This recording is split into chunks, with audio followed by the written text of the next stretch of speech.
How are we doing, everybody? Hope you're all well out there today on Depp birthday. Love it. Tim's too early. Hey, that's a problem, isn't it? That's always a problem for us men sometimes. Right, we've got everything set up. Everything's ready. We're ready to go. Dr. Hines is going to be about quarter of an hour late, which is fine. So he should be about 10 past, quarter past, which is absolutely fine. I am going to go straight into it. I'm not messing about today. I've got this. I've got straight away going on to another trial, Rittenhouse. So, um, and it's Friday. Friday. So let's get on with it, shall we? Um, I'll give it a couple more minutes, but I'm not really waiting about today. If you haven't done so, please like the video or like the stream, please. I'm really grateful if you do that on your way in. Um, Nando's Manban. Hello, Nando. How are you? Love that name, Nando's Mum. I've seen you here before, but I don't think we've chatted before. But I hope you're well. Hope you're okay. I presume you're a bit of a Depp fan, or I'm a fan. I don't know. I'd never know. But I presume 90, well, I presume 100% of people here are Depp fans. So, just a background on this. I've never watched this before, so I do know what happens and stuff like that, and everyone throws shade at me. But yeah, yeah, I've seen you about. I've seen you about, Nando. Welcome, my friend. Always welcome to all the Mighty Meat guys. Um, I say I've seen you coming in and out, but now you said it's Mighty Meat. Clicked. There we are.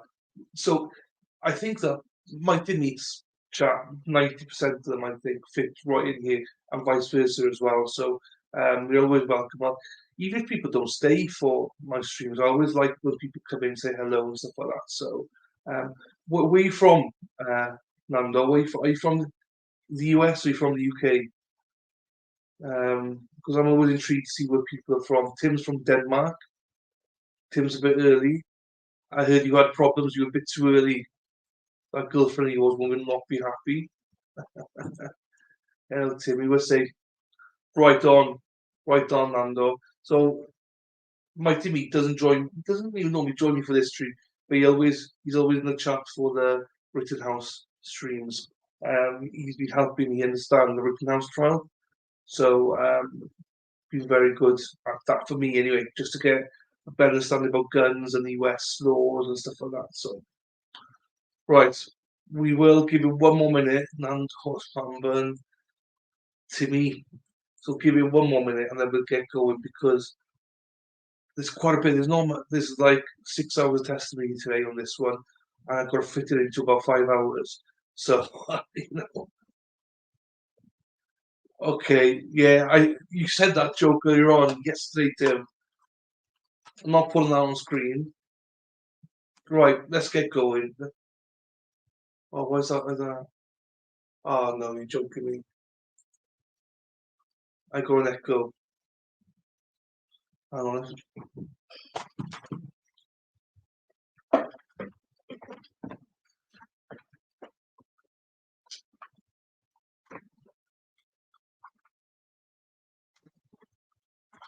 Hello. Fuck.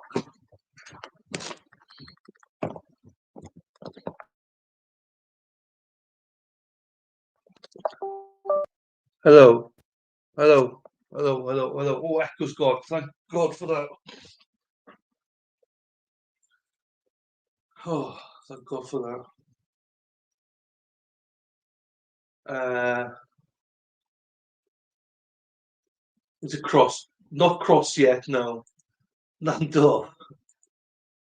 Right, let's get going. That's why I say you fit right in here, Nando. We like sense of humour here at the stage. Hello. Ah, but you can hear me though, can't you? There's no chat rule. The only chat rules, no, Nando, you can see what Tim's about. There is no chat rules. I think it was probably the same as Mighty Meat. I think the only thing that we try and veer away from is politics, but that's about it. Yeah, I mean, you're absolutely fine. If it's too crude, I just don't put it on screen. That's all. But the chats are free. Everyone chats are adults, so you know. And if it's oversteps the mark, we'll say like, okay, tone it down a little bit. But we never have, so it's fine. But if we let Mike in, exactly, you're fine. There's no rules. The only other rule we have: respect everybody. And that's it. Respect other people's opinions, and we'll be fine. Right, let's get. Oh, I can't hear it. Oh, you chick, are you? I didn't even realise that. But that's fine. Absolutely, honestly, absolutely fine. We got some crude ones here. Do not wait till you meet them here. She's crude as they come. Now I can't hear it.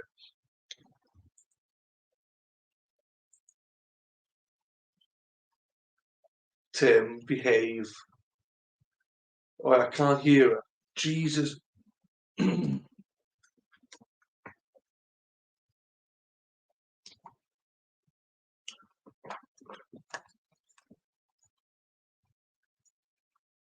No, neither have I got. What we do in the shadows. Good. I haven't got.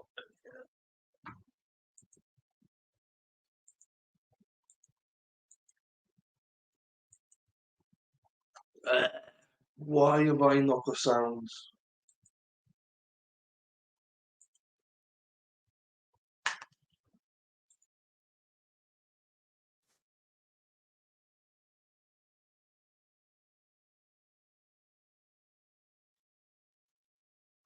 Right, that works. Let me remove this then and see what happens.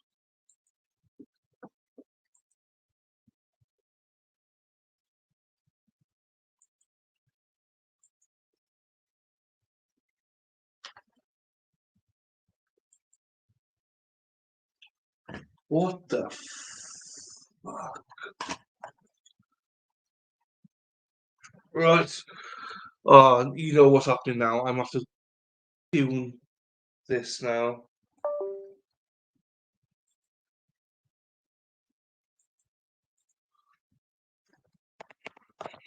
Hang on then. What I need to do, I'll do this. Copy.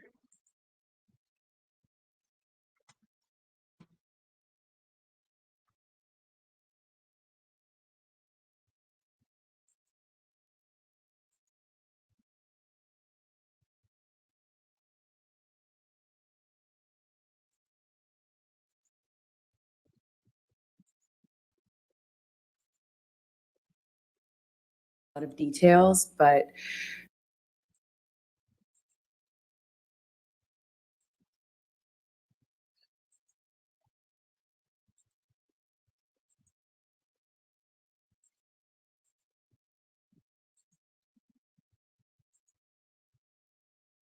Okay. Here we go. I've not. I've met Shenny, but I haven't. But the trouble is, Shenny's in California as well. The problem I have is when Mighty Meat streams and when people like Shenny and stuff stream, like it's so early in the morning for me. Like it's like 2, 3, 4, 5 o'clock in the morning. So yeah, I don't catch up with them like that. Then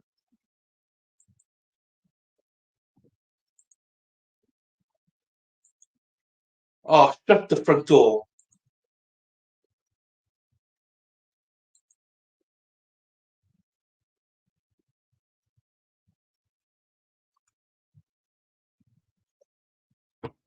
Where the hell's the sound gone now? It was working just now.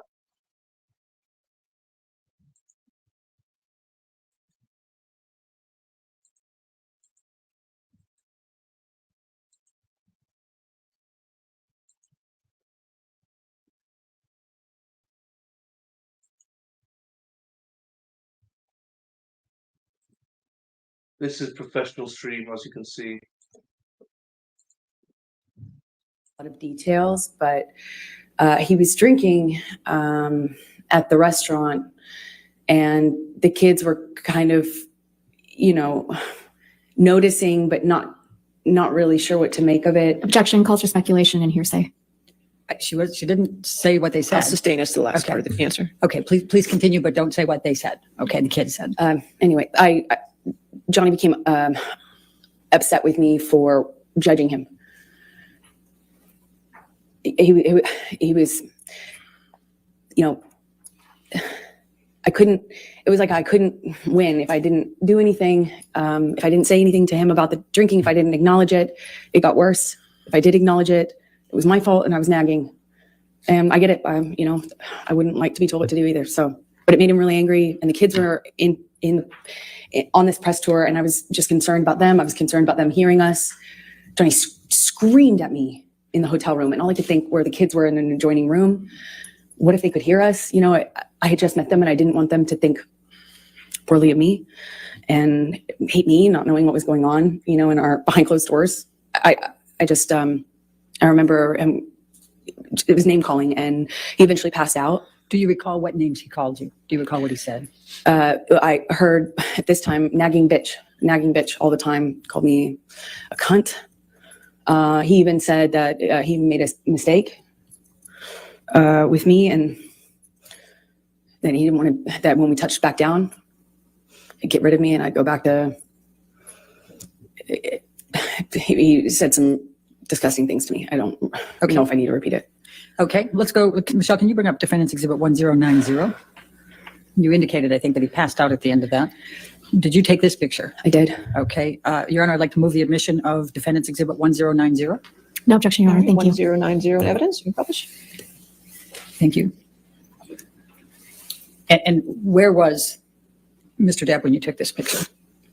He was passed out with his head in the table in the hotel room, in our hotel room, not the kids' hotel room, in Tokyo, on that press tour. All right. Now I'm going to take you to August 2013. What, if any, discussions did you start having with Mr. Depp about moving in with him? Well, after this, I was getting close to his kids, and he had a stint of sobriety shortly after that, and it felt really good again. And shortly after that, he started suggesting that I let him rent my apartment for the vultures. That's what he called the press.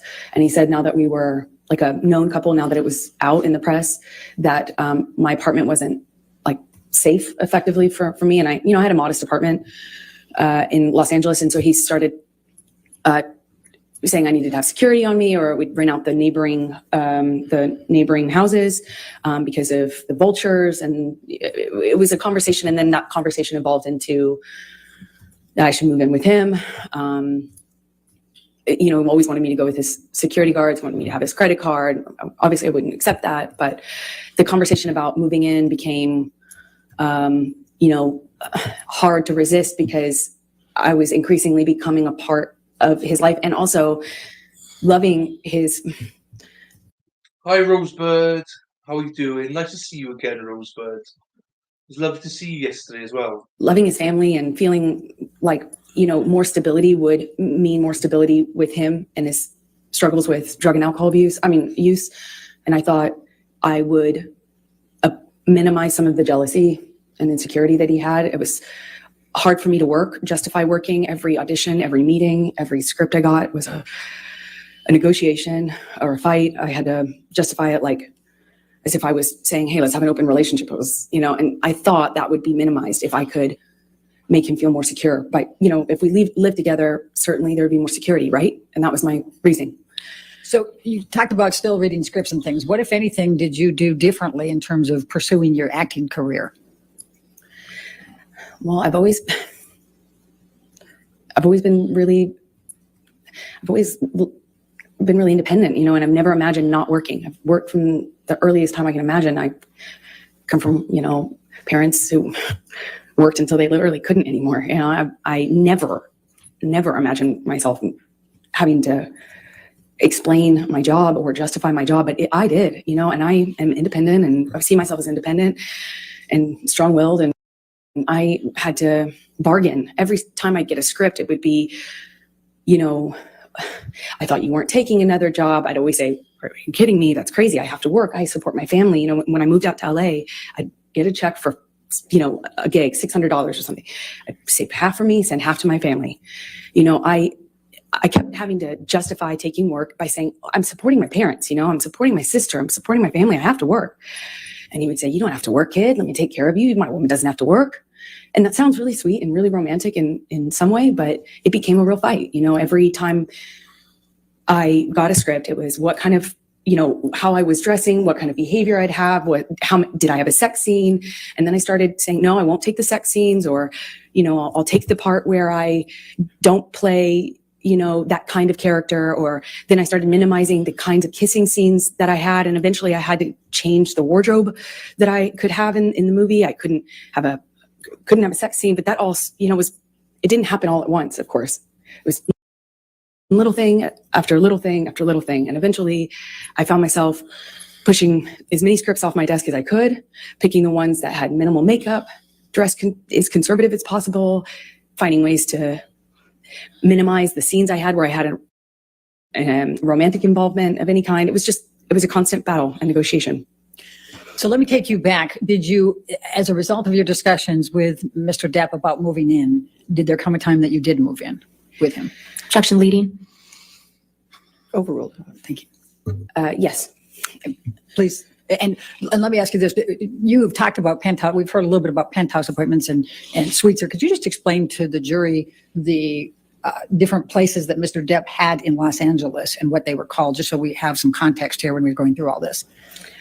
It's a little confusing, I imagine. He had about, I think, 4 or 5 mansions in this beautiful, like, you know, border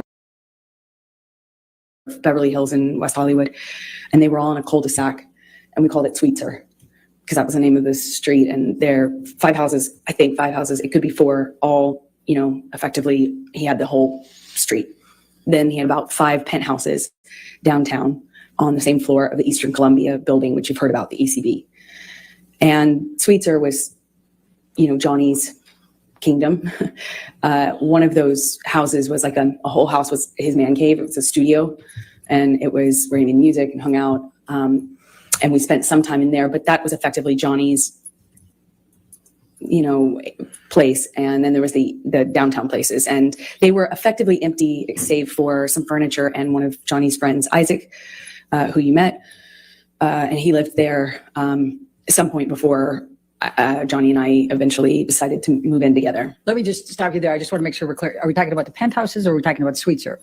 Isaac lived in the penthouses. Okay. The rest of them were pretty much empty. And my best friend, who I was very, very, very, very close to, went through a breakup, and he very kindly insisted on moving her into this penthouse. And of course, she said no for the first few times, but he insisted and said they were empty and he would love to have her move down there. And he very kindly moved my best friend downtown. Problem is, Rocky? Yeah, okay. Rocky Pennington. But the problem is it's like 30, 45 minutes from West Hollywood, where my place was, which we call Orange at the time. Okay. So when did you move into the penthouses? Shortly After he moved Rocky, my best friend, into the penthouse. So she was in one of these empty-ish apartments, and somewhere around that time, I think it took me some time actually, but after that, I eventually agreed to move in with him and give up my place. Although that made me pretty nervous, to be honest. But we were in this relationship that was very serious, and we were constantly traveling. Also, as another part of it is we were in LA for a matter of days or weeks. I'd go do a job, he'd go do a job, I'd come back for a photo shoot or a red carpet, go on a location, go visit him on a location. And there was an incredible amount of travel and movement. So we weren't really, again, living the day-to-day that you might normally with a partner, you know, where you have a home and you move in together and you have one home. We didn't have that. It was okay, very different. I'm going to take you to September of 2013. What were you filming at that time? London Fields? Yes, that's right. Okay. I was filming London Fields. I just started. All right. And did there come a time that you became engaged to Mr. Depp? Well, yeah, it was difficult because in that role was a very difficult role. I mean, every time, every scene that involved sexuality or romance was like, I'd look at that on the page and it felt like I'd feel my gut tighten because I knew it was going to be an issue. But Spoiler girl. Johnny dropped me off. I gave him the script. I sent him pictures of what I was wearing in my wardrobe fittings. I sent him everything. I shared my script with his team, and the fighting eventually kind of minimized. It was clear I was going to do this job, and I told myself I had to do this job. And Johnny had to go to London, I think, for some pre-production stuff for a movie he was going to do a smaller part in. I think it was called. I think this was Into the Woods. Is my best guess. So he dropped me off in London, and when he dropped me off in London, we had a few days at this hotel that we first, consummated our relationship in. It was when we were on the London press tour, and our relationship developed. That was the same hotel, and we were in this same room, which is Johnny liked to be in the same room. And it was really sweet. He got down on one knee and said, I want you to be my girl forever, my woman, my girl. I want you to be the rest of my life. Say yes to me. He said he wanted to spend every day. He promised me that every day when I woke up, that I would wake up and he would make me smile at least once. And that would be his goal. And, I looked into his eyes and I saw my future, hope, like blind hope, so in love. It was one of the most, I can't describe that kind of joy. I thought, if we were married, then this is real. This is real. This isn't a thing of, this isn't chaotic. This will change. I had so much hope in that moment. And I just said to him over and over again, are you serious? Are you real? Are you serious? Are you sure? Because he didn't have a ring. So I thought, is this an impulse thing? My experience, Johnny, could be very impulsive. And he said over and over again, be my woman forever. I want you to be my wife, my wife, my wife. I of course cried, and we had a wonderful evening. And he left shortly after, and I was like, the next day I had to go to work, and I couldn't tell anyone, and I wasn't sure. Part of me was worried that he didn't mean it, or that he wasn't sure. I just didn't want it to be an impulse thing. So I didn't want to mention it. I want to bring it up. I didn't want to.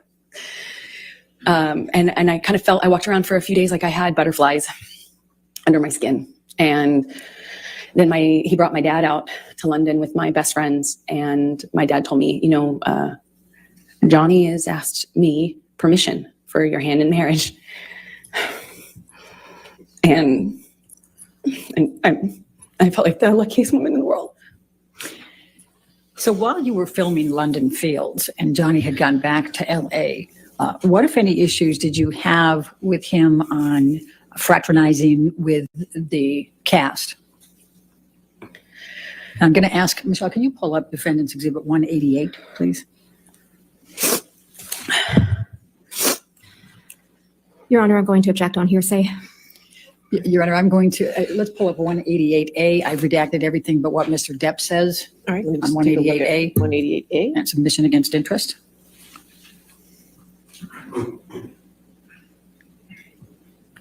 Do you have that? You don't have it?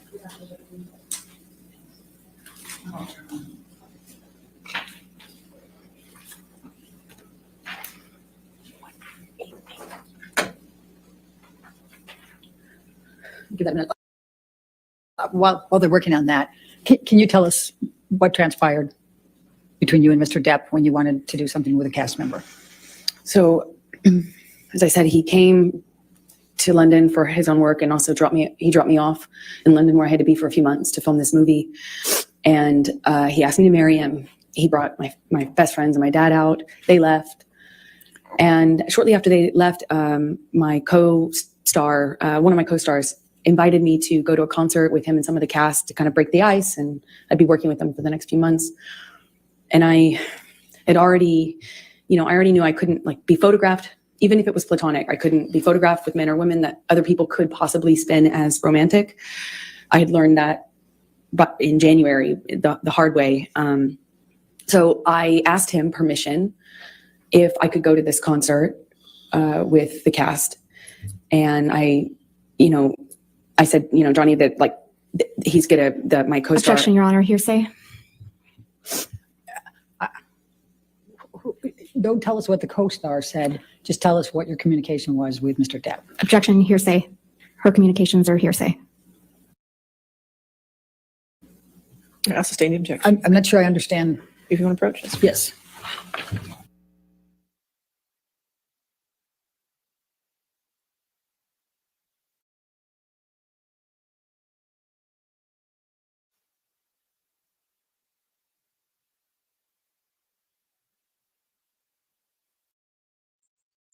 I obviously try to avoid the chat when this is on, so I'm not trying to be rude. I'm just trying to avoid it because everyone's got preconceived ideas.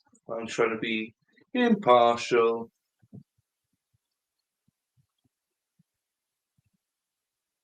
Yeah, I know some people have listened to them.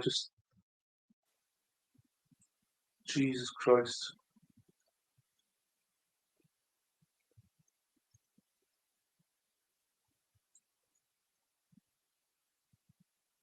I'm too excellent to try and get forward. Dr. Hines is on his way, by the way, so don't worry.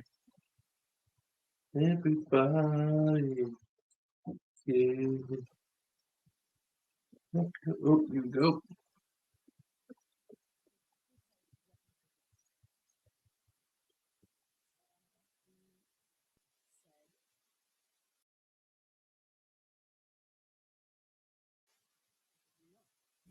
That if I accepted the invitation and went out to a concert, that the engagement would be off, that the relationship would be off, and that I was foolish, naive for thinking that people could invite me to a concert in a platonic way. I tried to say that it was fine. Objection, that it was- hearsay.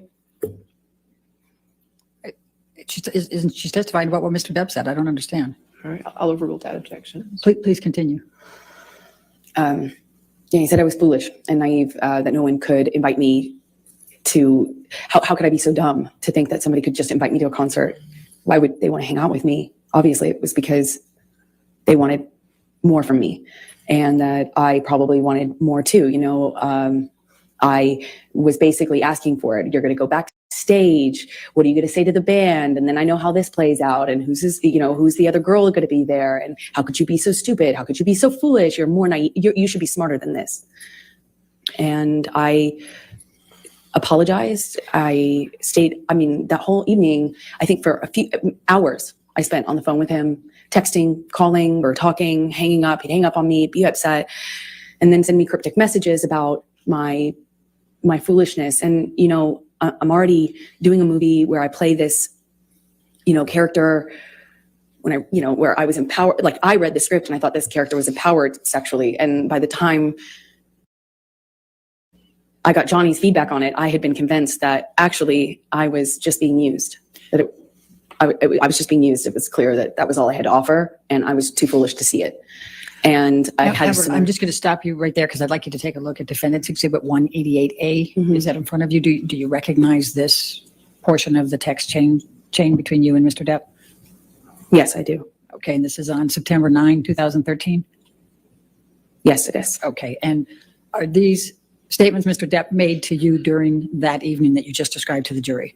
Yes. Your Honor, I'm going to move the admission of Defendant 188A. Any objection? No objection. All right, 188A in evidence as redacted. Do I have that redaction, or is that something you need to give me? I think we're going to need to give it to you hard Okay. copy. All right, thank you. Thank you, Your Honor. And if I can draw your attention to it, he first says, I don't want to make anything an issue, baby, but I literally have been on the ground just 14 fucking hours from leaving your side. Do you see that? Yes. And then he says, you know what I want, who I am, and where I want to go with us. You know very well what type of fucking man I am, and yet you lay a gauntlet before me that you know is the very species of danger that will always attract me into a very tempting test. What's behind that door? Almost impossible to You meant not take you on. You want me to roll the dice? This sounds more like an aggravated ultimatum than soft words that could help us make both feel better. Don't test me, please. Did he tell you that? Yes, he And did. what did you understand that to mean? It was clear. It was a threat that if I wanted to be, Objection, speculation.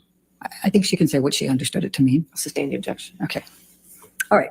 Let's move on then to the filming of Mordecai with Mr. Bettany in October, November 2013. Where did that take place? in London. Okay. And what, if any, involvement did you have? Were you there for any part of that filming? For part of it, I happened to be in London already for the film I was just telling you about. And Johnny came to London shortly after to film his own movies. He did the smaller, I think it was a smaller role in Into the Woods, and then he was filming Mordecai after that. So after I finished my movie, I moved in with him into his house in London, a rented house in London. Okay. And describe your experiences during that time period with Mr. Depp. It was really touch and go. He was filming with Paul Bettany, and there were days when he wouldn't come home, or they couldn't get him up out of on set. He'd be asleep in his trailer, sleeping whatever he'd done the night before off. I remember he missed a few days of work that way. It struck me because in my experience in our job, you don't miss work. It doesn't matter how sick you are. You go. It's millions of dollars every single day they're filming, and I had not experienced someone who could effectively just control the set like that. To that extent. And one day he didn't come home, and I was worried sick. I found out that he was in a hotel room with Paul Bettany. Objection, hearsay. Okay. Move forward, because When he came home, they had to carry him home. Objection, hearsay. Did you see that? I watched it. Okay. Go ahead. Okay, please continue. I watched. It actually, I was shocked that he could do it. One of the security guards carried Johnny like a baby into the house, and I looked at that, and I mean, his boots were hanging over the security guard's arm, who had to negotiate getting through the doorway, carrying Johnny like this. And I watched this. His assistants and the other security guards shaking their head, just shaking their head, acknowledging this is how bad it is. And I remember thinking, this has got to be it. Like, this has got to change. This is it. And he was understandably very, very sick for at least 2 days, is my recollection. And in that 2 days, I had a lot of conversations with this team. I won't say what they were. But I felt at that juncture very encouraged that everybody and myself were on the same page. And I felt encouraged that we were in a new chapter, that Johnny had finally hit rock bottom. And finally, he felt like Hi, changing for Diana. good. And I felt buoyed, supported by these conversations I was having with people that he was close to, that he trusted. November 2013, did you have any contact with Lily Rose that led to any discussions with Mr. Depp? Objection, leading. Sustain. What, if any, communications did you have with Lily Rose in November 2013? Objection, calls hearsay, leading. I'm asking what her connection was. I didn't ask what she I'm going to said. sustain the objection. if you want. Okay. November 2013, what, if any, interaction did you have with Lily Rose without saying anything she said? Objection, hearsay. It's interaction, Your Honor. I'm not asking for what she said. If you can lay a foundation out. Okay. Did there come a time in November 2013 that you saw Lily Rose? Yes, they came to stay with us for some time in the winter. Yeah, around November, I believe, 2013. When you said they, who are you referring to? Johnny's kids, Jack and Lily Rose. All right. And was there a particular incident that led to a disagreement with Mr. Depp? Objection, leading. Sustain. What, if any, interaction did you have with Lily Rose that led to an argument with Mr. Depp? Objection, leading. That, what, if any? If we approach.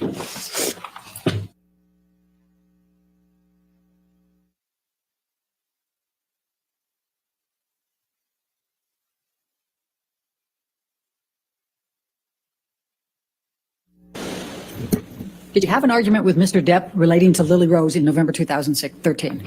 Yes. Can you please describe that? Well, I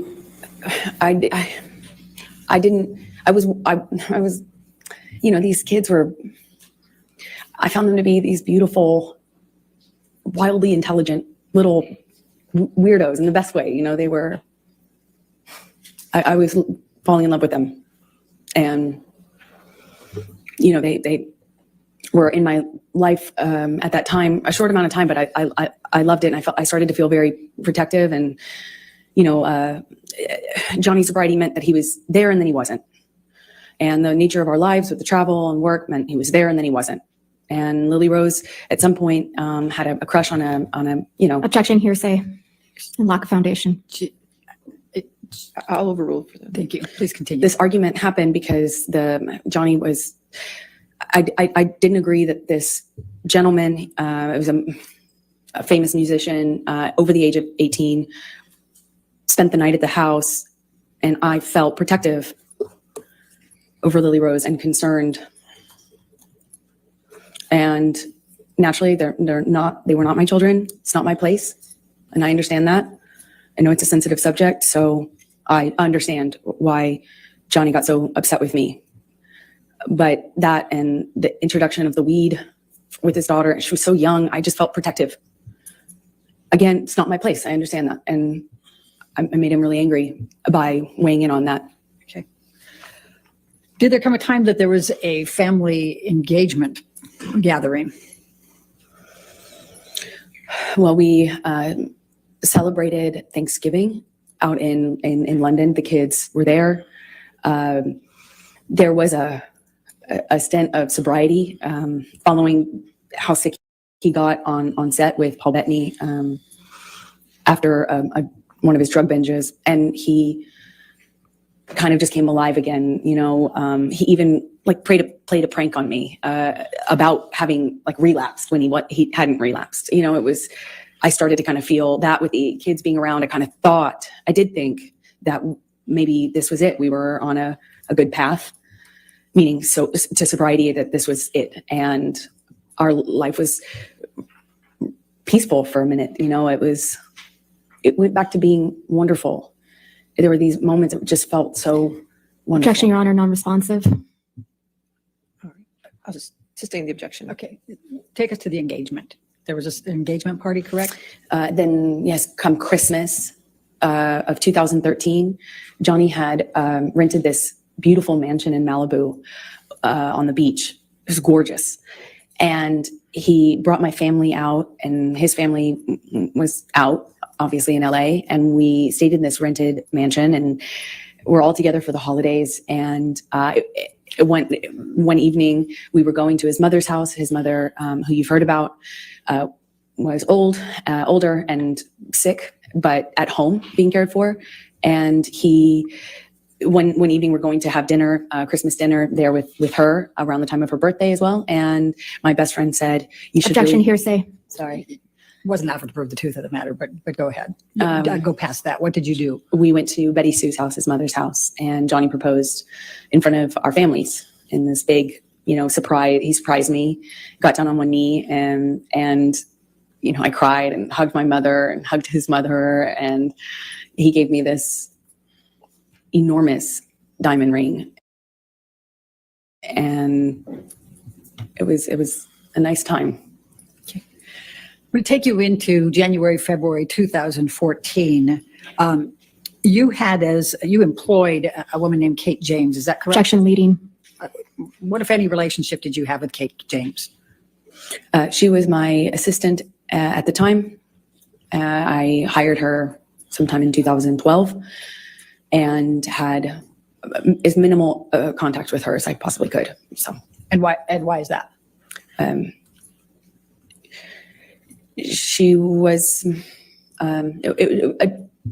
difficult, troubled, and inconsistent. She drank on the job and stuff like that, and her behavior was Objection, relevance. horrible. She's already testified. Kate James has testified, and I think the bias. We can. All right, I'll allow that. Go ahead. Thank you. Okay. Please describe for the jury what job responsibilities Kate had and how you communicated with her and kind of how that worked. Objection compound. Overruled. Thank you. We had minimal person-to-person interaction because I was hardly ever in LA. If I was there for a few days at a time. And Johnny and I kind of lived in this insular bubble anyway when we were together. But we would send emails, texts, and a lot of voice memos, voice notes. And, if I found that if I said, Kate, you left the car running with your doors open and your kids in the car on the street. You need to Objection move it. hearsay. She's not testifying. She's testifying about context. Sustained objection. Next question. All right. I'm going to ask you to take a look at Defendant's Exhibit 209.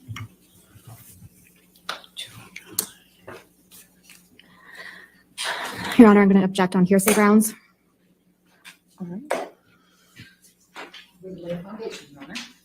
It's still hearsay. May we Ms. Hurd, approach? did you, may I lay the foundation first? Ms. Hurd, did you communicate with Kate James by email in the ordinary course of your business? Yes, I did. Okay. And I'm going to ask you to take a look at Defendant's 209. Is this a communication that was between you and Kate James that was in the ordinary course of business with her as an employee? Yes, it is. So, Your Honor, I'm going to move the admission of Defendant's Exhibit 209. Business records exception. Still hearsay, Your Honor. Business record exception gets the business record, but it's hearsay. If there's hearsay involved inside the business record, there's still objection to hearsay. Your Honor, the business records exception, I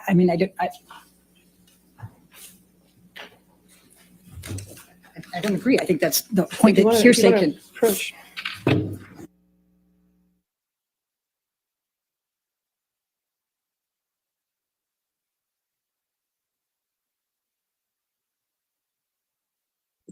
I'm back.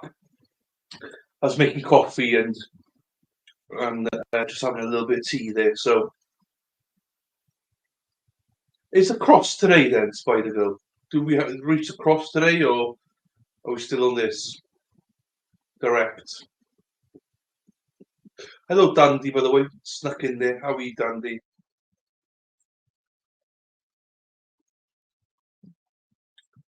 Oh, don't give me this.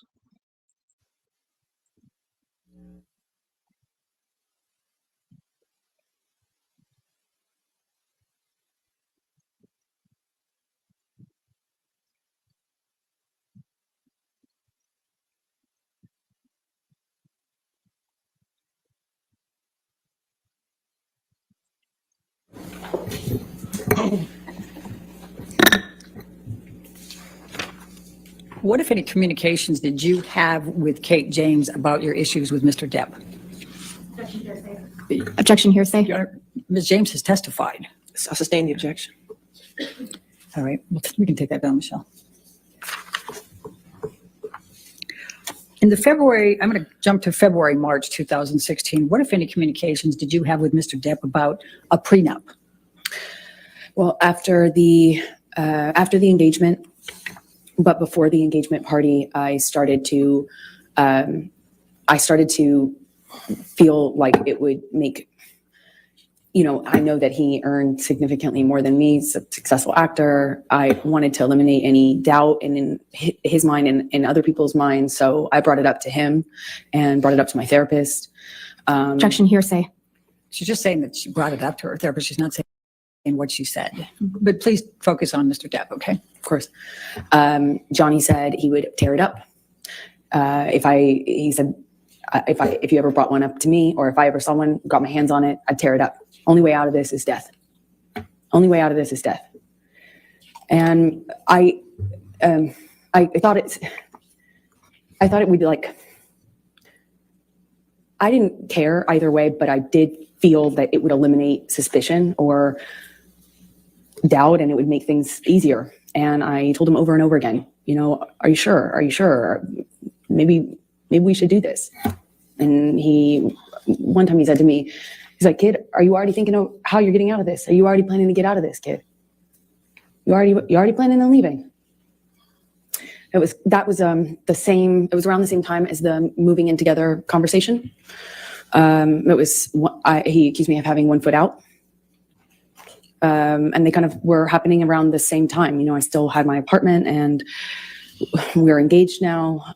He was asking me to redecorate Sweetser, his main house, and kind of move into the ECB building downtown where my best friend was living at this time.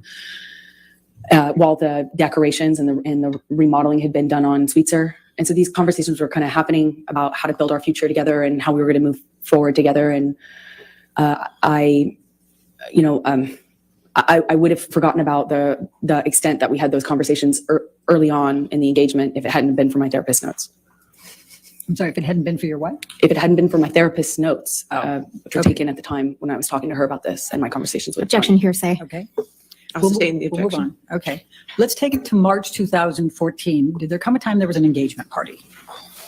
Yes. So it was March 2014. Please describe for the jury. We had an engagement party and we decided that when we did get married, we'd have a small wedding, something intimate. But, our lives were kind of big. His life was extremely big. And we needed to incorporate, we wanted to have a bigger engagement party than a wedding, and kind of get our guests in, our family, our friends, and have a big event of it, as opposed to making the wedding something that was big. And, so we kind of put it on the engagement party and had a bunch of people, a lot of friends, business acquaintances, a lot of family. I had all of my family friends and my childhood friends come out for it. And I even invited my therapist. It was, a big event. Okay. And describe what took place at the engagement party. We walk in together and we took some pictures and said a few hellos. And then Johnny disappeared upstairs in, I guess it's like a coat room or something. It was in a big abandoned building that was rented out for events. And he disappeared upstairs almost the entire party, I would say. It was kind of came down at the end when we were leaving, and came down once because he was at the time sharing drugs with my dad. Objection. Speculation. Lack of foundation. How do you know that he was sharing drugs with your dad? I was there. I watched it. Please continue. My dad at the time was was addicted to the same thing Johnny was. And so my dad had either my dad ran out or Johnny ran out. I can't recall which of the two ran out, but there was they needed more, of course, and had to leave the party. My dad actually left with Johnny's security to go get more drugs from. Objection calls for speculation. How do you know that? They told me. Hearsay. Sustain the objection. And they left to go whatever, and then they came back with drugs, and everything was okay in terms of the withdrawal symptoms, or I don't know what you call it at that point. But he still stayed upstairs. And Are you referring to Mr. Depp? Yes, I am. Okay. Please So continue. shortly after that, I tried to get Johnny to come downstairs, and he just snapped at me, just verbally told me to shut the fuck up. And I remember talking to my mom about the irony of it. Okay. We were at an engagement party, but that was pretty much it for the engagement party. And I went downstairs and entertained guests and smiled and took pictures and put on a face and, went about my evening. All right. I'm going to take you to May 2014, the Met Gala. Could you please tell the jury what a Met Gala is and what's involved in that? Objection compound. Overruled on. Met Gala is a big event, annual event, celebrity event in New York. It's a fashion event, but it's just a major red carpet event. And so you have to be invited, and it's kind of a thing, and we were invited that year. And I had already gone for the previous year or two, and this year we were going to go together. And at some point in the evening, we're sitting across the table, and Johnny starts asking me about this woman. He thought I was looking at this woman in a sexual way, and I kind of turned it around on him and said that it's actually Objection hearsay. All right. It's context, Your Honor. This is I'll context. sustain the objection. Okay. Just say what Mr. Depp said then. I guess you can't tell us what you said to him. okay. He was accusing me of flirting, and that's how the argument started. I don't recall what other accusations I was fielding at that moment, but typically in my experience with him, it wasn't just one. So you'd make a point and then he would go on to a different accusation. But I remember that what started it is this accusation that I had been flirting at this event. We get back to the hotel room, and Johnny shoves me and kind of grabs me by the collarbone area, like not really my neck, but top of my neck, above my collarbone, below my neck. I think at that point when we were still in the living room, I shoved him back, but I don't really recall too many specifics. I remember he threw a bottle at me. It missed me, but it broke the chandelier. And at some point, I remember maybe this was the shove that I was talking about, but at some point, Johnny and I are in a struggle in the living room, and he kind of like shoves me down on the sofa, and I get up and I'm trying to get him off of me, and it's just stronger than me. I don't know how else to describe it. And at some point, he just whacks me in the face. And I had not, at the time, been like, I think that was the first time I was like, is this a broken nose? At the time, I was unsure what that feeling was, but I suspected I had a broken nose. And other than that, I was relatively unscathed. But I remember my nose being swollen, discolored, red. And I took a picture of my face at some point and made a joke about it to my friend about how bad I looked compared to how. Objection, hearsay. All right. It wasn't offered to prove the truth of the matter. Yes, sir. I'll sustain the objection. Okay. Okay. Just don't say what you told a friend. Okay. Okay. Let's take you to the Adderall Diaries. When did you start filming the Adderall Diaries? Hi, Jennifer. Believe May. I filmed another movie in New York, March, April, May. I went straight from that movie to another movie, an independent film with James Franco. The one I had previously shot was with Christopher Walken. That's right. Okay, so I went from one to the other and saw Johnny in these, in between, like if I got a long weekend or, I'd fly home to be with him and then fly back. It was kind of like that. Fly back from where? Where were you filming those? In New York. Okay. And where was Mr. Depp at that time? Johnny was in LA at the time and then eventually went on location for his movie, Black Mass, in Boston. So you were in New York and Mr. Depp was in Boston at some point? Eventually by May 2014. That's it. All right. And what, if any, discussions or arguments did you have with Mr. Depp relating to James Franco in that time frame of May 2014?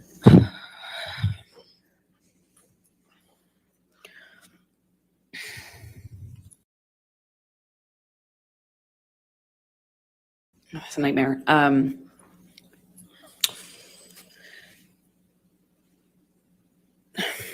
I wanted to do this independent film. I liked the story. I liked the character.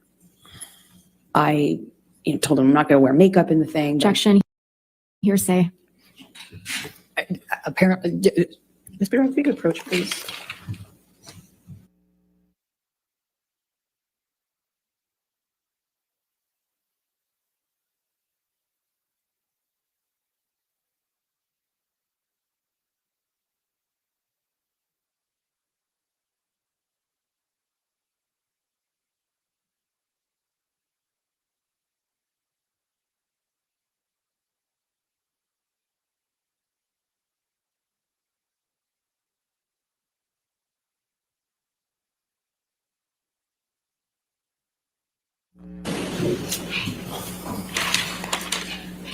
so tell the jury what Mr. Depp said.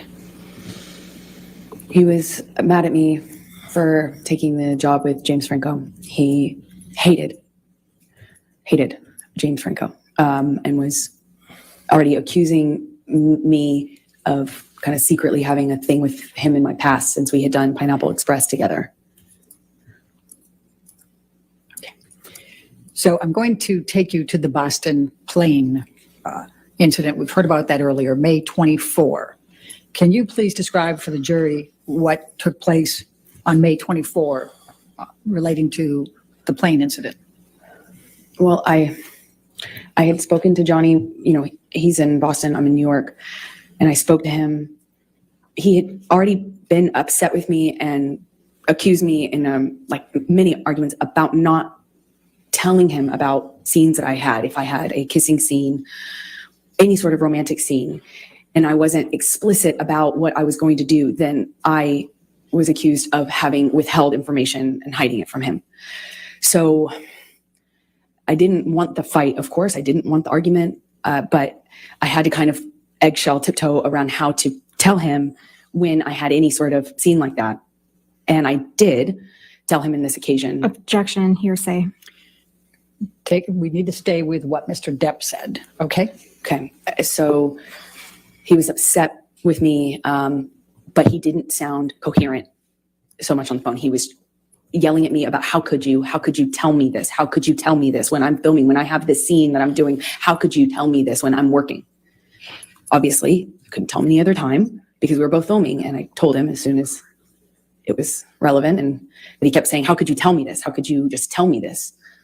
And it was like I had told him I was having an affair or something, he was that angry at me. But he kind of started to sound less connected to reality as these like arguments would happen on the phone. This is in one day. Eventually, he hangs up on me in the conversation, screaming at me. I talked to his assistants. I won't say what they said, but I had conversations and felt encouraged that I could continue on with the plan, which was for me to get on the plane, go to Boston, pick him up, and we would go back to LA for his daughter's birthday. I was nervous because the conversation I'd had with him, and he was so upset with me on that conversation, but I figured I assumed he had passed out and that he would have been kind of sobered up the next day, assuming that the work would mean that he felt pressured to kind of pull it together. And I get on the plane. He sent the plane, so I assumed he's not that mad at me. He's over it. We're moving on. He's sobered up.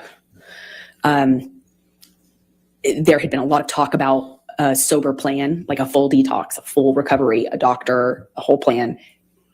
There were talks of that following what had happened in London. So I was feeling like, okay, well, maybe we're here.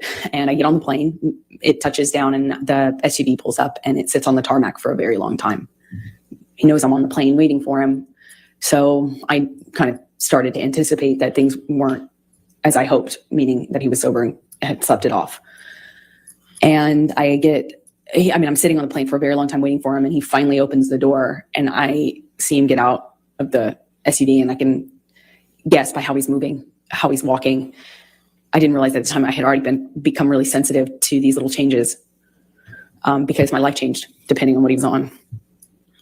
And he gets on the plane, and I just knew in every cell of my body something was wrong. And he comes straight up to me, doesn't say anything to me, but is looking at me. He's got these glasses on, and he takes them off in this kind of aggressive manner and sits down across from me, not in the usual spot. We kind of have our places on his plane, where you get used to sitting. And I remember I got up and moved to accommodate him getting by so he could sit in the normal seat as per usual. He didn't. He sat across from me.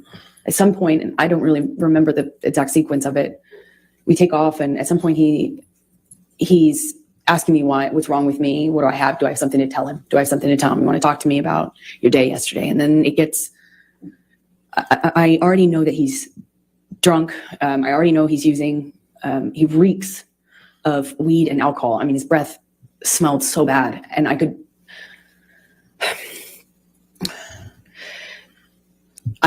anticipate that there was a no-win situation here. There was no me talking myself out of this or talking him down or any, a lot of my arguments and my involvement in them are me trying to diffuse by explaining. Or Objection, non-responsive. She's telling the story, Your Honor. I'll sustain the objection as part. Good. Okay. So he is asking me questions, and I know to not engage.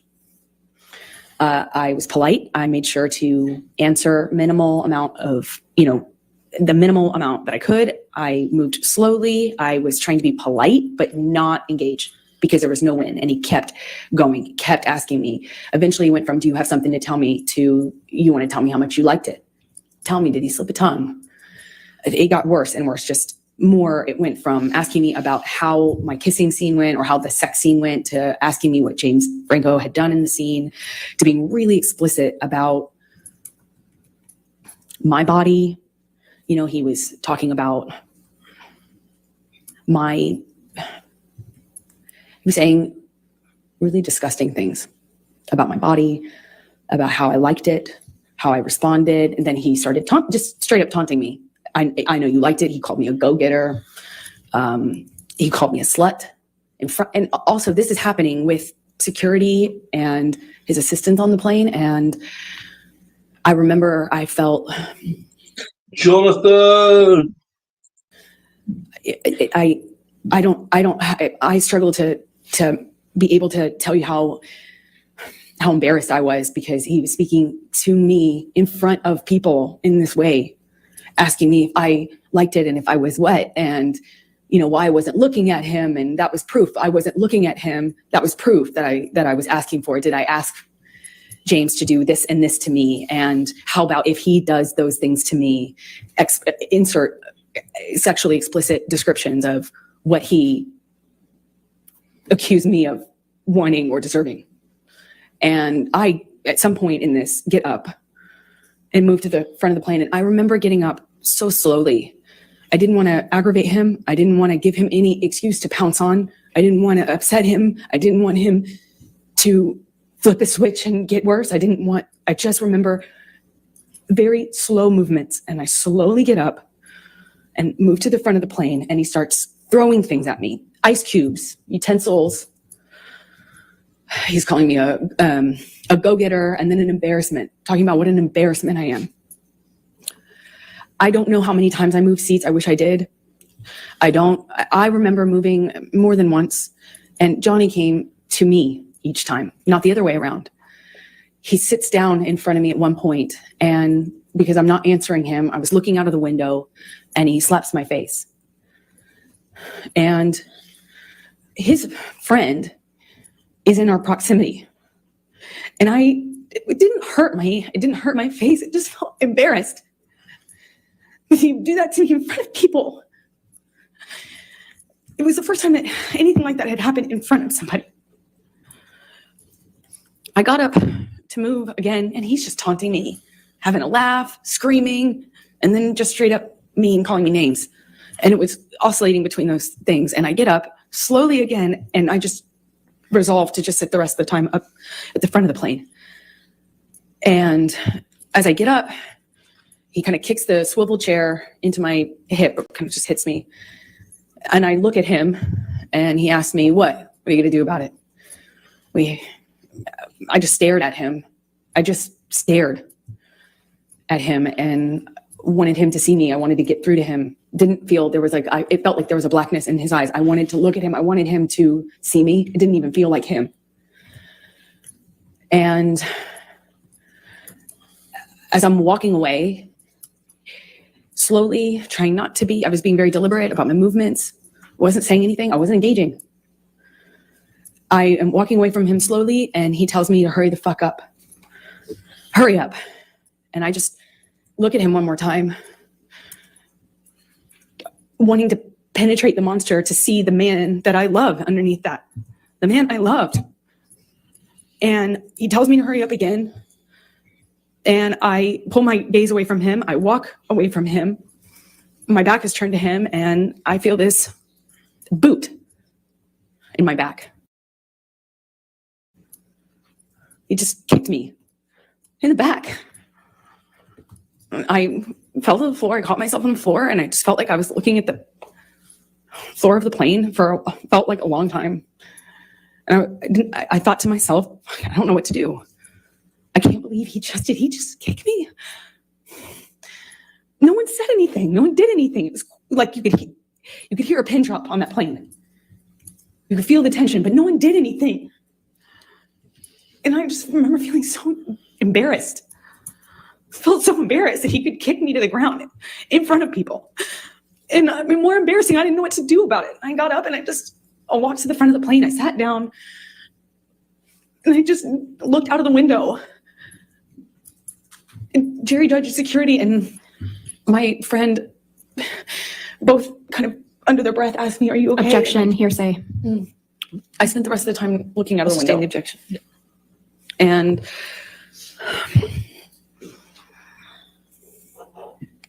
Did there come a time that you tape recorded Mr. Depp on this plane?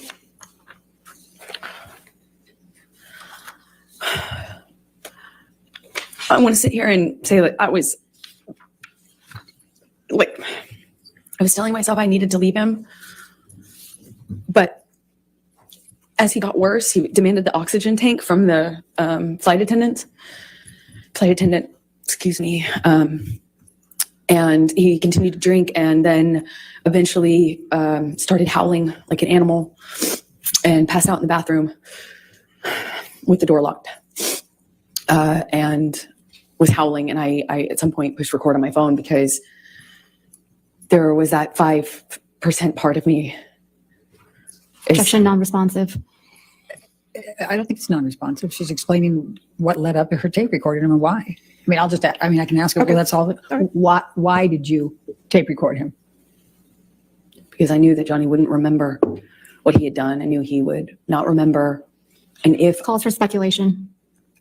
She can say why she did it and what she thought. But that last part called for speculation. I'll sustain the Don't objection. say I knew. Why did you tape record? in my experience, when Johnny was that inebriated, he would not remember what he had done. Calls for speculation. How can that call for speculation? I'll sustain the objection. All right, let's go to defendants 221. And I'm going to play 3 different parts for it. Your Honor, may we thinking- approach, please? Okay.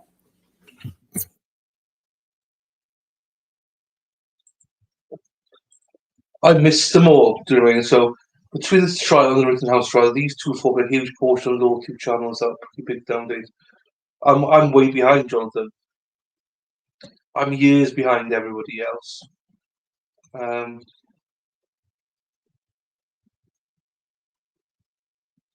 Yeah, you probably did. Obviously I've only been streaming for what, 8-9 months, so I missed all of these.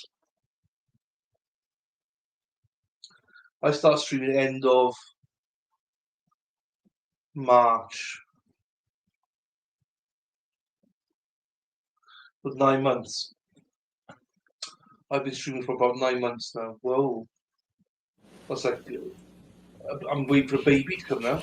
So we're going to start with 221, and we're going to call it A, and that'll be 0 through 1 minute.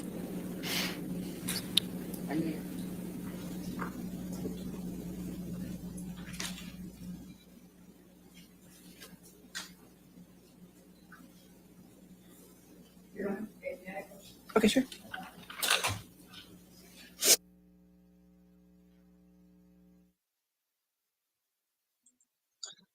I've watched a bit of Good Logic.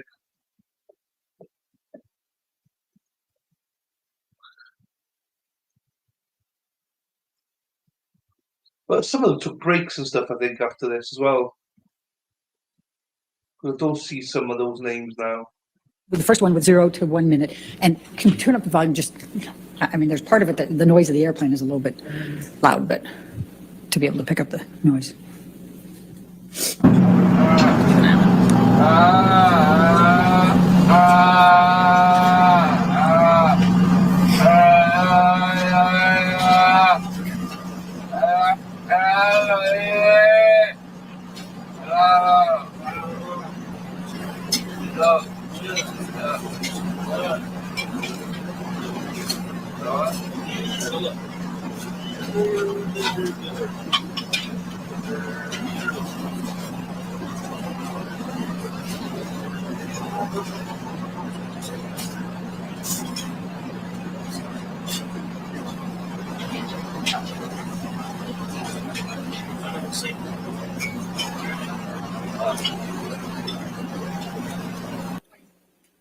And then the second one is from 2:50 to 3:20, 30 seconds.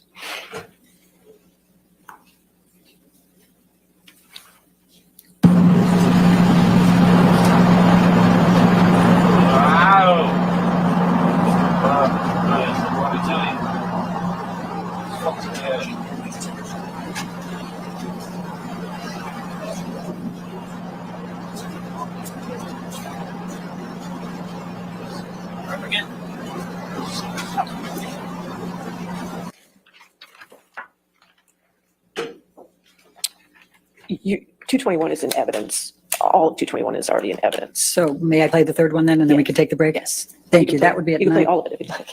That's fine. Thank I you. think I'll torture the jury if I do that, Your Honor. 9:30 to 10, just 30 seconds more.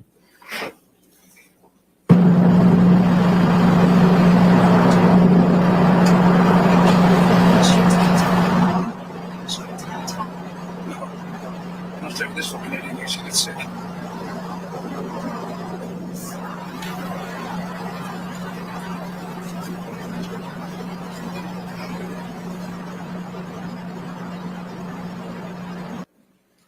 All right. Are you changing gears after that, or do you have more questions for this issue?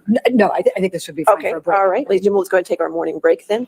Just do not do any outside research and don't discuss the case with anybody.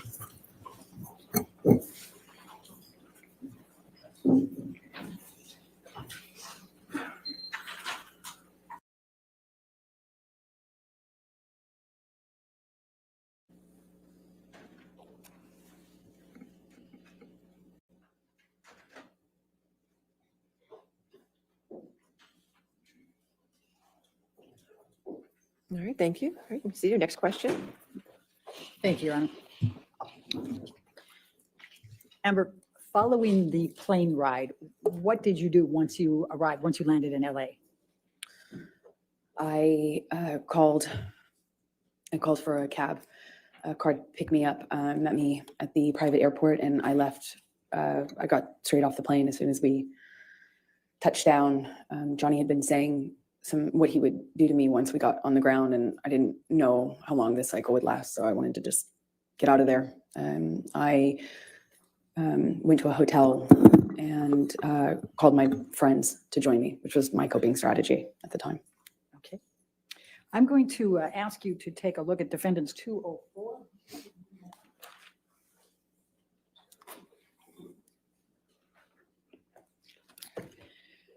Did you reach out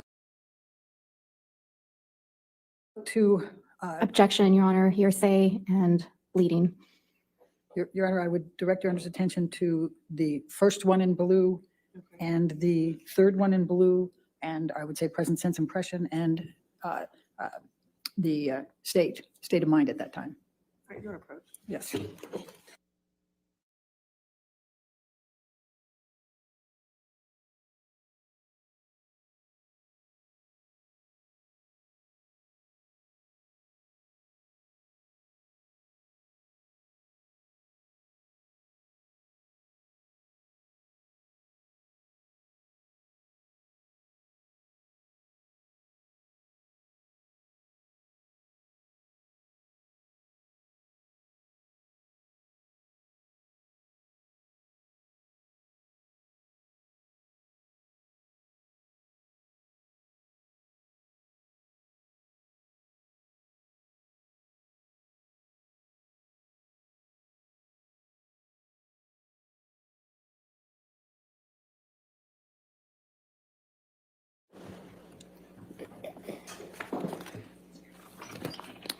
All right, let's go to 205.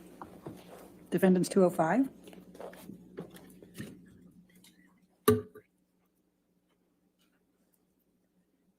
And this is a communication between you and Rocky Pennington, your best friend, is that correct? That's correct. Okay. Objection, hearsay. Your approach. What the fuck? This is pissing me off now. Approach. Fuck's sakes. You just fucking beat up there.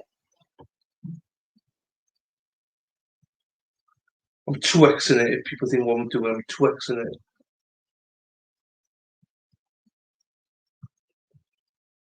What's her name? Vasquez. What's her first name?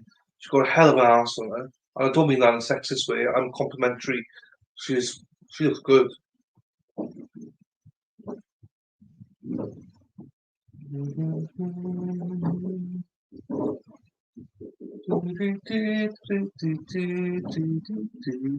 Camille, that's her name. See, you got that before anyone told me. Oh, Jesus. I mean, she's looking good, and especially that shot there with her little bit of cleavage showing. Fucking hell. 205 with redactions is in evidence. Thank you, Your Honor. May we publish to the jury? Thank you. It is. So Rocky on this is Rocky Pennington, your best friend, is that correct? Yes, it is. Okay. And when did you send this communication to Rocky? Once I had touchdown in LA, And you said, I'm not good. What did you mean by that? that I needed help, that I was scared. I was scared of what had just happened to me. I was scared of what was going to happen to me. I was scared if I left him. I was scared if I didn't. And I needed help. I just needed support. And I didn't feel safe going home. I still had my place in Orange. He had keys. I was scared. Did you text your mother and your father about this incident? Objection, hearsay. If you want to, Did you, what if any Yeah, communication that did could you be, have with Come back soon. See you later. Ta-ra. your mother? We'll still be here probably when you get back, Bill. So we got Kyle Rittenhouse after this one on another link as well. So Or your father following this incident? Objection, hearsay. sustain that. objection. Let's go to defendants 222 and Your Honor, I suspect we're going to be back up. All right, you want to keep on approach? That's fine. Thank you. up and down, the lawyers are up and down. The lawyers are up and down. All they do is up and down. Let's get up, let's get down, let's get freaky. Let's get up, let's get down, let's get freaky. Oh,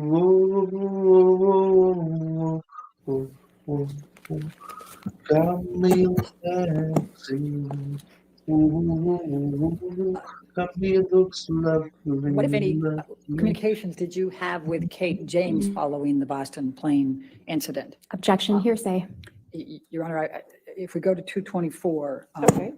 224. All my argument would be business records exception.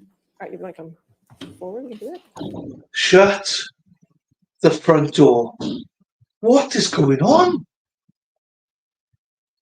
They're getting steps in, that's for sure.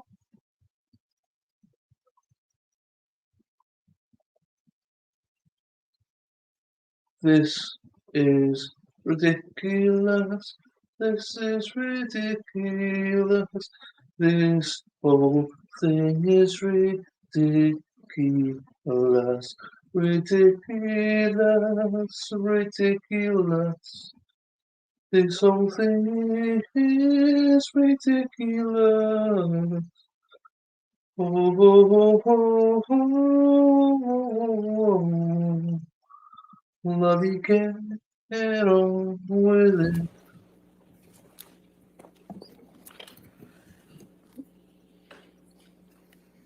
So what, if anything, did you do the evening of the 24th of May? I had no cross. I reached Cross. out to, I don't think there's cross today. I don't think there is cross today. Or maybe right at the end or something like that. friends and family, asked for support, Objection, hearsay. Sustained. and surrounded Sweet. myself with them, with that. Sweet Caroline. Oh, oh, oh.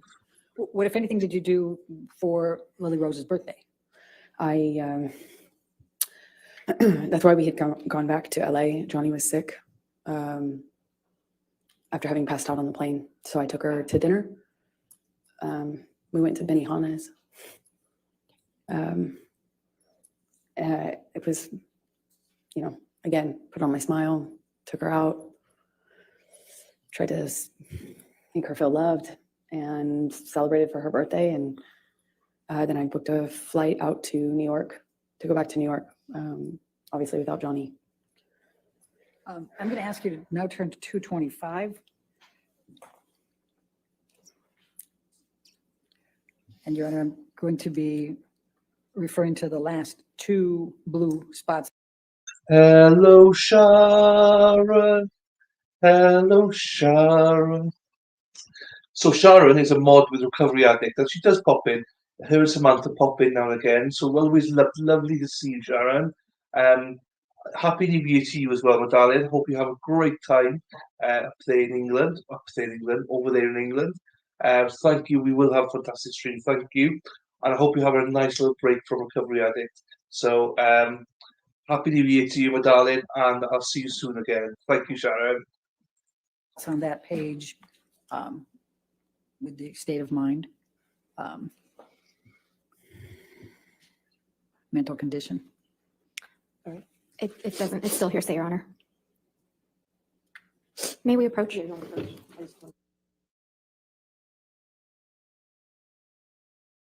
What the again? Oh my days, the fucking approach is gonna wind me up here. Jesus. Approach. Calm down. Calm your tits. At least you can look at Camille for a little bit. I agree, gutted when she's up questioning because we can't see her. At least now we can see her. Because she's gorgeous, and I'll do anything I'm going to ask you to turn now for to her. 228. Because Camille's gorgeous, and I'll do anything for her. Your Honor, we're going to object on hearsay. First line, Your Honor, Okay. is all I understand in Your Honor's ruling, but I think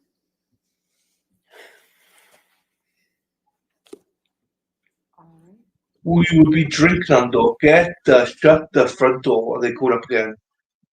Shut the front door.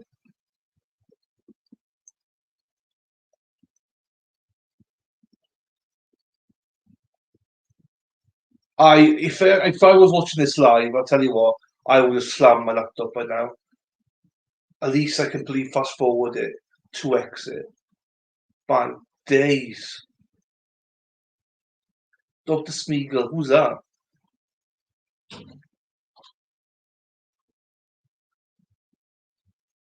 I need to see more Camille. Or who's that woman we saw the other day that she was drop dead gorgeous?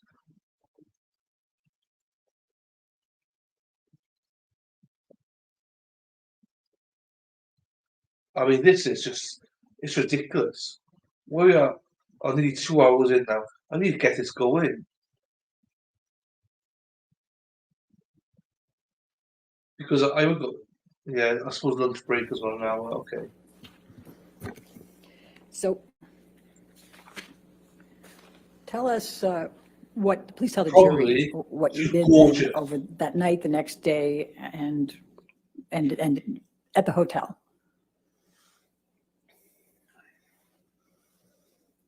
I cried a lot, tried to surround myself with my friends, and resolved to leave him. I felt powerless. Nothing I did made a difference. You know, on the plane, I was so careful. Objection, non-responsive.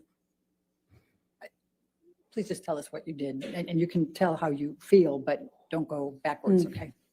I resolved, tried to, the strength to commit to leaving him. I knew I had to. I knew nothing else would make a difference. So I got myself back to LA. New York. And started going to Al-Anon meetings every day. It's a support group for people who love addicts and alcoholics. What, if any, communications did you have with Stephen Duders? Objection, hearsay. Your Honor, let me ask it this way. What, if any, communications did you have with Mr. Duders communicating on behalf of Mr. Depp? Objection, hearsay. I would say agency on that, Your Honor. You have to lay a foundation for that. All right, let's go to 229A.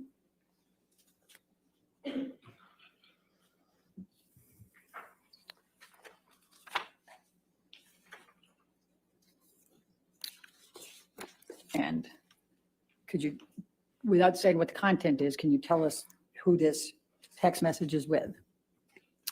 Johnny's assistant. What's his name? His name is Stephen Duders. Okay. And what, if any, communication were you having with him following the Boston plane incident? Objection, hearsay. May we approach? All right. Ms. Wynn. So Nando, you saying earlier on about rules for the channel and stuff. Well, my team, yes.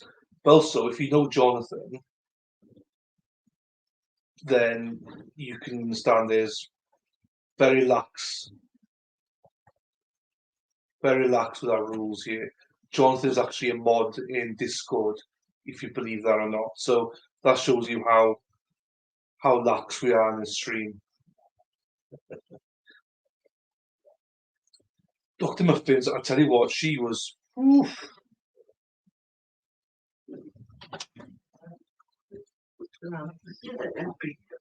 I'll be back now. 2 seconds. Yeah, I'll be back now. I've got to help move something. Oh, hang on.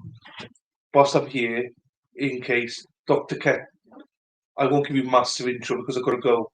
Heinzie, I've got to go. Hello. I'll be back. I'm playing this. Okay, Leave no it worries. on, right? Yeah. So if you can, in between, sorry, mate, I'll literally be 5 minutes. I got to move Rayburn, I do. No. All good. So bear with me, and I will be back. I'll just leave it going so you can chat in between. Yeah, no. anyway. I got you. It's the least I can do. It's the least I can.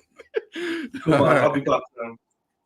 Hello, everyone. How are you guys doing? Welcome to the Alternate Corner stream. He is a great streamer, and as usual, please tell me, did he mute it again? Did he mute it again?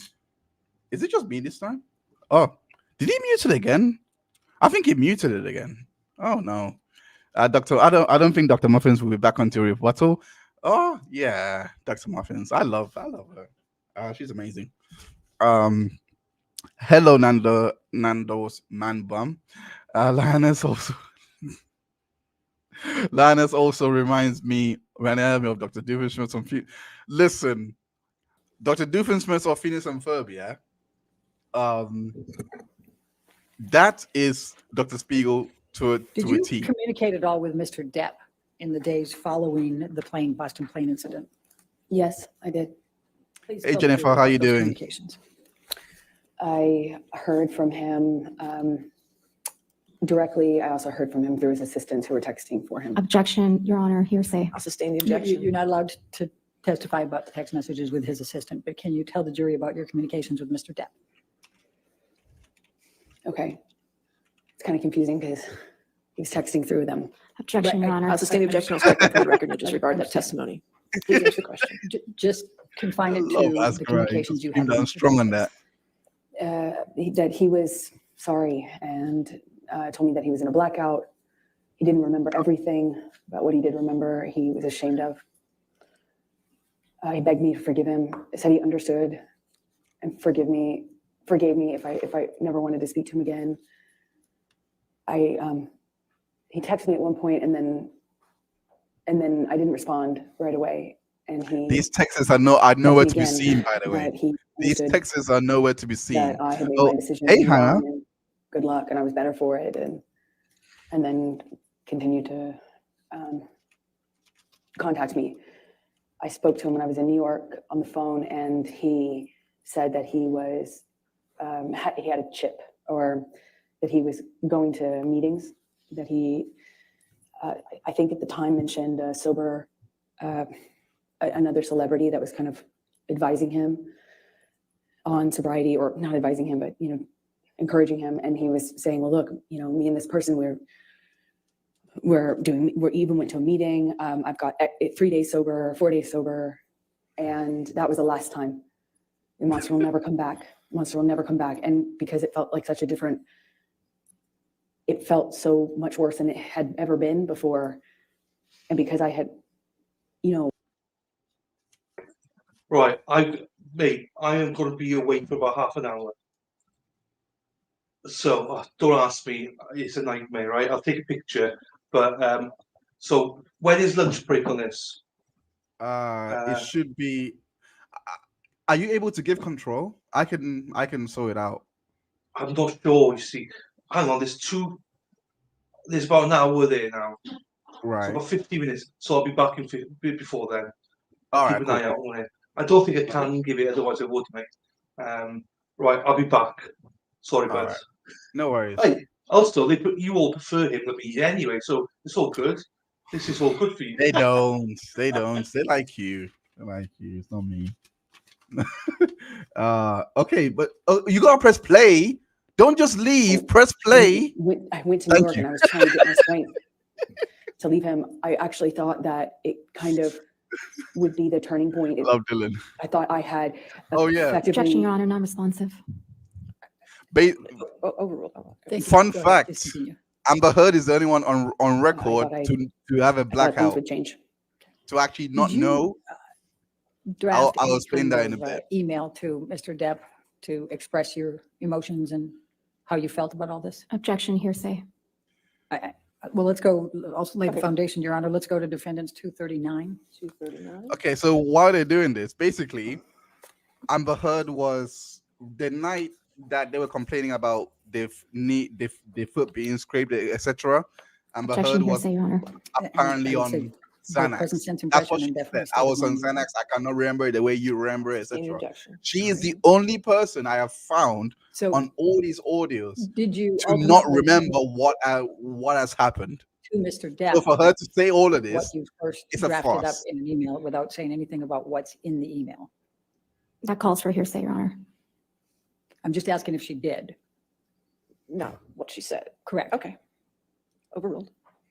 Did you communicate to Mr. Depp what you had drafted in the email? And you don't get to say what you said. Yes. Okay.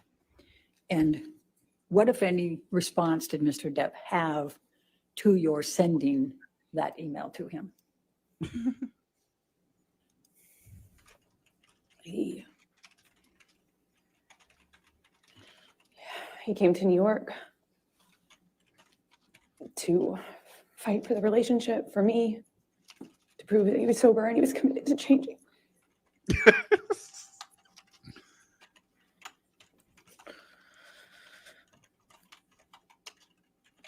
I believed he was embarrassed and sorry. He said he was, and I believed him. So I took him back, or I got back with him on the condition that he would uphold his promise to do the treatment, to do the full detox, clean up, and never go back.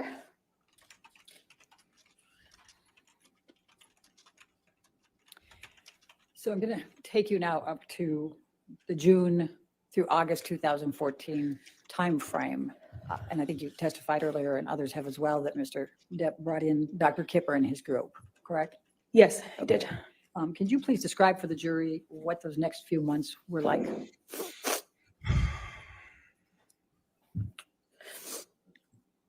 All of a sudden, this doctor gets brought on that we had been talking about. I'd heard this name before. And all of a sudden, this doctor, Dr. Kipper, who apparently wrote a book on addiction and was this doctor was going to be the solution, the cure, and he got brought on board. And all of a sudden, the plan was that this team would be involved in Johnny's recovery. So it felt real, it felt serious. I felt like protected. I'd already by this point heard a million times, it seems like, promises to get clean and sober, but this felt like a change. And they were going to come to Boston and start working with Johnny. And the plan was to keep Johnny on the same level of drugs that he was on since he was filming. They needed him to finish filming the movie. So he was going to be maintained with his with prescription pills, including the painkillers. And the plan was he would obviously abstain from alcohol completely and all other drugs like weed and coke. And then when he finished filming, the plan was to do the full Objection, Your Honor, detox. hearsay. And lack of foundation. I don't understand what the objection, I don't think it is. I think she was just explaining the context there. I don't think she was saying. We could what just somebody lay the said. foundation how she knew. It's fine. How did you know that? I was involved The in the judge is even conversations helping you out. with the doctors and with his sister. Objection, Your And- Honor, that's still hearsay. All right, Okay, let's stand the that objection. part is. So what happened next? As a result of these communications, without saying what the communications were? A nurse came to Boston where Johnny was. I just would come for short periods of time in between, on weekends from filming until I wrapped my movie, which I did, I think in May, if I am not mistaken. Anna. And then I went to Boston and I was Unseen. there and saw A nurse was flown out to Boston, Debbie Lloyd, and I believe Kipper came out too. And they put Johnny on a bunch of new medications, which they shared with me, told me about. Objection, Your Honor, hearsay. But we have to be careful about what other people told you. Okay, but you can testify to what you know. Okay, so what happened then? I saw his medications change. I know the amount that Johnny told them he was on was so that they could maintain him for the filming, meaning not make a drastic change in the amount of painkillers he was taking. But his behavior, his whole this is personality straight up changed. bullshit. This is straight up drastically. BS, by the way. He would be speaking to me, and at the time I was staying in Boston with him, having wrapped my movie, and he would, in mid sentence, mid word, fall asleep. One time I was sitting across from him, and he would come in and out of sleep, of being awake, or completely what This did appeared to not be asleep, happen, by the talking way, to me because with a cigarette in his if hand. this and he would- happened, Johnny constantly smoked, and he just sat this cigarette, as he fell asleep while speaking, down on his leg. Their hand-rolled this did not cigarettes didn't happen. stay lit very long, thankfully. But it was things like that, and I didn't understand it, even though I had experience with drug use in my family. I hadn't seen anything like this, and it was so dramatic, the change, that I was trying to figure out with the nurses and doctors what happened, what changed, how we could explain the change and what medications were causing it. I knew there were new medications involved. So, I was constantly worried and in communication. And Johnny's behavior got worse and worse, more of this passing out, nodding off, waking up in the middle of the night, screaming, waking up in the middle of the night, sometimes crying. And the emotions would change from one to the next, like by the second. I remember we were on a long weekend when he was filming in Boston, and we went to this like a resort retreat hotel, and he was just bawling. It broke my heart. There was just a lot of changes, and I really didn't know. I felt so bad for him, and I thought maybe it was just what Kipper had introduced into the regime, the medications. But what I found out in that time is that he was taking about double the amount. Objection, Your Honor, hearsay. Was No, I this your saw observation? it. Okay, overruled. Thank you. Please continue. It was taking about double the amount that he told them was his normal when he started the process with the doctors. So after a few, I think months of going, what is wrong? And, turning him over when he vomited at night or checking his pulse, there were, all of a sudden when I realized the amount was about double, I realized then he had been lying to them and me about the amount so that he could get extra high before he had a detox. But that I can't just, it was such an agonizing weeks, months. It was so agonizing. I don't know how long it lasted, but I was so concerned for this person, and he had just been doubling up his meds because he didn't. Doubling up is, by the way, I've looked through the medical notes from this period all through. The medication that they were giving him was so precise. There is no way he was doing this and could have gone through detox. Absolutely no way. You're going to move the admission. Impossible. Exhibit 1092. All right, objection? No objection. All right, 1092 in evidence. You- can No. publish. Thank you. I spoke to Can an you describe alcohol nurse that actually Depicted broke here down and why you took this the picture. importance of This was during that time ensuring the when correct medication. The If he did this, prescriptions only would that he he not was be on able to and complete the the doubling up detox, of the opiates, he would be so bad relapsing that nearly every.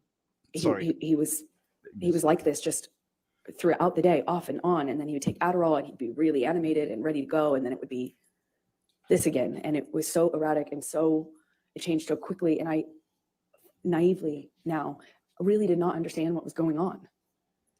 I deeply cared about this human's well-being, This human. and You did. it was very confusing and scary.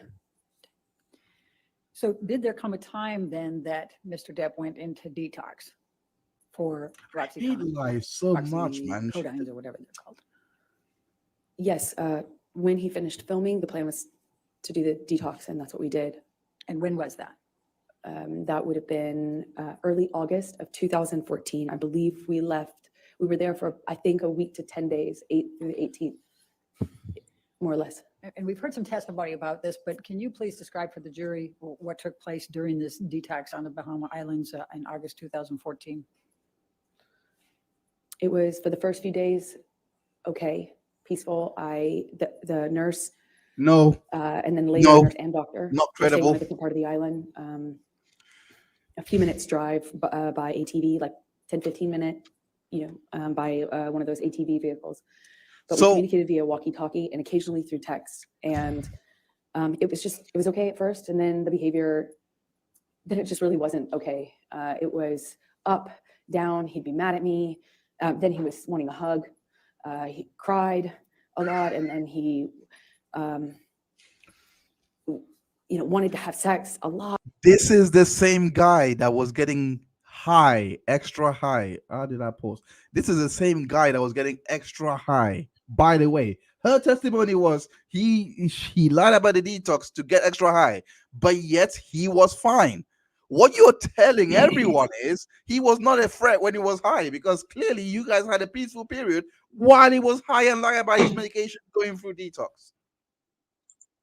Like, So Jesus Christ. Sorry. you're at this point. No, it's all good. It's all good, but I'm back now as well, so thank God for that. Yeah, Welcome back. look, I've been listening to her. I think she's doing very well at the minute. She's composed. You- She's, Okay. All right. No. No, you Uh, no. No, that's fair. That's fair. Why do you think no, she's no, I'm doing joking. extra well? I'm joking. No, I'm no, joking. no. I don't think she's doing well. No, I'll be honest with you. I was waiting for you to come on. So her elaborations and stuff, man, Jesus Christ. So there's stuff here, there's stuff here, man. That has, right. So first of all, the whole I don't even know where to start with all this. It's a complete mess. Do you know what I mean?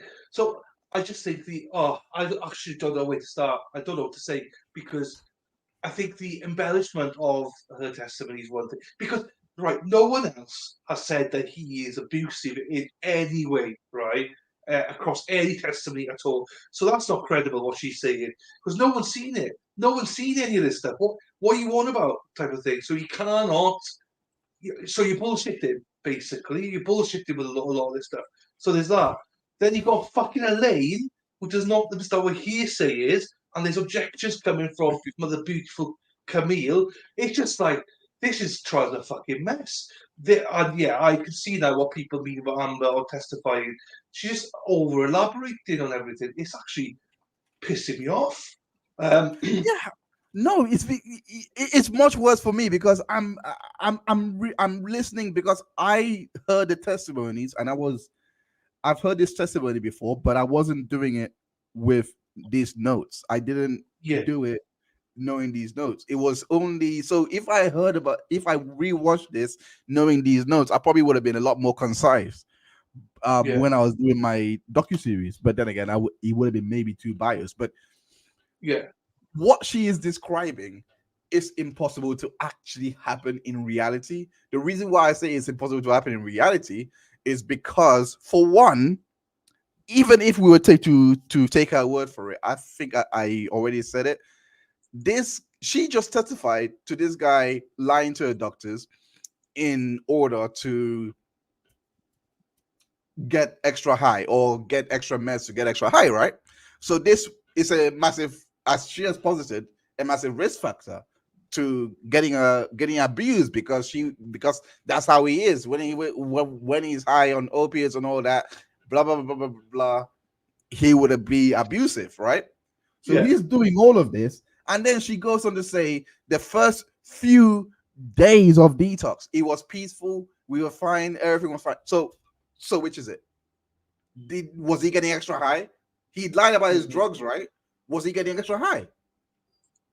Like, so what you're basically telling me is this guy did get extra high, he just wasn't abusive when he was extra high. That's what you're telling me. Until you want him to be abusive, basically. Because he turns out off and on as a switch when you decide he's abusive or not. That is just, I'm sorry, but like, Yeah, But like yeah, go on. you're bringing on a lot more in-depth detail now, as you say, because you're seeing and saying stuff now. I'm a bit like, oh yeah, oh, okay. Because obviously it's my first time, and this is obviously you've said it multiple times, so it is good to hear a little bit more about that side then, and the things that you've picked up along the way. So you're obviously, as you say, do you think it's good they didn't have this in-depth knowledge though before you did the documentary, because I you agree. 100% would have been biased, and rightly so. Do you know what I mean? So that's good though. That was Somebody by said, accident. That was by complete accident because these yeah, notes came out after I had already watched the trial over and over again to mark down the important points. Then these notes dropped. So it didn't come through my mind to go back and watch it again. It was just okay. yeah, Let me bring everything together based on what I know yeah, already. You know, but yeah. yeah. Anyway, that's just sorry, That's fine. but I spoke to an alcohol nurse in regards to what happens with detox, etc. And based on everything he described to me, just the without knowing these two, because he didn't watch the case. He described is contrary to what she's saying here. Like the doctors will not be this irresponsible. Like you're basically saying that the doctors were so incompetent that they couldn't tell what this guy was taking initially, and they didn't have any extra tests to see. You know what I'm trying to say? Like when Yeah, on when on their reports there are different drugs they give him from the start to basically see what how to follow through with the details, because they have to do this to know your profile basically. yeah. I was I get you.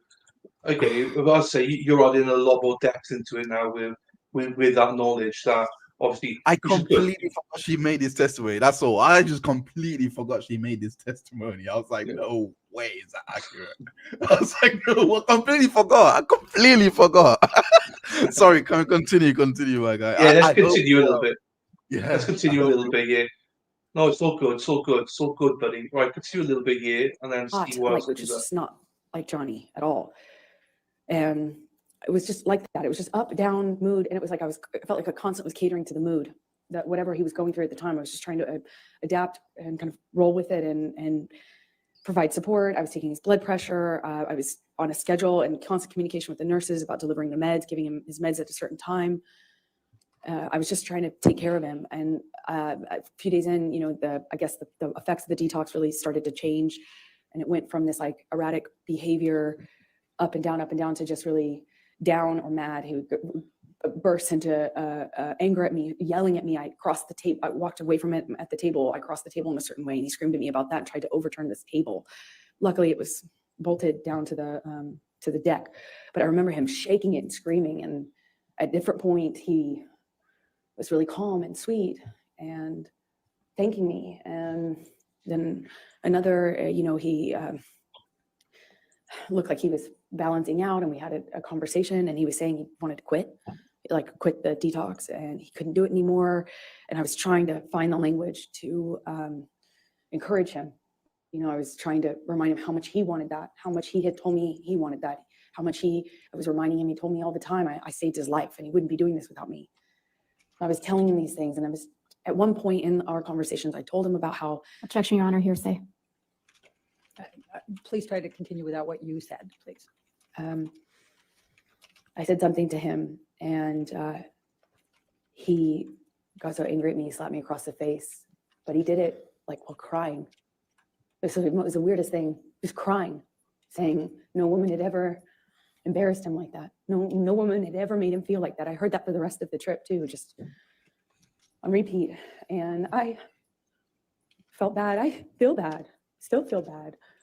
But, I didn't want to make him feel embarrassed. That's not what I wanted to do. It just was over my head. I don't know how to detox someone. I don't know how to help them through that. And I shouldn't have been there. I don't. Why were you there? Because he asked me to. And I didn't know that was a phenomenally dumb idea. I don't know why why the doctors and nurses didn't tell me not to. He did. I had no idea what that was going to look like or be He like. did. He just It wanted was to go. hell. You wanted to go. You know, we're on an island. You I'm trying to take fought care of for him, it. and he was hallucinating and Objection, Your It Honor, was non meant to be responsive. his sister, but it was meant to be his sister. at me for things that I said when Because I after they didn't. broke, I hadn't said after they anything. I would fought, tell him, Johnny, Objection, Your Honor, I'll hearsay. let it go to sidebar. No. Go. Keep playing. I'll let it go to sidebar. Then we can talk. Keep playing. Don't worry. It's not offered to prove the truth of the matter asserted. What's it for? It's just telling the context of, I'll sustain the objection. please continue and just say what he says and what he did and what your observations were. he was accusing me of having a man in the house with me. We were in a single, in a cabinet. It's basically one room with a closet and a bathroom. I mean, there's nowhere to hide, really. I mean, there's a closet and a bathroom. And he, at one point, told me that I was hiding somebody in the house. Another point, he was communicating with someone not in the room. It would yell at me and then yell at someone else who wasn't there. And I tried to ask for what I should do. I didn't know what to do. His reaction says a lot. Strange. I bet you she did have somebody in the house. Was- Not this occasion, but some other occasion, and she's projecting that and saying, "Oh my gosh, she was After you jealous of left that." Bahamas Because- and finished with the detox there, where did you go from there? We, meaning Debbie Lloyd, Dr. Kipper, and I and Johnny, we flew back to LA. And he was going back and forth between saying he wasn't going to continue to, he was committed. It was back and forth. Everything was up, down, erratic, like changing every second. And Normal we for got to headache. LA and Normal people are going through Debbie detox. and Kipper communicated with me. I won't say what they said, but I decided it would be probably in everyone's best interest if I went away to a hotel. Johnny put me up in this room in this hotel while he finished the process of detox in LA. And I had my friends out with my girlfriends there to support me as per usual.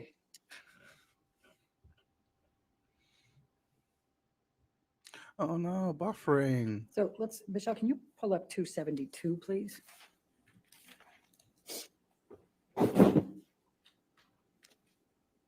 And after you That both was a returned to meme-worthy LA, moment. Did That moment was Mr. so Depp mean. communicate with you by text while Yes, you were Dylan, listen to apart Josie. from Don't stick your the tea in crazy. Yes, he did. Your Don't Honor, do I'd like it. to move the admission. I've I been know. there. to Don't defense do I it. know. Yes, Your Honor, Oh, I to could the be first walking message. there. Excuse me, Good Your Honor, walking the there. second. I still haven't recovered. I still haven't recovered.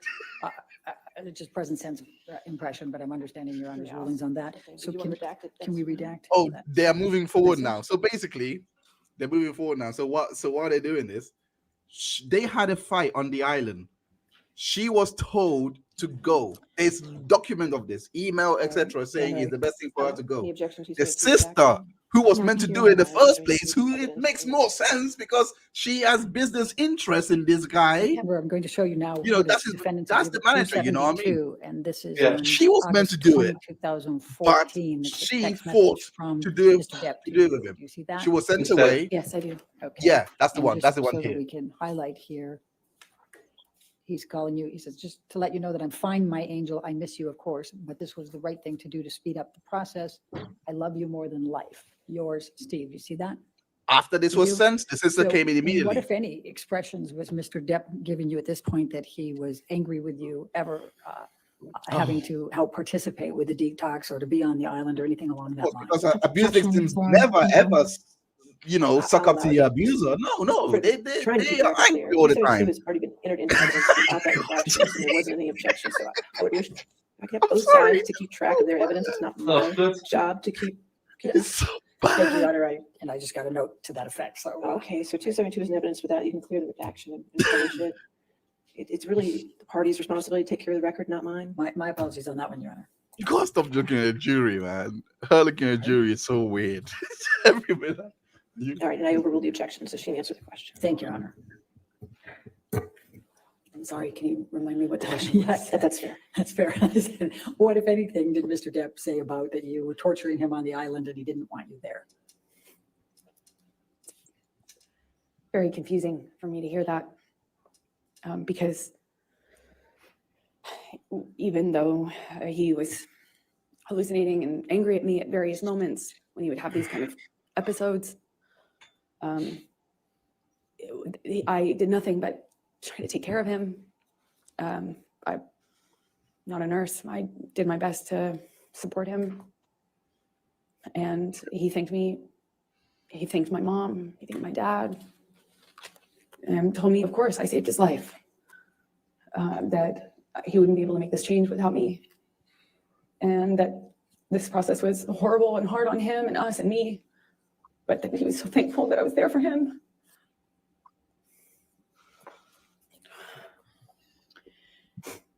Okay, we can take this down now, Michelle. Thank you. And I'm going to Notice nowhere in that text message does she say. Do you remember filming Magic Mike 2 in that time frame? Yes, I do. And what, if any, connections did you have with Mr. Depp in that time frame? Well, I bargained with him about me doing the role. He told me he would call the actors. It was a mostly male cast, but I bargained with him. Objection, Your Honor, hearsay.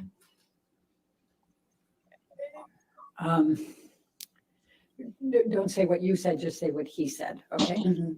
I'll be right back. I just need to grab Yeah. some water. He Where at? reluctantly agreed to me working on this movie or taking a job. He was filming a different movie in London at the time. I wasn't going to play a sexualized character. I wore no makeup or minimal makeup in the movie. No sexy clothing. No kissing scenes. No sex scenes. So I went and did that film in October of 2014 in Georgia, while he finished his movie in London. And then at some point he came out to pick me up in Georgia and was there for my last day or two of filming. I'm going to ask you to turn to, Michelle, can you bring up 310, please? Defendants 310.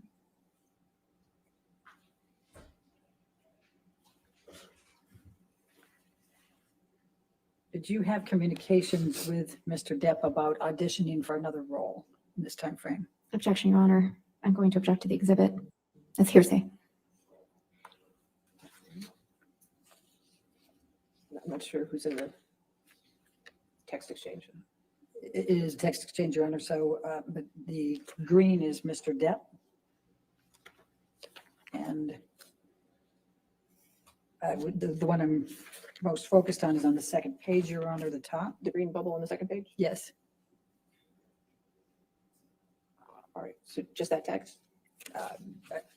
Based on Your Honor's rulings, yes. Any objection to that text? No, thank you, Your Okay, Honor. if we can get that redacted. And while that's being redacted, and let me ask you, what, if any, anything was Mr. Depp saying to you in this time frame? We're talking in November 2014 about you not working anymore or not taking on any more work or auditioning. Objection, Your Honor, compound. They're all the I'm same reading. subset. Overruled, I'll allow it. Thank you.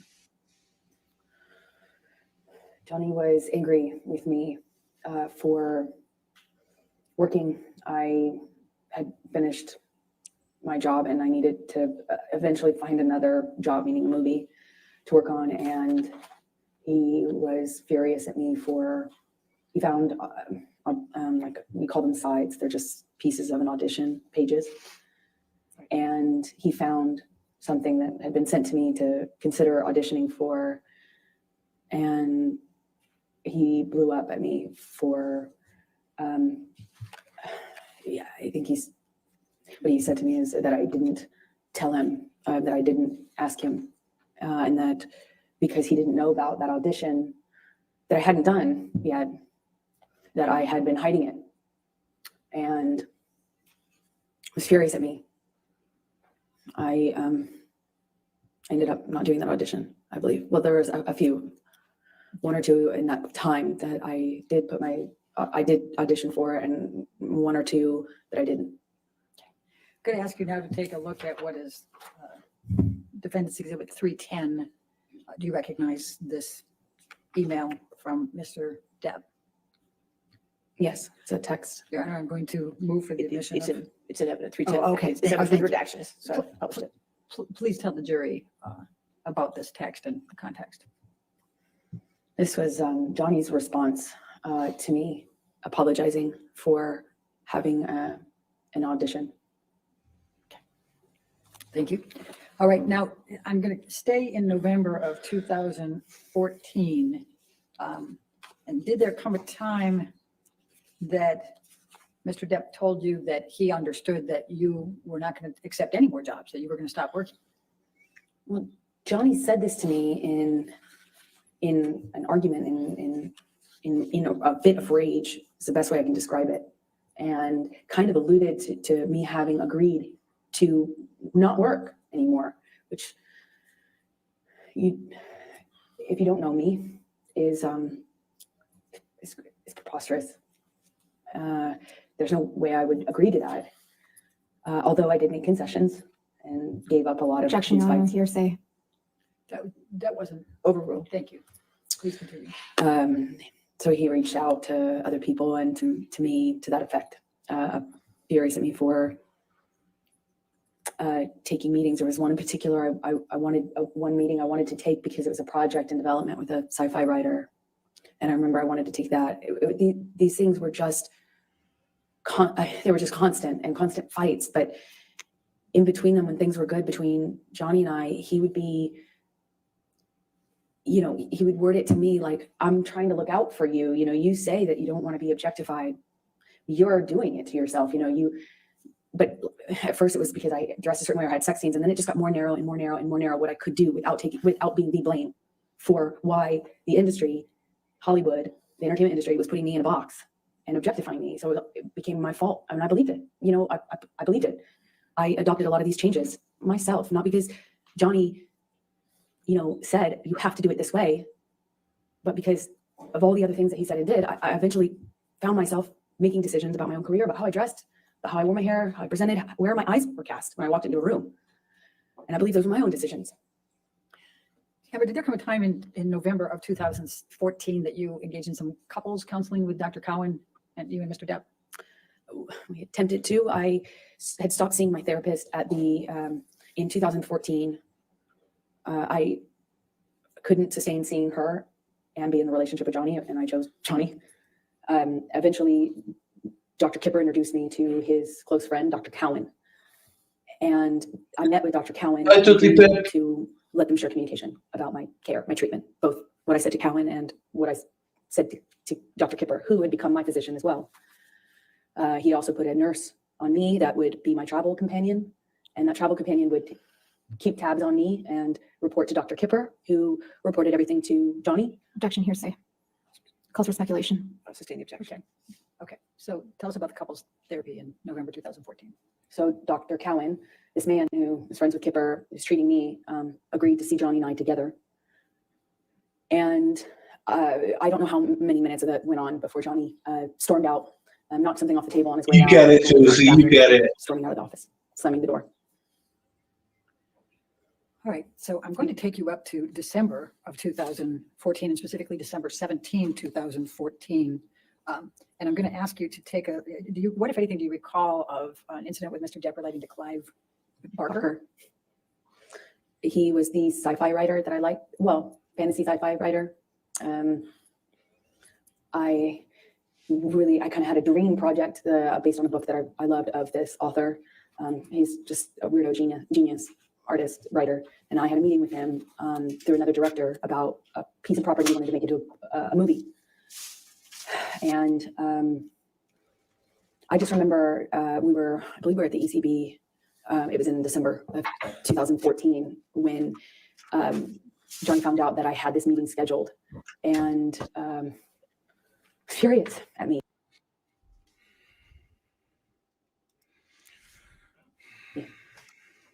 Accused me of having this plan to sleep with this. He was mad that I was taking the meeting at this man's house, but the man was very ill, like terminally ill, and not able to leave his bed or his home. He was under home care and very ill. And the person who was introducing us explained to me how we had to meet, and I did.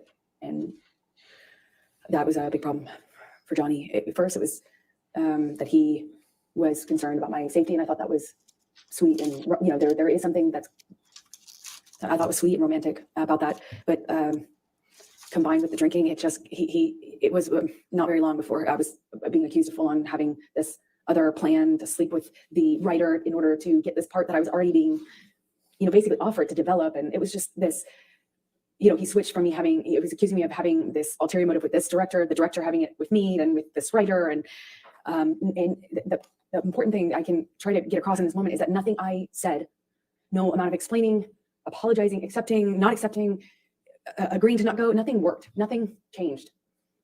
How mad he was at me and constantly telling me I had done something wrong to deserve what was happening. Until, of course, he takes it too far, hits me too hard, breaks too many things in the house, and then leaves, which was the pattern. And he would leave and not have to deal with the cleanup. He never had to deal with the cleanup. He never had to deal with the destruction or see me with the house that he had destroyed. He never had to deal with my face the next day. He would just go. I called it splitting. He just split.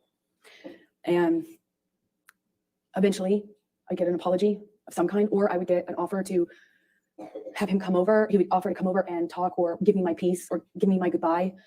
And in many ways, I found myself accepting that, knowing it was kind of false pretense, because I too wanted to resolve it. I didn't want him to think I was sleeping with the sci-fi writer. I didn't want him to think that I was this slut he said I was all the time. I mean, part of me really wanted to believe that he didn't mean those things, and I wanted to get to that part of him that would tell me he didn't mean what he said and that he was acting this way because he was messed up, and the cycle would repeat, I suppose. Was there any physical violence on or around December 17, 2014? Yes, is the answer to your question. I don't really remember what happened in that fight. I remember more afterwards. I remember how apologetic he was for it. I remember him telling me he took it too far. I remember him saying he'd never do it again. And I remember wanting to get to Christmas. Christmases are hard probably for everyone. And I remember it was close enough to Christmas that I was tired and I wanted to be in I wanted to be in a kind, gentle, peaceful state for Christmas. I didn't want to go through a breakup this time. I didn't want to, that's what I remember at that time. Let's bring up Defendants Exhibit 321, Michelle. By the way, fun fact, Johnny had housekeepers. 12/17/2014. Amber never had to do any cleaning in her entire life. The housekeepers did that. She took advantage of those housekeepers. The admission of Defendants 321. Any objection? They were doing their duty. Your Honor, just a quick So point. I don't know where she's getting this notion that she was doing all the cleanup and all of these things Your Honor, when no objection. All right. whenever there was a breakage, like for example, the May incident. Amber, I'm just sorry, the March incident, sorry. This is an email exchange between you and Mr. Kevin Depp. Murphy would I'm arrange for the I'm truly sorry housekeepers to upset go you in. to They would do that. literally message Kevin Murphy, who And was the then house Depp. manager, to get the You, of course, housekeepers to keep your come in generosity of and selflessness, clean your up. affection, and your sweet doting It was deeply literally into there. my heart, and I think that I've been reciprocal. But Agony is never sure, the answer Amber to did the any cleanup. equation or occasion, go with nor that. is rage. Please know that my apology is sincere and solid, and as stupid as it sounds, I hope your meeting with Clive Barker is excellent. You see that? Yes. Okay, and then you respond, thank you for your words, and you indicate you just left Betty Sue's, that's his mother? Yes. And I then had a glass of wine with my former agent, Megan. Okay. That afterwards, she encouraged. Objection, hearsay. Yeah. Okay, thank you. Sure. All right, and we can take that down. Let's bring up 325, Defendants 325, please.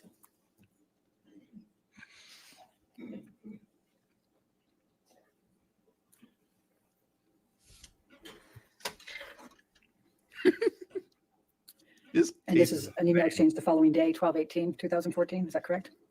Yes. Okay, Your Honor, I move the admission of Defendants 325. It's already in, oh, it's already in, Your Honor. My apologies. We'll get that figured out at lunch.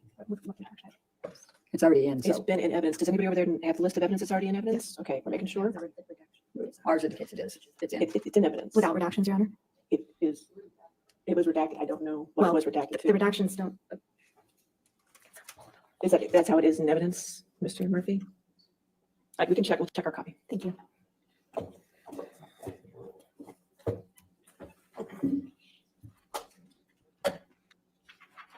It's fine, Your Honor. We've confirmed. Thank you. All right, can be published. Thank you.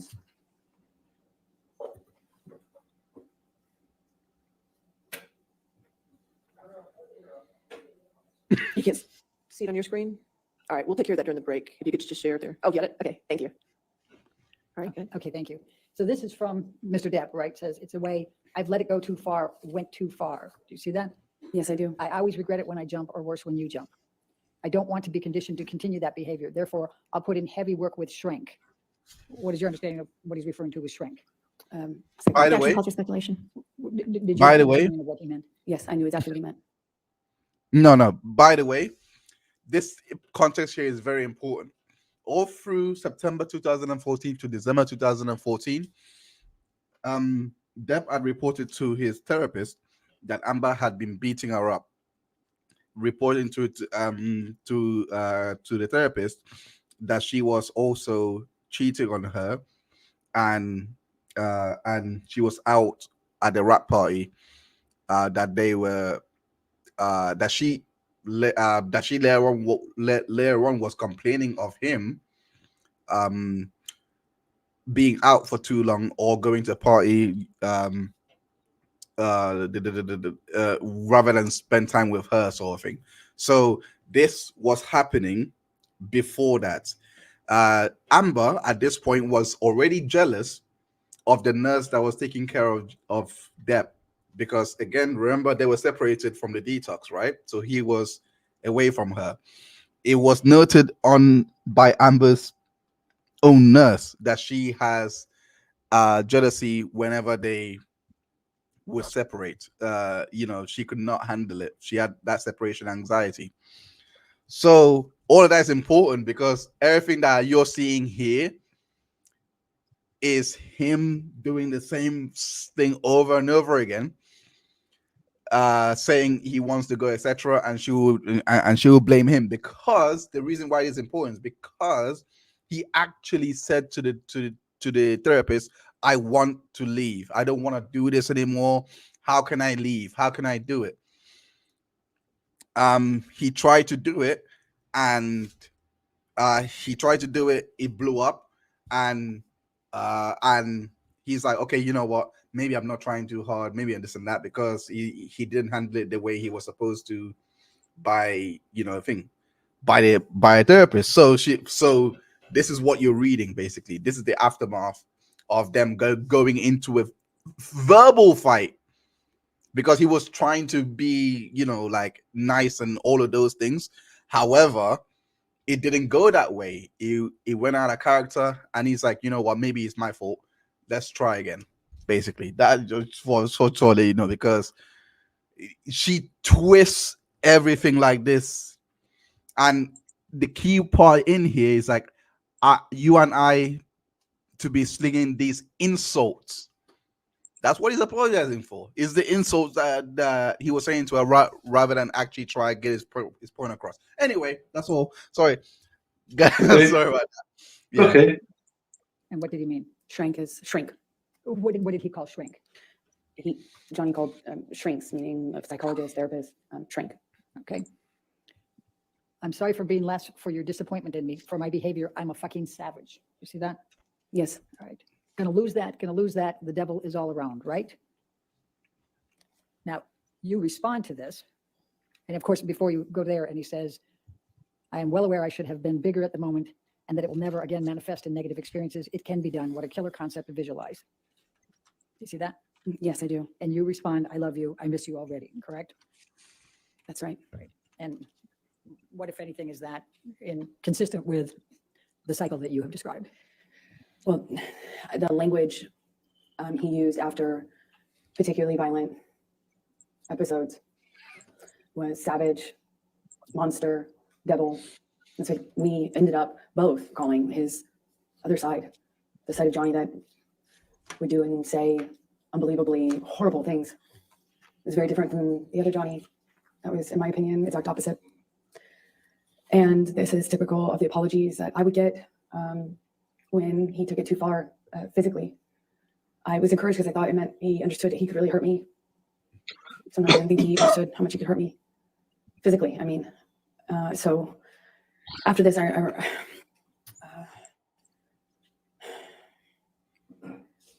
I had a visible bruise. I don't remember where, but I remember what other people, well, I can't say that, what they said. So anyway, and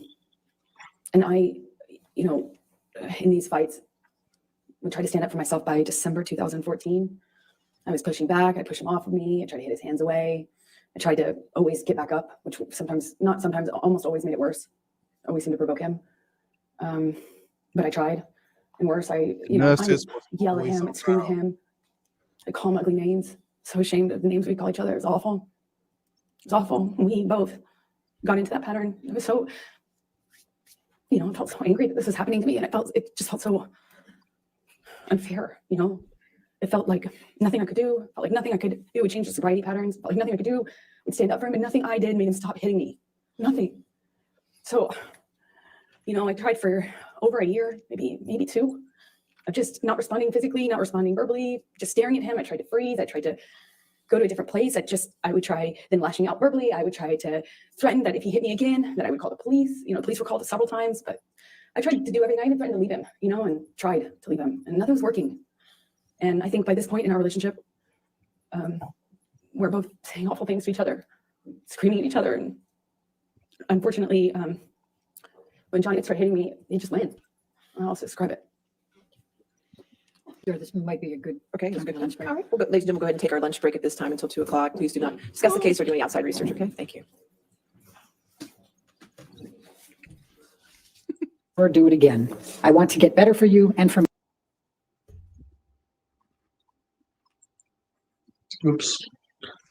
I'm just going sorry, mate. I'm just going into the lunch break. I am. As in, to where it starts again. But yeah, you got anything else to add? Jump back to where we left off. We're up in January. Sorry, mate, have you got anything to add, or you? No, No. I mean, it's just around this time, according to someone that does know the family, she was also throwing candles at him, and the house manager would clean up the candle wax and he was testifying to this. Oh my gosh, it's so bad. I'm sorry.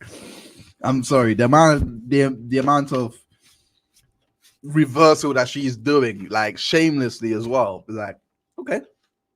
And I'm watching and I can hear the inconsistencies. It's terrible. Anyway, continue. That's fine. Right. Of 2015. Danish girl, you're filming in London, is that correct? Yes, that would have been January 2015. Okay. Now, we heard some testimony from Isaac Baruch earlier about a telephone call that you had with Mr. Depp. Do you recall that call? I do. Can you please tell the jury and remember to tell them what Mr. Depp was saying on that call? And you can give the back. I didn't mean to cut you off of the context. Go ahead. Is it okay to? The nature of the conversation was pleasant, friendly, fine, normal, and then Johnny stopped making sense with this. Like, he'd start a sentence and then trail off and act confused when I would be confused, and that pattern kind of increased pretty dramatically in a short amount of time. And I was in a hotel room in London speaking to him in Los Angeles, and the phone, what I assumed, cut off. I thought it was a connection issue. And I remember getting out of bed and walking into the bathroom to get something, and I was redialing him. And in the span of that short amount of time we had been disconnected, it was minutes, not even minutes. I called him back thinking the phone had been disconnected, and he answered and he said, how could you tell me that? How could you say that to me? Who the fuck is he? Who the fuck is he? And he asked me that a few times, and I was so confused. I didn't understand what he was talking about. I expressed that to him. He says, who is the guy, the one in New York that you're fucking? And it was such a bizarre conversation, because it had already started to feel like he was not making, it was almost as if he was confused by what sentence he had started by the time he got to the end of it. And then all of a sudden he tells me that I have just told him that I had a boyfriend or a lover in New York, and he's accusing me of having just told him about it, which was crazy to me. Not only was that not accurate, I would never have communicated with him like that. More or less called him on the phone to do it, and then call him back and wonder what the connection issue was. It was just the most bizarre thing. But he was so worked up, incoherent, and accusing me of having had this conversation with him. Eventually, the line drops out, and I spoke to the person who picked up the phone. Okay. And how did that end? I no longer spoke to Johnny. I probably can't say what the person told me. Are we talking about Isaac Baruch? Yes, Okay. So without saying what he said, you had a brief conversation with Mr. Baruch, and that was the end of the call? I did. That was my understanding. Johnny was passed Objection, out. hearsay. Okay. All right. January 25, 2015, Tokyo. Please tell, it's the premiere of Mordecai, correct? Did you accompany Mr. Depp to Tokyo for the premiere of Mordecai? I did. When I was, Please tell the jury about that trip. well, I had just started to pick out the wedding dress right before that trip, and plans were moving for us to get married.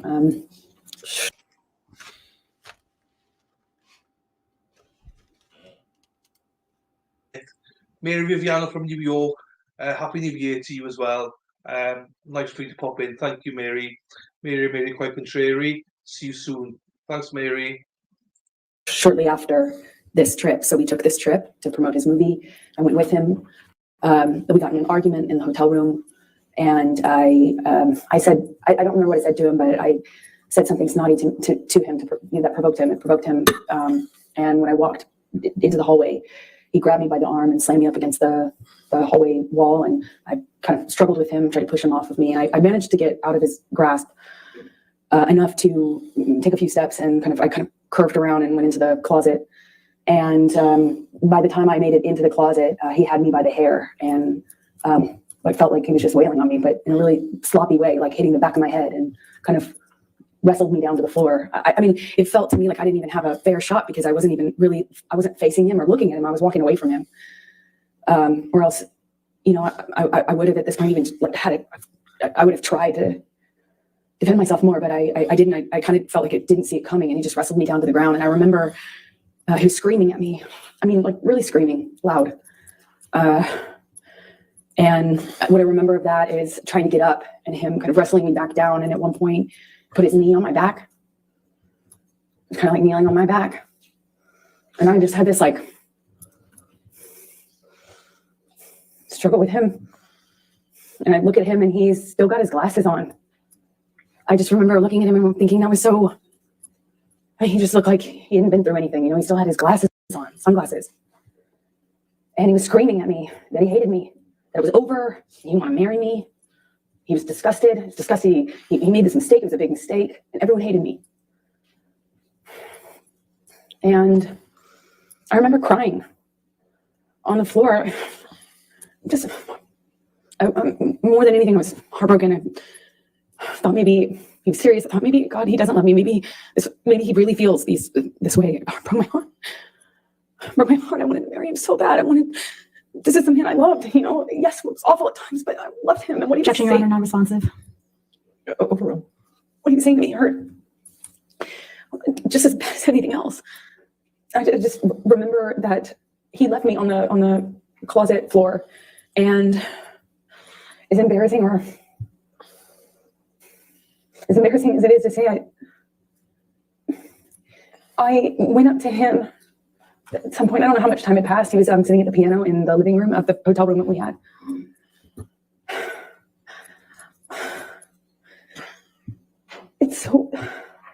I know it may be hard to understand. It's hard for me to hear myself say, but I just wanted it to stop. I wanted things to just be okay. And I just sat next to him on the piano, and I just leaned my head up on his shoulder, and of course I was mad. Of course I was mad, and felt it was horrible what he'd done. But on the other hand, I wanted us to be okay. I could just put I could put the physical stuff in a box, and I just kept going back on how much I love this person. So just put my makeup on and went to the premiere with him and walked red carpet with him. And I remember in the car checking my phone obsessively for pictures, because my dress was backless. Of all times to have a backless dress. And then I was just looking at pictures. I was on the red carpet.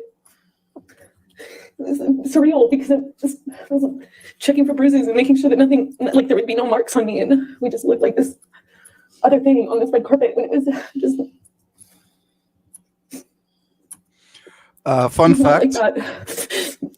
Fun fact. No. Keep playing. It's fine. They're gonna go into the quick. It's In embarrassing. the UK, she testified that this incident happened 2 days. No, not even 2 Objection, days. Your Honor, non-responsive. 4 days Trusting before the objection, next premiere. question. I'm going to take you to February, the next month, This incident happened 2015. 4 days to before your the wedding. premiere, right? Can in you the please US. tell the jury about your wedding? She said it happened the day before, or basically that night. So we get married in Babe. Los Angeles. I get a sense that it was a wedding, running around Los Angeles. I was getting married that day, and I remember running around, I went to therapy, got ready, and Johnny and I met at the penthouses downtown, and I wore a white dress and a veil had bobby pinned in my hair. And I walked out of that penthouse. I met with Johnny in the hallway, and I thought he looked so handsome, and he seemed happy. And I felt we were making the right decision. I was so looking forward to having this. I thought we'd get married and we'd have stability, safety. So we get in the car, we get into actually Johnny's car, and for the second time since I've known Johnny, he drove drove us in his truck. It was weird being in the car with him alone. We didn't have that. And we drove to his mom's house, and a justice of the peace arrived, looking kind of surprised. And she married us in the living room of his mother's house, Betty Sue, with our families together. My best friend, my mom, his mom. We ate food with the kids. They were there. And we had a wonderful evening, and then got up and got on the plane either the next morning or the day after, and flew to Johnny's Island. And we had what we had planned for the better, we planned for the better part of a year or so, maybe 8 months, for this 3-day wedding on his island with our close friends, about 12 people, maybe 15 people.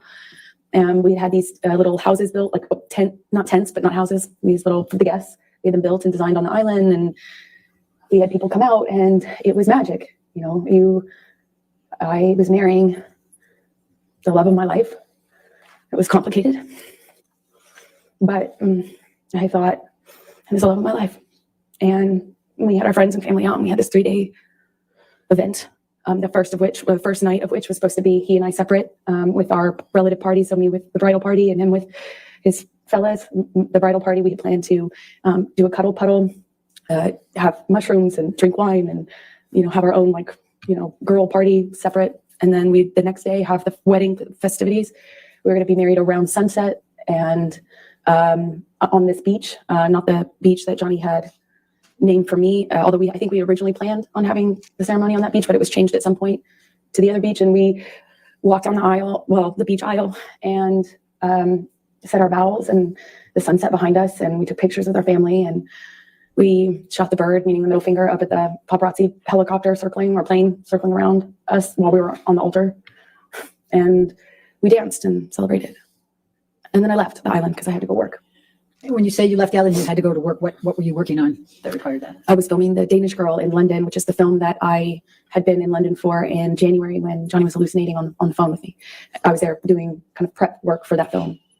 And what, if any, film was Mr. Depp going to at that point? Well, the plan, why we did the wedding when we did it, is because he had always had this commitment to do Pirates 5. And he was going to shoot that in Australia, and I was going to shoot The Danish Girl. And I started The Danish Girl in early February, and he was going to fly out mid-February to Australia. So his movie was going to take the majority of the year, meaning until August.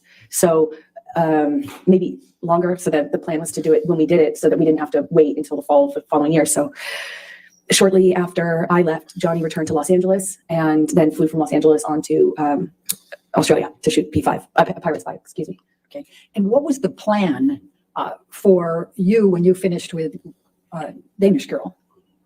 The plan was always for me to wrap on my movie and then come and join him in Australia, where he was filming Pirates 5. Okay. And when approximately was that? That was March 3rd. March 3rd that you finished with Danish Girl? I believe, I can't recall the exact date, but I believe it was around that time. Yes. Okay. And then tell the jury, where did you fly to get to Australia? How long of a turnaround was it for you to get to Australia? It was about 24-hour. I think it's about 24 hours. I could be mistaken on the exact amount of time, but I remember it's quite a distance from London. I was filming in London. He was filming in Australia. Effectively, you have to fly 12 hours, stop, get on a different plane and fly, I think, around the same amount of time, if I'm not mistaken. Okay. So when you arrived, before you finished rapping with Danish Girl and were heading out shortly before, what, if any, communications did you and Mr. Depp have? Well, at first it was great. Even though we were separated, it was so hard to leave, leave right after you get married, especially considering that in Johnny and I's relationship, it was always so much worse when I went away to work. That's when problems started. So that was hard, but we communicated pretty consistently and it was positive until it started to change. And I got the sense that he thought I was sleeping with the director, and then it was with the actor I was filming with. Who was the actor you were filming with? Eddie Redmayne. Okay. I thought, I was not that it mattered, but I could do my best to field the accusations, and then they would kind of subside, and I thought things were okay. And one day, right before I'm supposed to fly to Australia, he, I think it was the night before I was supposed to leave to go to Australia, he calls my hotel room, apparently. I had a sense that the phone was ringing. I think it was in the shower at the time, but not much time had passed, and I get a knock on the door, and it was someone from the hotel that I was staying at. The hotel staff had been sent up to the room because Objection calls for hearsay and speculation. Standing objection. So don't tell what the staff said. What happened next? Then I start communicating with Johnny. And when you say started, I mean, was he on the phone? Did you call him? What happened here? He called the room and then my cell phone. And then once I was on the cell phone, he was accusing me of not being in my room. So he called the room, and I had to prove I was in the room because by answering the phone. And we had a lengthy kind of circular conversation about where I was and why I didn't answer the phone. Why I didn't answer the phone immediately. He didn't sound like he was connected to reality. It just didn't seem like, to me, it seemed like a previous pattern. I was unsure what to make of it because he wasn't right in front of me, but he was accusing me of what it seemed like is having, I guess, an affair or a reason to not be in the room that I got a sense from him was, cheating or, that I was hiding something. Why I wasn't answering the phone, and hence why I got the knock on the door. That was right before I left. So before you headed to Australia, what, if any, requests did you make of Mr. Depp for him to get you MDMA? That's ridiculous. Why is that ridiculous? Because I would never, since that time I learned my lesson the hard way on the plane to Russia, I would never do MDMA with him.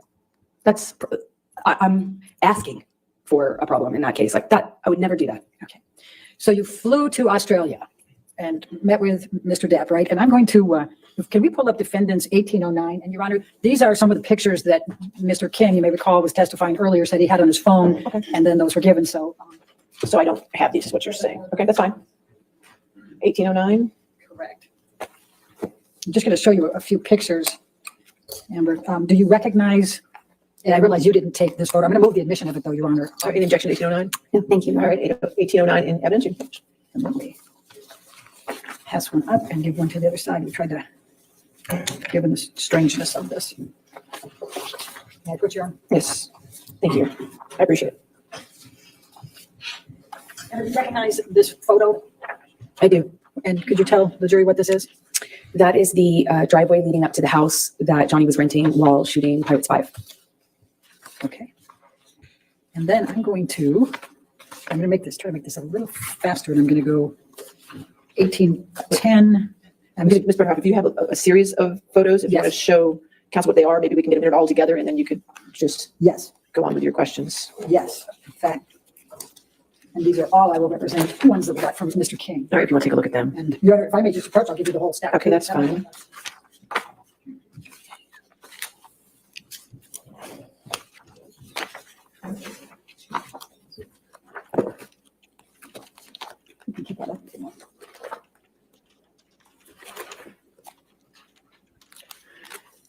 But by the way, Amber, you see those kangaroos in there?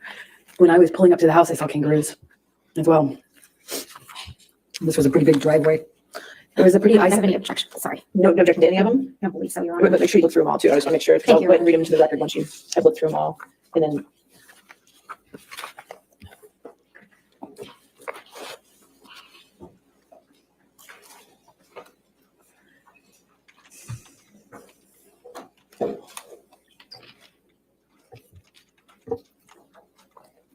Thank you, Your Honor. I've reviewed them. I have no objection to any of these photographs. So we'll enter into evidence defendants 1804, 1805, 1806, 1807, 1808, 1810, 1811, 1812, 1814, 1815, 1816, 1817, 1819, 1820, 1821, 1825, 1827, 1828, 1829, 1830, 1831, 1834, 1835, 1837, 1838, 1839, 1840, 1841, and 1842. Did I get them all?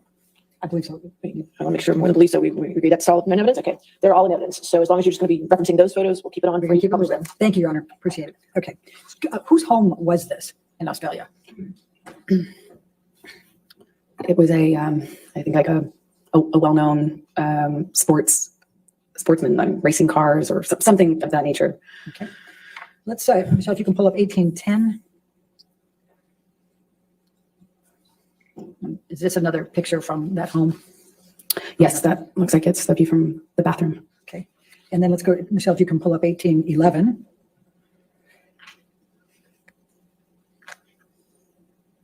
Is that a picture of the home? That's the house, yes. Okay. And let's go to 1812. And that's, That's the view from the living room. It opened into a lagoon. okay. And then let's look at 1813.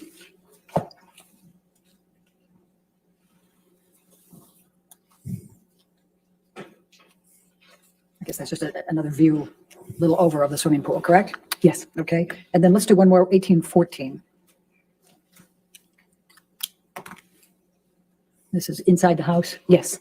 Okay. And if you can look to the back here where I've got I'm making some, what if anything is that back there? That's the kitchen. Okay, this is the dining room and this is on the main level. What we're looking at is the dining room table on the main level with the kitchen in the background. Okay, thank you. Now I'm going to ask you to take this jury through your experience, what happened in Australia once you arrived there.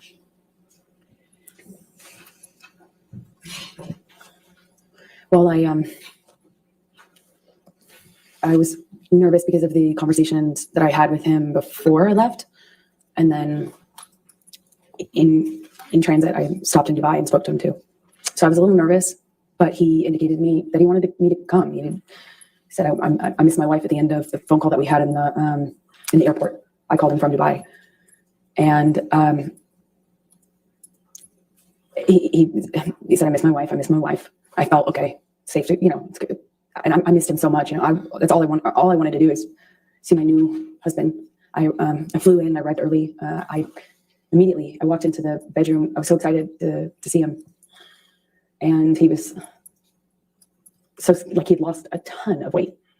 So I just knew something was up. And he kind of quickly, kissed me and kind of, we had some interaction. It was brief. He was leaving to go work. He had to work that day. But then after the plan was he would come back, which he did in the evening. And then he was supposed to have a 3-day weekend, a long weekend. So he comes back that evening and the chef had kind of prepared some things for the fridge, mashed potatoes, I think spinach as well. There's some steaks in the fridge, but he had kind of prepped some of the sides. And I was looking forward to having this kind of, our style at-home date. We've just been, we're a married couple. We hadn't seen each other for basically a month after getting married. And I start dinner and am happy to see him. And at some point early in that evening, he pulls out a bag of MDMA. I asked him what it was, and he told me it was MDMA. And I was surprised because at the time that was, there was no question mark as to how I would respond to that. Or so I thought. It's like, why would you even think that that's okay? He'd already gotten clean and sober. I was, touch and go. But for the wedding, he was drinking Beck's. I think at some point he did have wine on the island, but it wasn't an issue. Right? Just moved ahead. So I was surprised that he would even pull out this bag and, well, frankly, not hide it from me. And he kind of seemed to suggest that we should do it together. And I was like, absolutely not. Like, I just got here. I want to see you. I want to spend time with you. It was the exact opposite of what I expected and what I wanted. And it just seemed delusional at the time to me that he would even suggest this to be something that I could participate in with him. if you had been through what I had been through at that point, it's crazy. And at some point, he drinks in front of me. At first, I think it was like a Malbec or a wine or something. And I remember we hadn't, like, it kind of started an argument. And that was upstairs in that room that we just looked at a picture of, by the sunflowers. That's more or less where we were standing, just closer to the kitchen. And we get in an argument, and I shove past him, just stomp off. And he grabs me. We have an argument about me walking away, and am I walking out of this? And in my head, I was like, I actually wasn't thinking of leaving yet, but that would later be going through my mind. And we had a brief interaction, and I don't remember the exact sequence of things. I wish I did. I have a lot of flashes. It gets a little bit more confusing for my ability to recall everything in a linear way a little later on as things got crazier. But for this part, the first night, what I distinctly remember is at one point, I don't think I had gotten very far. Maybe I came back into the room, but when he shoved me, I went flying across these parakeet floors. I mean, just skidding across these floors. And I remember thinking it just looked so easy for him to throw me around like that. I just slid, screeching my skin against this like beautiful wooden floor.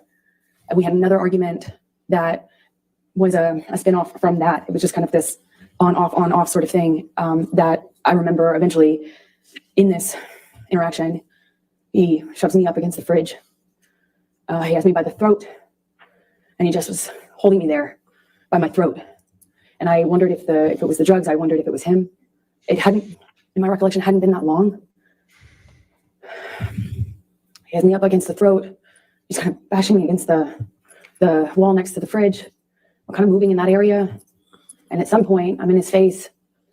I don't know if he had let go of my neck or loosened my grip, but I remember slapping him across the face, screaming at him, screaming at me. I got my hand free when he tried to grab me when I walked off. I stormed off. I slammed the door upstairs. I don't know if it was in that instance or if it was in a later one that I eventually barricaded the door.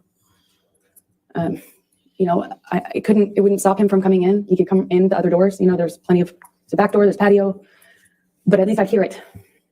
And this is March 2015. By this time, I'm being medicated by his doctors, giving me anti-anxiety meds, giving me, had already tried to give me antidepressants. They didn't work for obvious reasons, I hope. I wasn't sleeping. I had insomnia. I'd wake up with panic attacks. I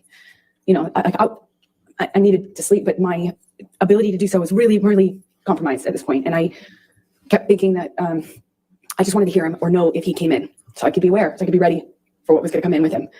And at some point I go back downstairs. I don't really know at what point I gave up and stayed behind my barricaded door, but I managed to go to sleep. I took some sleeping pills. I woke up, and when I came downstairs, he was still up. He confirmed that when I asked him that he had not slept, he had not eaten. So I tried to get him to eat. We get in an argument. He was accusing me of Eddie Redmayne.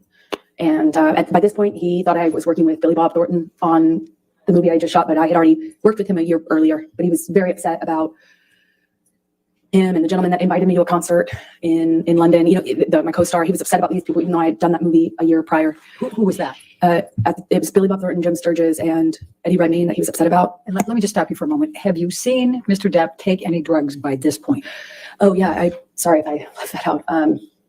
When we had the argument about the MDMA, he suggested to me that it wasn't on the no-fly list, like it wasn't on the no list. That was his argument. That was his defense. Like, this isn't you didn't say I couldn't have this. And over and over again, Johnny told me I wasn't the reason he was getting sober, but I was the reason he's staying sober. I'd saved his life and all this stuff. I wasn't like, it wasn't my job to police him, but I kind of ended up being in that situation. It seemed like in his mind, when he would express that to me. So he took a handful of pills, and I didn't count how many, but when I came back downstairs, I did the math on the amount that was left. And I think it was either 8 or 10. I can't recall as I sit here now, either 8 or 10 pills of MDMA That he had taken or that were left? I remember we had a conversation about the amount that he took. So I remember saying, you Objection, hearsay. Okay, I'll sustain the objection. Okay. There were only a few left in the bag. So I think it was what he took. And I said, Johnny, Objection, hearsay. He confirmed that he took that amount and that he could take that amount. And what amount? At this point, there were 10, he had taken 10, 8 or 10, I can't recall. And when you say at this point, is that the first night? Is that the second day? This is the second day. This is after I've already fallen asleep for the night in the room upstairs. Come back downstairs. He was still awake. Okay. Please continue with that second day. He was accusing me of being mean to his sister. He was accusing me of not liking his sister. Something about the wedding. I was trying to put out that fire, as you will. I was trying to say, no. First of all, I'm not filming with Billy Bob. No, I wasn't filming with Jim Sturgis. Yes, I filmed with Eddie Redmayne, but he was a lovely gentleman. Objection, Your Honor, hearsay. That's not offered to prove the truth of the matter. Overruled. And then when it came up with his sister, he was accusing me of kind of having this animosity with Christy. I tried to defend myself, explaining why her and I had kind of become cold to one another. I don't know how else to describe it because we never had any sort of direct interaction that was negative. We never had any sort of confrontation or anything, but I did my best to explain to him what I could answer to that accusation. And at one point he, I mentioned that, well, I can't say what I mentioned. He, as a result of that phone call, picks up the phone and calls his agent.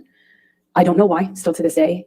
He calls a few people. I don't know who's on the other line. I just heard his side of it, and he's screaming at them. I got a sense that it was money, that he felt people had been stealing money from him, and that the studio had been ripping him off, and that he was calling himself like a whore, or he had been whored out. He seemed like he was upset, but I did not, at this point, this is maybe early evening, it was before the sun went down on the second day. I remember he took the phone at one point and called my divorce attorney.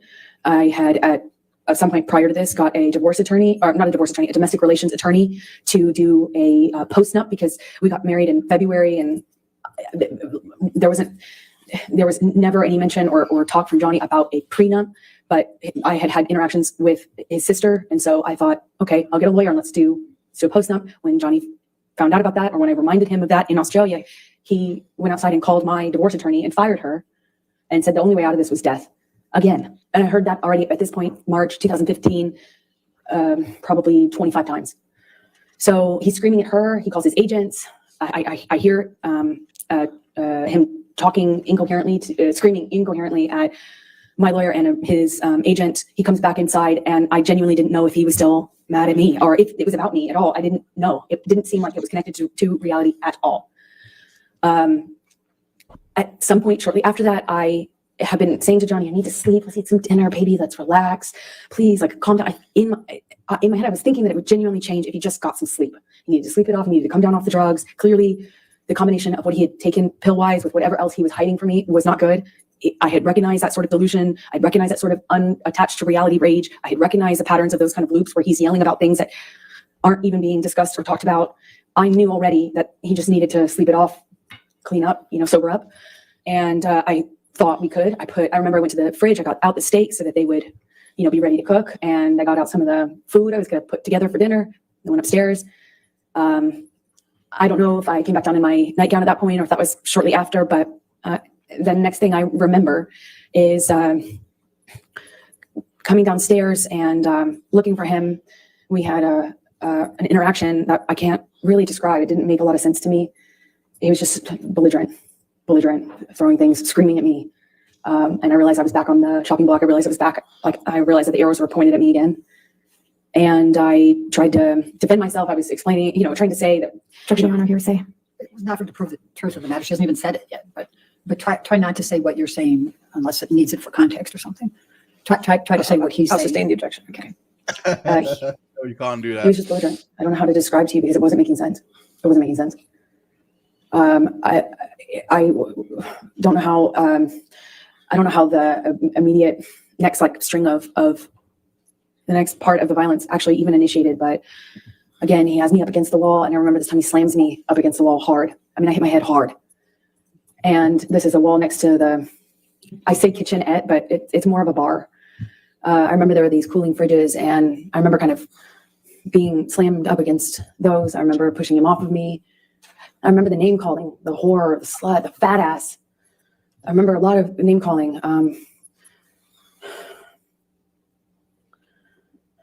I said, Had he been drinking by this time? he was Calls for drinking. speculation and leading. I'll sustain this leading. What, if any, drinks had you observed Mr. Depp have by this time? Well, I had already seen him drink right in front of me, took a big swig out of a wine bottle upstairs right in front of me as in a gesture of looked right at me and took a big swig out of it as a show for, did it right in my face to make point. And then when I came downstairs, he was drinking from the bottle. I don't know what kind of liquor. I remember there was another bottle open and I was wondering why he was drinking both. But at some point, he had me up against the wall next to the cooling fridges, and I remember slamming my head up against the thing. He had me by the neck, squeezing my neck, and it got really nasty. It went from like, oh, no one likes you, no one likes me, everyone warned me about you. That's what it was. He started to tell me that everyone had warned him about me, and that he wished he had never married me, wish he had never met me. No one liked me. You know, it sounds childish, but I remember feeling really hurt. And then at some point, I shoved him hard to get him off me, and he shoved me back, and he said, "Do you want to go, little girl?" That I couldn't, as I sit here today, tell you if that happened before he choked me up against the wall. But at some point, I am in a struggle with him where I'm holding his shirt lapel, and he kind of just flings me, for lack of a better way to describe it, throws me across the room. I land on a games table, like a ping pong table. And I don't know if I was holding on to him or if he pursued me separate, but he gets on top of me on the games table and is just whacking me in the face, like repetitive. We struggle on the games table. I don't know how we get up. I don't know if he pulls me up. I wish I could tell you, but we were in this struggle down in this games room by the bar. And we had this conversation about the drinking, or argument about the drinking. And he holds up this bottle to me. And, you know, I'm saying, did you drink this whole thing? Something stupid, focusing on this detail. And he is telling me that I can't control him anymore. And that if I really wanted to try, take it. And then he's like taunting me to take the bottle from him. If I really want him to stop, why don't I take it from him? Go on. Just saying, go on. And kind of gesturing with the bottle towards me. And like he does that 2 or 3 times. I reach for it, he'd revoke it, kind of laugh at me. And he's holding out the bottle. I think like maybe the 3rd time or so I get a hold of it. I pick it up and I slam it down on the ground right in between us. There's a tile floor, a white tile floor. And I smashed the bottle on the floor. And that really set him off. So stupid. Sorry. It was like a light bulb switch went off. He started screaming. I don't know if he backhanded me or hit me normally. I don't really recall, but I remember it sent me down to the ground. I remember by the time I picked myself off the floor, I stand up. He's got a bottle in his hand. He threw it at me. It missed, thankfully, but I kind of pulled myself back into the bar area. I don't know how much time passed, but at some point he had a broken bottle up against my face, neck area by my jawline, and he told me he'd carve up my face. I don't know at what point in the evening. I couldn't tell you what sequence-wise when.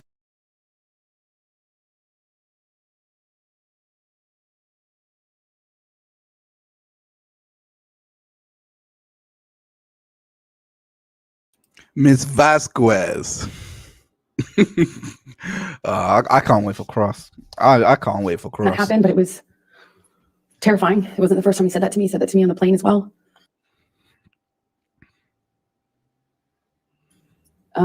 But this time he was holding a broken bottle to me. I honestly don't remember if I threw anything in his direction. I don't think I did. I just remember him having me by the nightgown. I remember him flailing me, throwing me around. I'm flailing. This is after there were some bottles broken on the floor. I think this is actually after, again, and forgive me, I wish I could remember the sequence, but it's flashes. He's throwing these bottles at me. I remember retreating. There were also cans, like soda cans, beer or soda cans, and they're coming at me one after the other. And I keep pulling myself into the bar area. There's a bar behind me in like I don't know, like an L shape. He's standing the only way you can exit. So I'm kind of trapped in front of the sink, surrounded by bar on 3 sides with him in front of me ish, kind of front off to the left.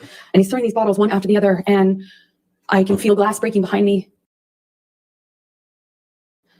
I remember feeling one of them go by my head really fast. I mean, a real velocity. I remember being terrified.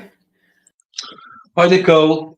Sorry, I had to put all the lights on. It's getting too dark here, so I was like, get the lights on. Hi, Nicole. Hi, Nunya. I see Nunya in here somewhere. Nunez creeping in here somewhere.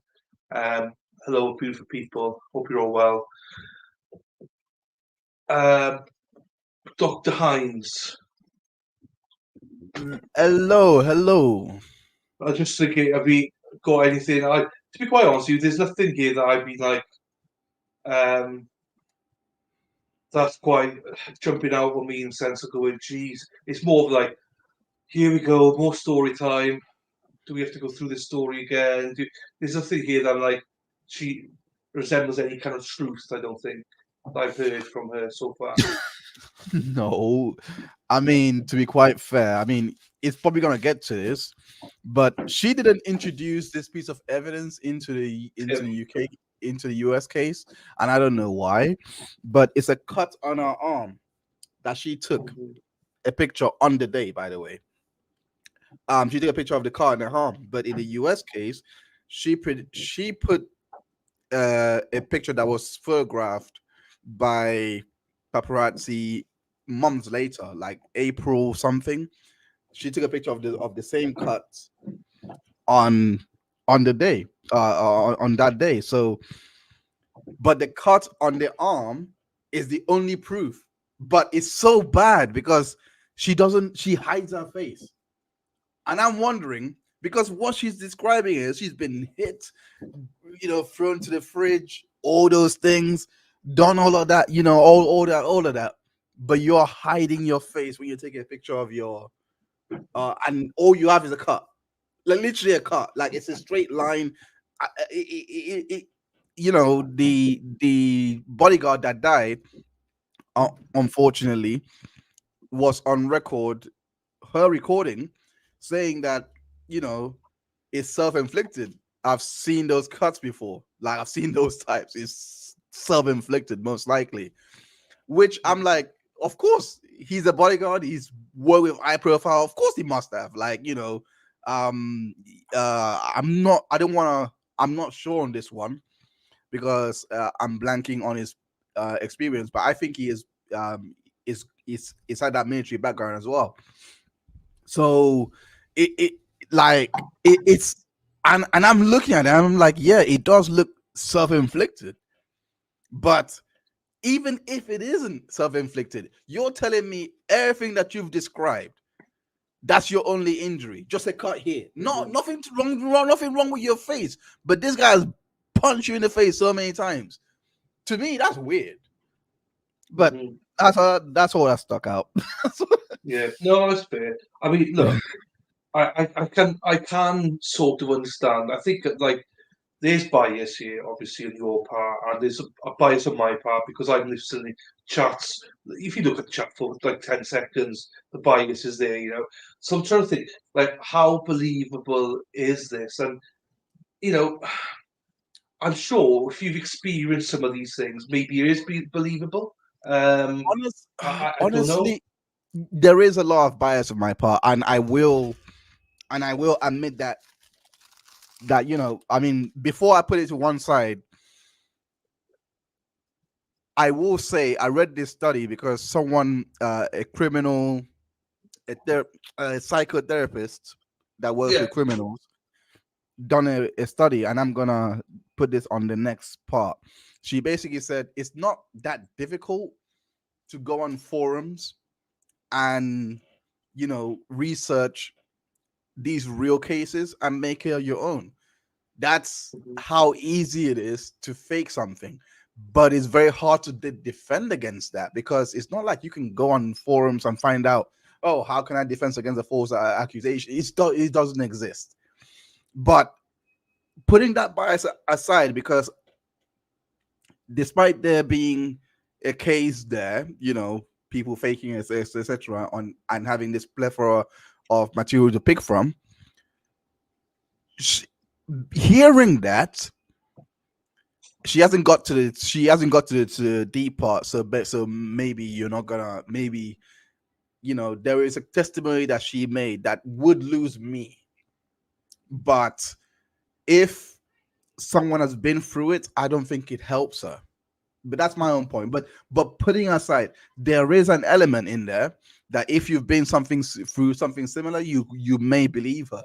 But I do believe the veracity of the way that that she's describing her injuries, etc. Even if I'm trying to be fair, even if I'm like punching myself like every time I'm going unbiased, even if I'm doing that, there is absolutely no way you can suspend belief to actually think it's possible for you, and I'm going to spoil it here, it's possible for you to have a bottle go in you and it's broken. This is what she said, it's broken, and you don't seek medical attention. I'm sorry, even porn stars with an intact bottle take extra care because it's very delicate there. I'm sorry, like things Yeah, like no, that. I agree. It's I agree. hard to hear, and you're like, it could happen to somebody. They don't go to hospital. I don't know, man. I don't know. At some Yeah. point, it's either you really hate yourself or all of that, or I don't know. But all I'm saying is she had movies coming up around this time. There is no way these things could have happened, and nobody sees anything. How are you Anything, yeah. recording? I'm trying. She literally done it. Like I'm sorry. I find No, it that's very fine. hard to believe. Just for this testimony, if we're speaking exclusively for this testimony, then yeah, I find that hard to believe. But there are other testimonies that does sound quite credible.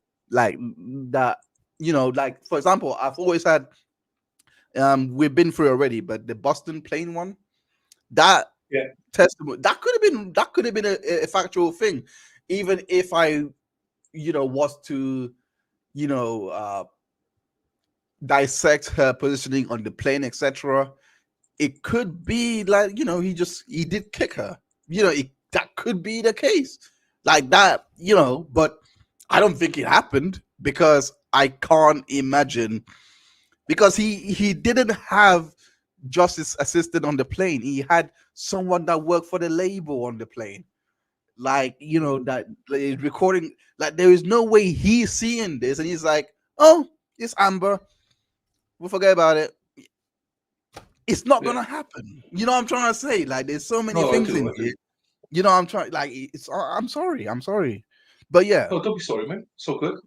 Um, No, I I say that as endearment. no, I but know you no, do. I know you do. I know you do. yeah. So I got one of my.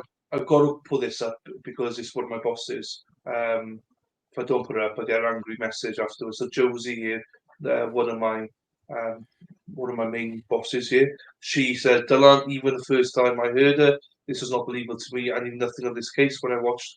I still really don't. I didn't research it. Yeah, look, I'm just being a host here. I'm pushing back a little bit. I'm not. I'm listening to this and going. Uh, there's a lot here that's not believable. I agree with Dr. Hines. I'm only trying to paint a picture, pushing back on him a little bit because of his No, bias. Now, I don't think he's biased. I think he is looking at this. I think what he's saying is his own opinion. I think that he would have probably thought this when he first watched it, maybe not as in depth, but he would have had the same kind of feelings anyway, first time round. But I'd just like to have a little bit of a well-rounded chat as well, just to push back a little bit. So no. I love it. Please push back because I do want to test my memory. Like I do want to yeah, test how well do I know this? Like really, how well can I? yeah. But I appreciate it. But I just So for this particular like even when I heard it the first time, the bottle part always stuck out. I mean, I could suspend belief for the punching, makeup can yeah, cure that. But I'm sorry, nothing is cute. A broken bottle in you. I'm sorry. Like I don't. yeah, yeah. that I mean, like that's that would hard be for me. yeah. When I I heard mean, we'll that get vibe, to that. yeah. So sorry. Go on. No, so we'll get to that. I mean, just to hear how she explains that really, because I don't want to really understand why, or how she justifies that. So I'm looking forward to hearing that. And look, Mm, it does come down to this, right? And I do try and be a little bit careful here because, um, you know, all these things, I think they're portraying that, or trying to portray that his security, everybody else so loyal to him that no one would snitch on him for all these things. But she's got other people that are there as well on her side, and they're not really coming forward. So, so that says a lot. Do you know what I mean?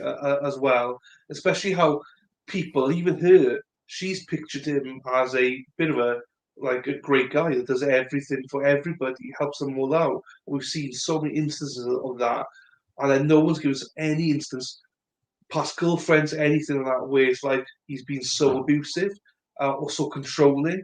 And as much as I think she's fairly good looking, and he says that she's very beautiful, but she's not the most beautiful woman in the world, and he could probably have pretty much any woman he wants in the world. I'm not saying every woman, but most women. I mean, all these women in chat would all open their legs for him. Do you know what I mean? So most women in the world would. They will use their whole love that. Yeah, I know. So yeah, I think I get why people don't believe her. I don't believe her so far.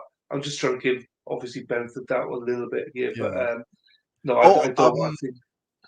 Oh, also, fun fact: you may not know this, but her friend, who basically got her into the activism world, her friend was supposed to testify for her in the UK case. She was ready to go, and then she heard the audio tapes and was like, "Nope, I'm not defending this. I'm not defending this." So she did have somebody that was willing to go on record, testify on her behalf, all of those things, and come out and speak in support. She did that, and then she heard those audio tapes and then was like, "Nope, I'm not doing it." Her name was Amanda de Cardine. So, and props for her for looking at it and inquiring. And Amber's best defense was, "Oh, they're edited." I was like, "Oh, okay." they're edited, and then she didn't buy it, and she just dropped her support immediately. She dropped her support, and done an interview with Johnny's divorce lawyer at the time, but it wasn't about the case. It was just in how divorces go, etc. But yeah, to speak to your point, she really had nobody. And even if you want to be fair, the fact that you have nobody coming to your defense, and your best defense, like with having nobody coming to your defense, is, well, he's a bigger star, so he can get them blackballed. Come on, man. At some point, you got to kind of just hold the hell and just move on. Like you've been found out here. But that's just my opinion. I will do my best to try and put my bias to one side, to try and give her a bit of credit when I do see it. I'll do my best. I think you do as well, to be fair. I'm not saying you're biased, as in you can't see the other side. I do think you balance it, but this is why I'm trying to, as I say, just push back a little bit. But there's not much to push back on, because I think your narratives is good anyway, and it's quite spot on. So we'll go on a little bit more here now, see what else is coming up. Wait for this bottle to come up. Right. I remember I couldn't move. I couldn't go anywhere. I basically trying to, he ran out of things to throw. I think that's how I moved myself towards the exit. And I believe that's most likely when we got kind of in this struggle by the bar area.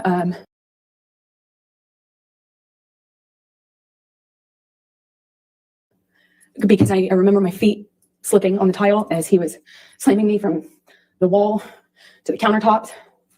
At one point, he has me up against the wall, and he's punching the wall.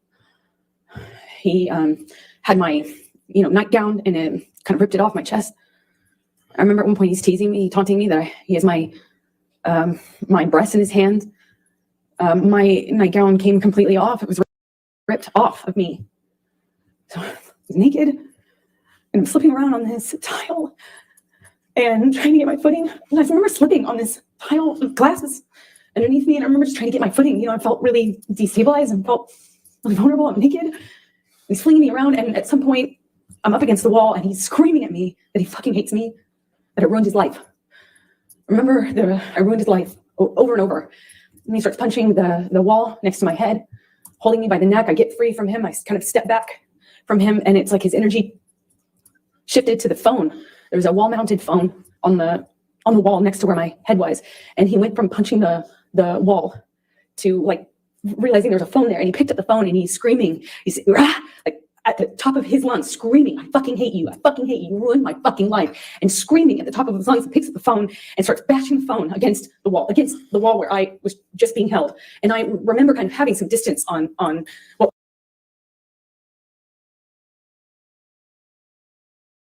was happening and watching him do this. And it was like his energy had shifted. And I was that phone all of a sudden. And he was just over and over again, smashing his phone into the wall over and over again, screaming at me. And I was watching the phone every single time he pulled his hand back. It was just breaking into pieces. I remember thinking this phone is disappearing, smashing it to smithereens, just going into the wall. And at some point, he's on top of me. No phone, but screaming the same thing. I fucking hate you. You ruined my fucking life. I'm on the countertop. He had me by the neck, and he felt like he was on top of me. And I'm looking at him in his eyes, and I don't see him anymore. I don't see him anymore. It wasn't him. It was black.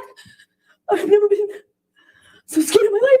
It was black. I couldn't see him, and he was looking at me, and I was trying to get through to him. I was trying to say to him in some way that it was me. I was trying to get through to Johnny.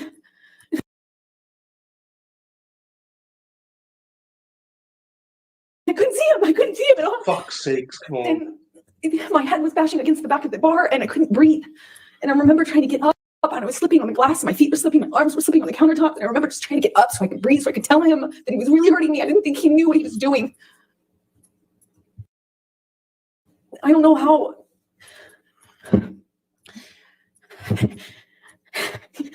Sorry. I'm sorry. I couldn't breathe. Please. I don't. See you, Hannah. Please, I don't want to do this. I don't want to do this. I couldn't breathe. I couldn't get through to him. I couldn't get up. I couldn't get up. And I don't know how that ended. I don't know how. I don't know what happened next. I don't understand.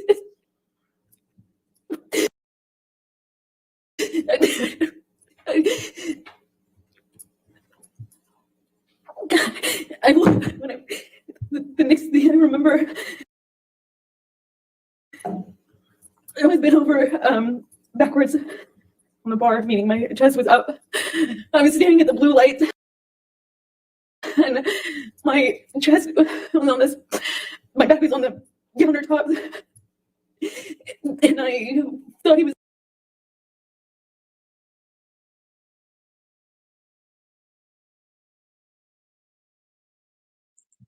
Man, the buffering's so bad. But look at that shot, though. Look where he stopped, though. Johnny's looking straight at her. Punching me. I thought he was. I'm sorry.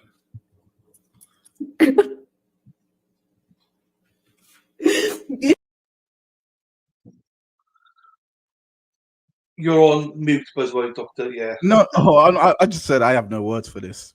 just have no words. What can you I'm just say? annoyed. What can you say? I felt this pressure. I felt this pressure. He opened me with no, he thought he was punching me.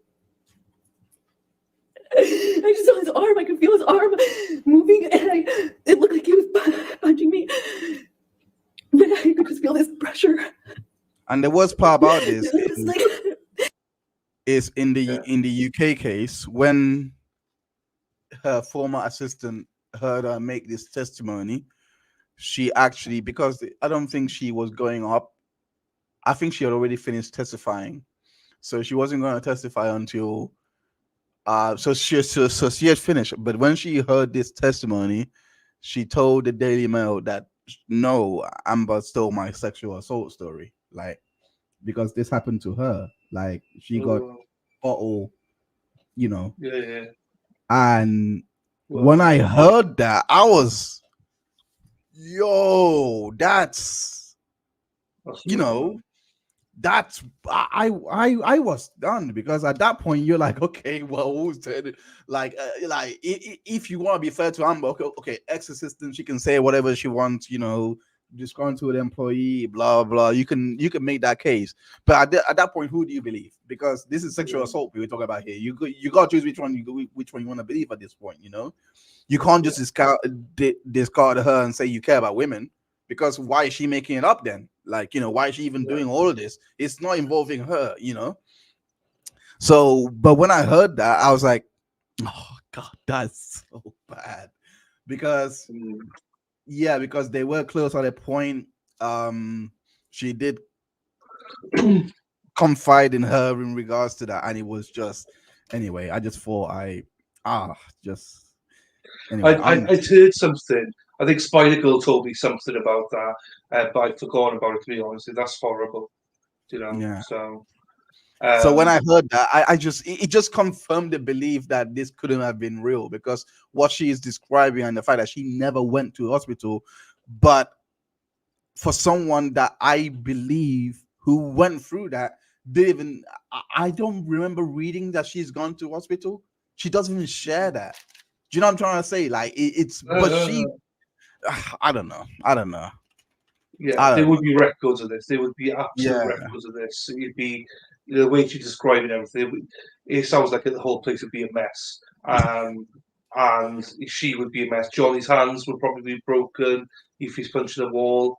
And you know, so there's be a lot of damage there. So, yeah, right. Welcome to Nicole and Jen, first time to the channel. Thank you for being here. Hey Nicole, hey Jen, welcome. So, right. I kept hitting it. It didn't feel pain. It was just a pressure on my pubic bone, and I don't know.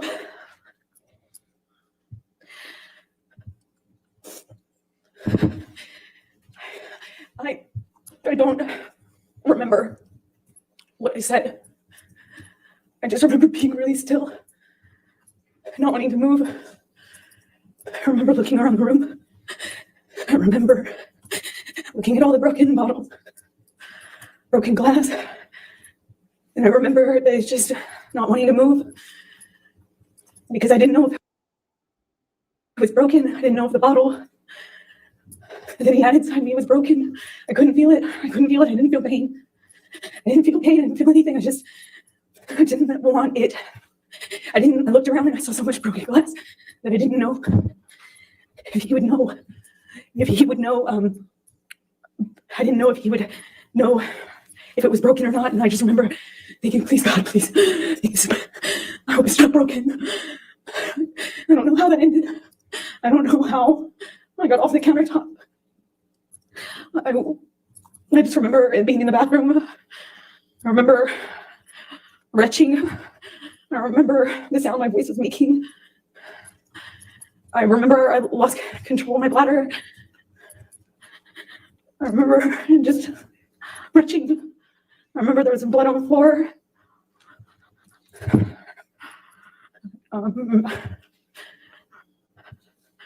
I got up at some point. I don't know how that night ended. I don't remember what happened. I don't remember. I have a memory of him begging me not to leave. I remember going outside the front door. I remember him coming out to the front area, but I don't remember if that was before or after this. I don't remember. I just have that memory. I remember taking a bunch of sleeping pills. Not a bunch, like 2, which is a lot for me. I remember falling asleep, or I don't remember falling asleep. I know I fell asleep because I woke up the next day. I assume it was late morning. Hi, Lou. I could hear him downstairs. I could hear Marilyn Manson music, not in person. I could hear the music. Maybe he said it was Marilyn, or maybe I could recognize it. I don't remember, but I became aware of it. That's what I was hearing. It was blaring. It became clear, obvious to me when I walked downstairs. He was still up. He hadn't gone to sleep again. I walked downstairs and I saw this brown on the walls going downstairs. and the brown on the walls became clear, like lettering. And then it was obvious it was dried blood. He had written down this, we had a spiral staircase, like white cream walls. There was blood on the carpet. I could see blood drips. I thought it was from my arms or feet, but it was drips. So that plus the wall writing, I saw this brown letters on the wall, and then realized that he was trying, that it was meant to be a message, but it was incoherent. I saw what looked like my name, but I really couldn't make out most of the rest of the message. Walking down the stairs, I saw a bird in the house. I thought that was surreal. I went down to the main level where my painting studio was, and I had some canvases out. It was in the living room area. And by the time I got down to the bottom of the stairs, the dry blood had been kind of taken over by paint. It was navy blue paint, and then brown paint. And then it was, on the walls, on the lampshades, pillowcases of the sofa cushions. There was blood in the painting studio. The paint, my canvases had been covered with what looked like just brown, blue, green, red mess. It was just a mess. There was a painting that had, a painting that the owners had that had, like giant penis on it, and some other things. There was a table overturned, a bunch of broken glass on that floor. I walked downstairs where I heard the music coming from, and that's where I found him, blaring this music. He was in the study, which is by the bar games table area off to the side, and it was just glass and blood and broken window, and just it looked like a mess. The table was collapsed, and I walked into the study. I was like, a couple unbroken empty bottles. I remember wondering where they came from. And he just looked, he wasn't there anymore. He wasn't there. It wasn't Johnny. He was standing at the office desk. He had his hand wrapped in this like rags or, bandana rags. And I think he took them down or somehow showed me, and he said, "Look what you made me do. I did this for you," something to that effect. And I kind of put together, it was covered in paint. And I put together that's like he was using his finger. I quickly became aware that that's what he was using, his paintbrush, even though there was lots of paintbrushes around. And How did the sun win in the UK? I'm sorry. But was it a little bit different? Yeah, Was it a little bit it different though? Yeah, it was. Yeah, I thought so. we didn't have any sort of like coherent conversation, as you can imagine. I figured out he was missing a finger. He kind of held it up, and I said, "What did you do? When? Like, what did you do? When?" And I realized in my head that there had been many hours since this probably happened, assuming that was happened with the phone. In any case, I knew it had been way too long, that he had had this blood, that he was bleeding. And I said, "I'm going to call 911 if you don't call Jerry now." I still don't recall which of us called Jerry Judge, his security. At some point we went upstairs. He came upstairs, but he went up to the third floor while I was in the main floor, the entry level floor. I went to make him a cup of coffee because he was demanding more Red Bull. And I was thinking, that's probably not a good idea. I don't know why coffee would be so much better, but in my head it was. I thought maybe, I don't know, sober him up, or I don't know. The help was coming though. And I remember I made him coffee. As soon as I handed it to him, he threw it at the TV and started screaming again. It was like back to square one. Shortly after that, security arrives. I don't know how long, maybe a few seconds or minutes went by, not long, but they kind of find Johnny, or Johnny finds them walking out of the front door. And they were trying to figure out what was going on. And as they were kind of looking at him and trying to figure out what the heck was going on, Johnny took his penis out of his pants and started trying to pee or peeing outside of the house, saying that he had more messages for me. And this is in front of security. And they kind of just like looked at each other and looked at him and kind of not laughed, but kind of half, played it off and corralled him. It was how it looked. It looked like corralling a wild animal back into the house with, with his penis.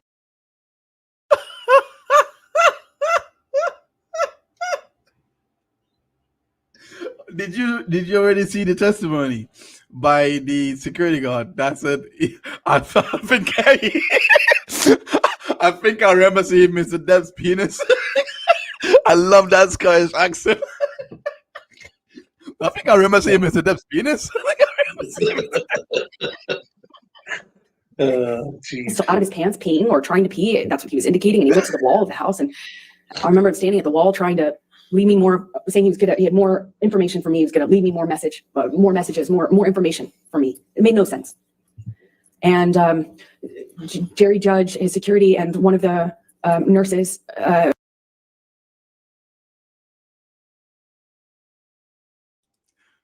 She says it. Shortly after, I think they put me in the theater room, but shortly after, I remember talking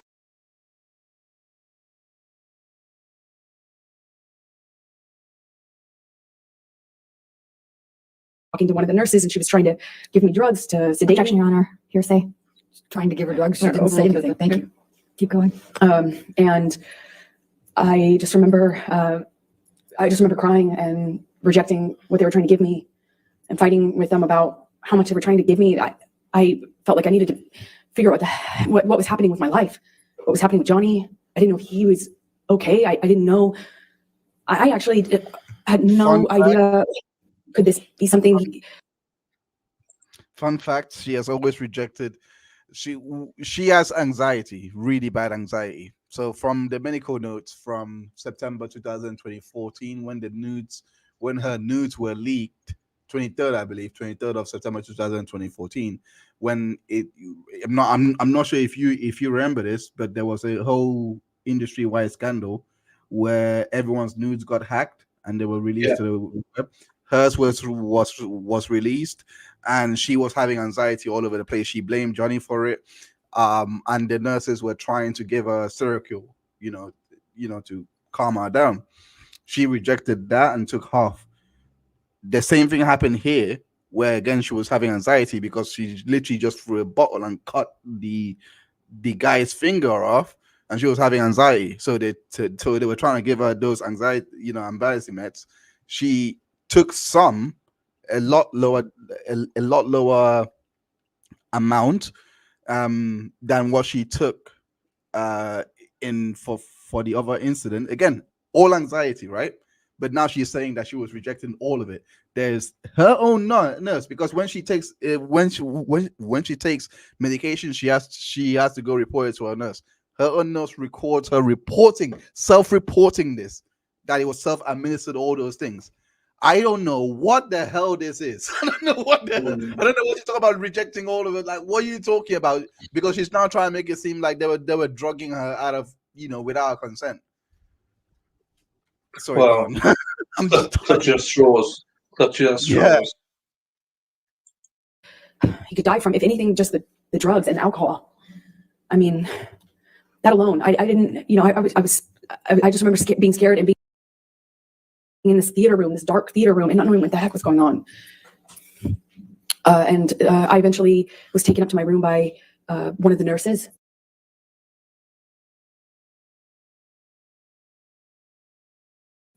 And I'm sorry, Debbie.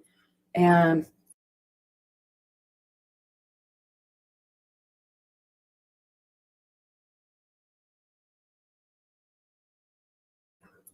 or suggesting I go up to my room. I went up to my room, and I took a quarter of what she was trying to get me to take, and I eventually fell asleep.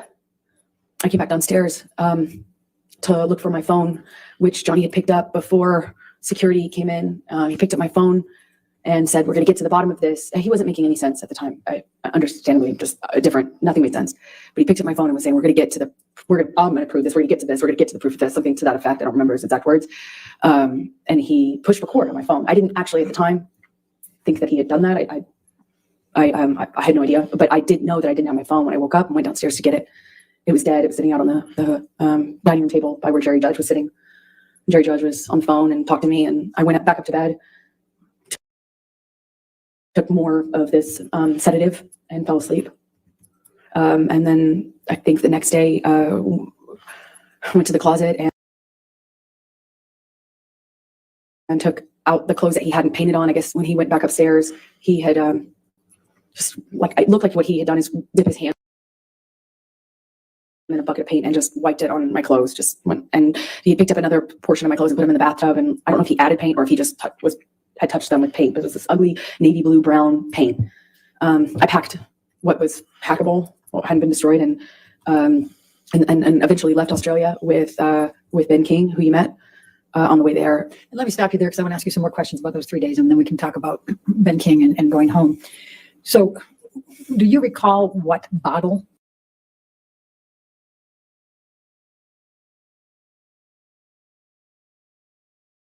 Mr. Depp was drinking from and then had that back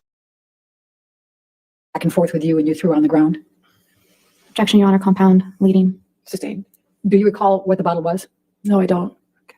Do you recall whether it was wine or liquor? It was liquor. The wine was upstairs. Do you recall what color Excuse me. it was? Well, I believe it was white, I mean clear, but I can't be certain. I think it was clear. Do you remember whether it had a handle on it or not? No, it was a normal bottle.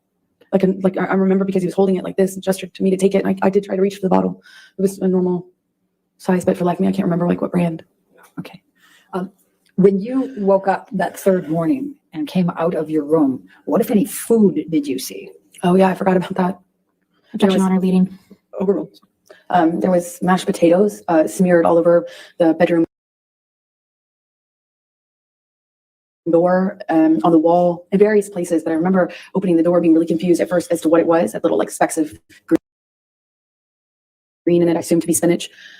And throughout the house, there was food rubbed in places, just countertops, walls, doors, as I mentioned. And later that evening, I found the raw meat that I had left out, the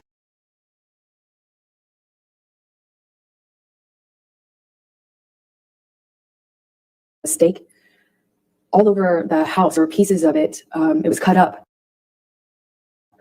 And he had ripped my nightgown into pieces, into shreds, and wrapped the meat up, like wrapped the steak pieces up with my nightgown. It was this really beautiful burgundy silk nightgown that had this black lace trim. I ironically got it from Dr. Kipper for a wedding gift. And it was wrapped. I found it. I continued to find it throughout the rest of the time that I was in the house in Australia. There's pieces of it in the microwave, pieces of it in the produce drawer, in the closet drawer. I mean, just raw meat wrapped up in my nightgown, as well as the smeared food on the walls. It was bizarre. What, if anything, do you recall seeing on any mirrors? Oh, he had written on the bathroom mirrors in the bedroom, and I believe there was another mirror. I just don't recall which bathroom it was in. I suppose it was the one that I went to, which is on the very bottom level, where I was You don't recall because it didn't happen? You don't better way to describe it. I think it was in that bathroom that he also wrote on that mirror as well. What, if anything, do you recall? Blood and paint, sorry. I'm sorry. What, if anything, do you recall of any lampshades being written on? Well, he wrote on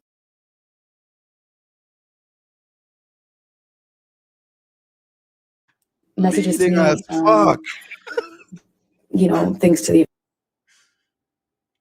effect of go-getter, horror sort of thing, like that sort of language. But calling me easy, calling me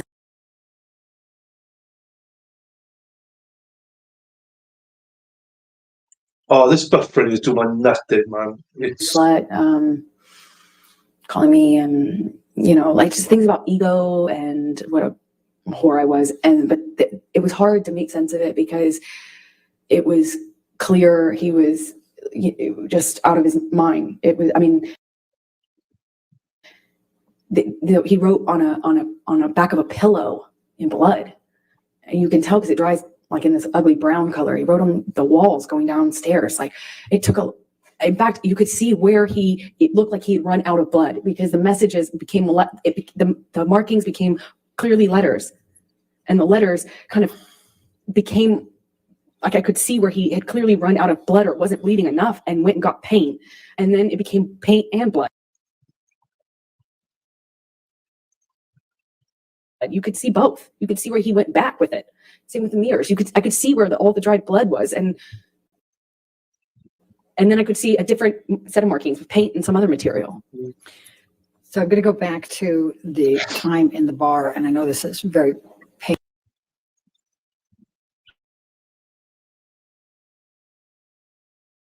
painful. Do you recall what Mr. Depp was saying to you when he had the bottle and was pushing it against your pubic bone? He said that he would fucking kill me. I'll fucking kill you. He said it to me over and over again. He said, I'll fucking kill you. Did you bleed from the vagina as well? I did. And did you experience any pain later? I wasn't thinking about that. I was heartbroken. See what I mean? Eventually, You see what I mean by you can literally go online. I see what I the realized that- psychologist was talking about now. I see what the psychotherapist was talking about now. You can literally go online and get this information and lay out your template, because it is an easy cop out that you wouldn't be thinking about it if you were in pain because of the other pain that you're feeling. But you're bleeding. She just didn't know what you're bleeding. I'm sorry. Like, I get a little graze. Like, you play football, right? You play football. Like, back in the day, you play football, right? Yeah. When the ball literally just taps the tip, do you know how that feels? Do you know how that feels? Yeah, I know. It's the same with, Graze. yeah, I know. And you're telling me like this one had the proper, like, no, I'm sorry. Like, if we can feel that, I'm never mind. Let me not go there. No, I know what you're getting. I think your point's there. It's just more of a, it's lie upon lie now, isn't it? So it's getting to the point now. It's It's hard to ignore. You know what I mean? It's really hard to ignore. But I'm a bit bored of it now, if that makes sense. I mean, I think the point's been made now. It's like, okay. Oh my god, you didn't even go through. You even finished. Wow. At least finish a direct exam. Yeah, but that's how I feel right now. Is with this story coming out, it's like it's not believable. So it's like, right, well, let's move on. Let's go to Cross then, because if this is a story. No, definitely. Okay. Oh my god, definitely. No, we're carrying on. Yeah, what I meant was in generic terms. In terms of yeah. Oh, my bad. Wrap it up now. But we've had enough now. Type of thing. I know there's more of this to come. I know. But in some ways, I've switched off from it a little bit now. It's just been like, it's not believable anymore, So, right. I'm glad you see it, because I know you've been trying, but it's really hard. Yeah, no, it's really hard. I always say I'll give a genuine review on stuff, and it's taken me probably till today, I would say, probably to see it a lot more in depth than of what she's saying and stuff. Before now, I thought she's okay up until now, but now it's just too much. If you're gonna lie, don't lie this much. It's just exaggerations are too much. Ball up there, you're bleeding. There's no record of any of this, and there would be a record. Why are you saying all these things? It's too far fetched. Do you know what I mean? Yeah. So, it's just, for me, I'm just getting through it. It makes me angry because listening for the first time, I do this. I do know people that have been sexually assaulted and stuff like that, and people close to me, that is. So it does bother me, some of this testimony, because I know what they went through, and the pain, and not just the pain that night and stuff, but the pain, the everlasting pain that they go through. So it does, it does bother me a little bit with his testimony. So that's why I'm a bit like done with it, to be quite honest. So right. Anyway, let's get through it a bit more then. I could be hurt because I was bleeding. But I convinced myself it wasn't broken, and that the bottle wasn't broken, or else it would be a lot worse. And The discomfort I was feeling afterwards just paled in comparison to how scared, shocked I was. I'm scared. I just married this man. I just married him. And forgive me for asking this, but I need to just make sure the record's clear. You were penetrated up the vagina into the pubic bone, is that correct? Objection, Your Honor. Leading. Sustained. What, if any, penetration was there in your vagina? Bob, I'm so sorry. Do this. I am so sorry. Donnie had the bottle inside of me and was shoving it inside of me over and over again. Did you experience any cuts on other parts of your body? My forearms were cut. My bottoms of my feet were sliced up pretty good. Did you have any other bruising or swelling? I had a bruise across my jaw, I suppose, from one of the many times he clocked me in the face downstairs. I think I just didn't make a record of anything else. I'm going to ask you to turn to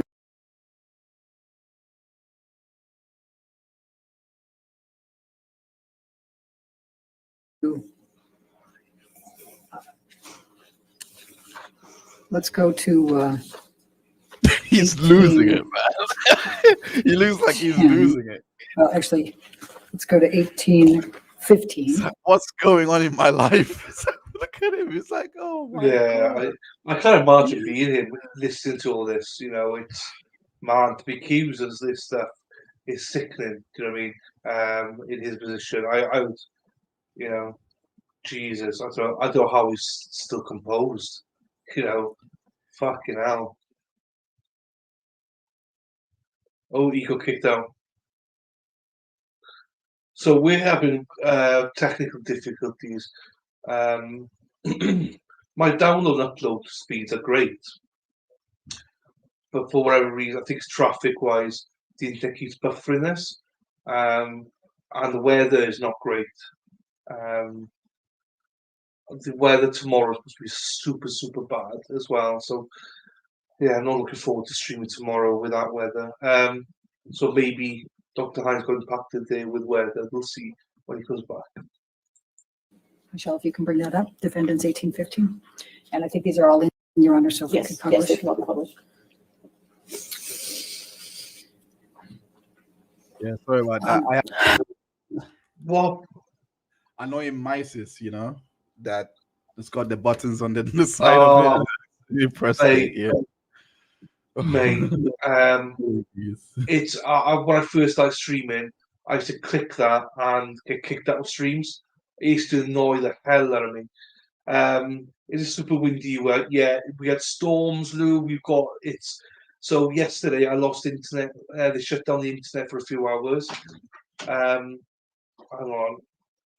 Okay, and then there's people like living literally 2 miles from me who still don't have electricity, and they've been out of electricity for 2 days.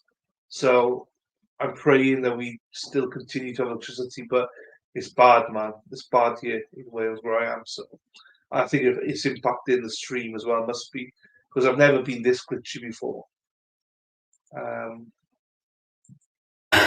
Is this the game table? Yes, it is. Okay. And is this, based on your testimony, is this where you were you on top of this table? Yeah, that he briefly got on top of me and was pushing on my throat, actually, at some point when I was on the table. I had forgotten about that. And this, though, looks like it is after a lot of the stuff was cleaned up, because it didn't look quite like this. Okay. And did the table collapse? Yes, it did. Objection, Your Honor, leading. Sustained. What, if anything, happened to the table? The table collapsed underneath me when Johnny threw me into it, got on top of me, or fell on top of me. I honestly don't know which one. We could look at Could you not know? 18, Because 16, again, you're please, making it up. defendants. Like,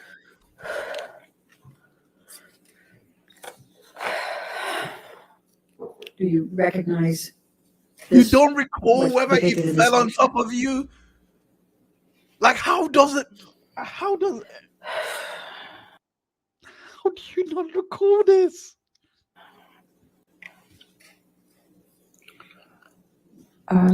Yes, Still no tears. even it's like even she's getting about. the bottles She's that giving up. were by Johnny on the desk when I came down that last morning, and he was still up, still drinking. If we could go to defendants 18, 17.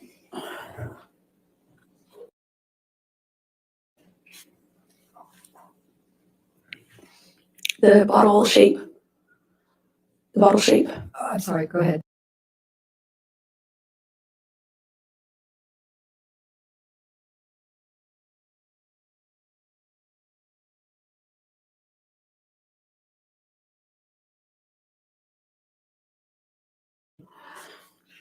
I don't, I have not, Back to 18, 16, please. Your Honor, I had a few, is there a question? Ask a question. What more do you recall? Sorry, it took me a minute to respond because it's hard. It took me a minute to respond because I had not remembered seeing the bottle that Johnny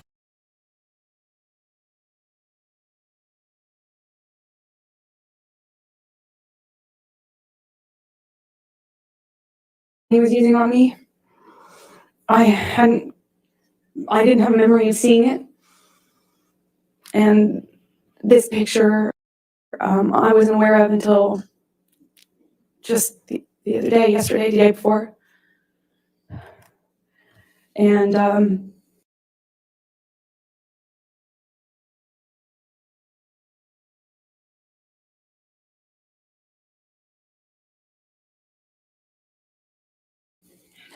I felt my stomach tighten up, like I was gonna be sick when I saw it. Because even though I didn't remember seeing the bottle, what I had remembered is a pressure, like something square, which is why I thought he was punching me.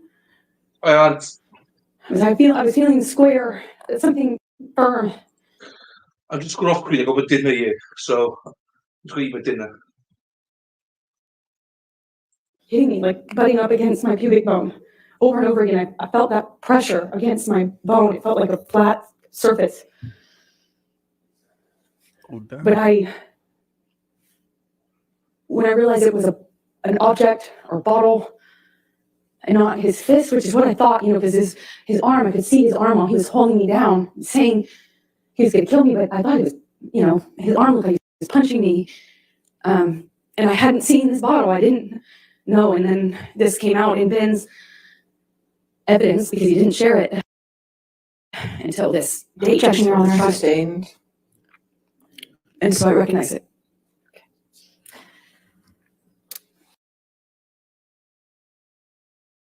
All right, now let's go to defendants 18, 17.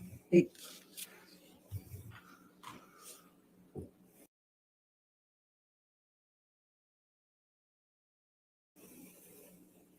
you recognize this area or this picture? Yes, it looks like one area of the bar. Obviously, this is sometime later because all the liquid is dried up. It's quite slippery. I was slipping all over that tile. That's how I know. Looks like a lot of the glass has been cleaned up almost. Okay. And then let's go to 1818. Actually, I think I'm sorry, which, yeah, I don't have that that's now. not in evidence. Yeah, and that's a duplicate. Let's go to 1819. My apologies. Okay.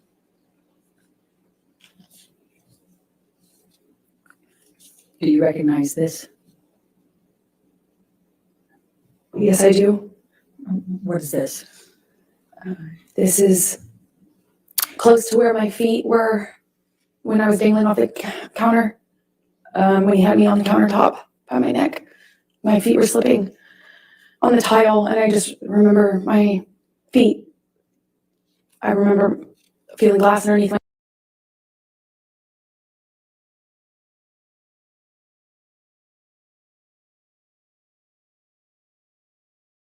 my feet and slipping. I couldn't get up.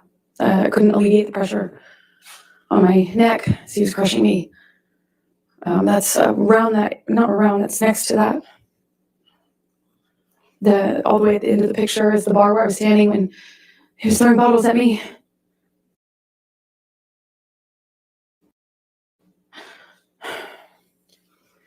Can we go to 1820?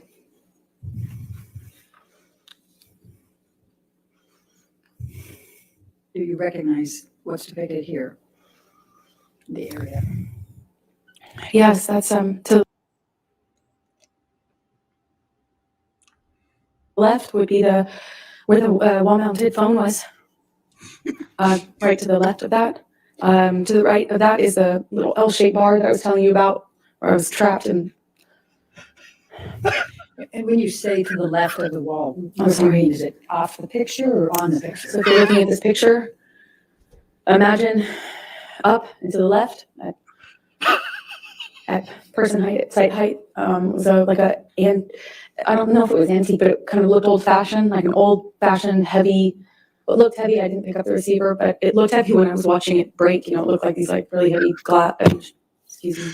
It's really heavy, not plastic, but like a bake like. They Go took on. this, by the way, they took these pictures at the time. Amber didn't take these pictures, yeah.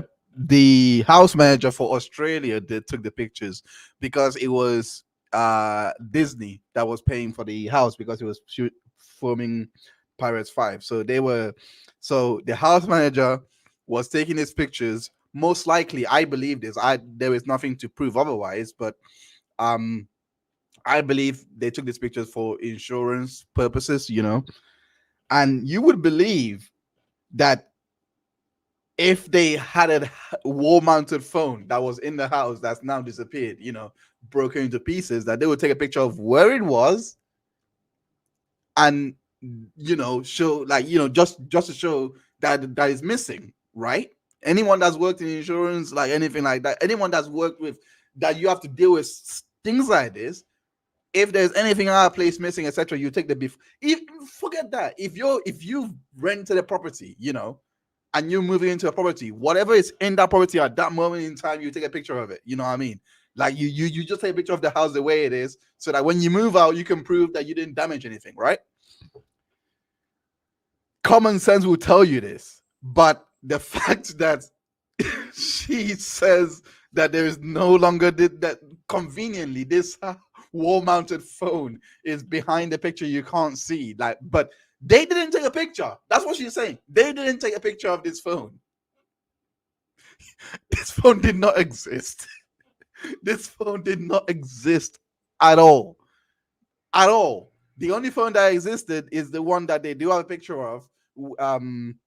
Some white small phone that is practically customary. So why would you have two phones in the?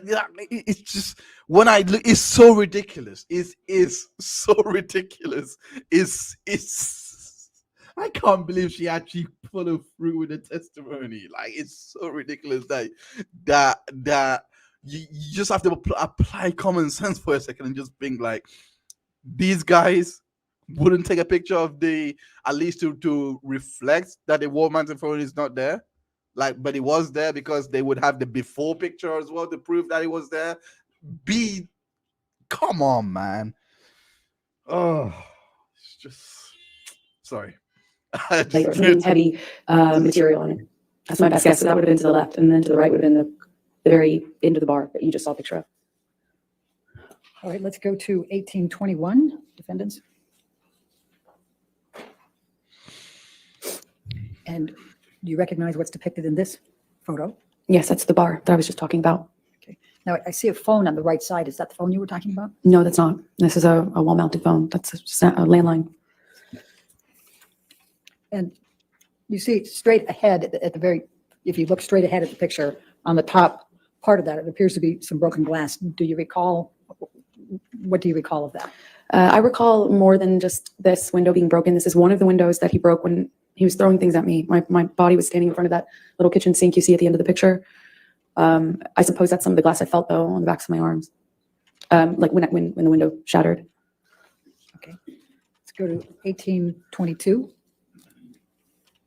1822, I don't have in evidence. 1822 is not in evidence. That's exactly why I just went over here. Let's go to 1825, I think. Is that the next one, Your Honor? 1825 is in evidence. Okay. Do you recognize this picture? Yes, that's where Johnny was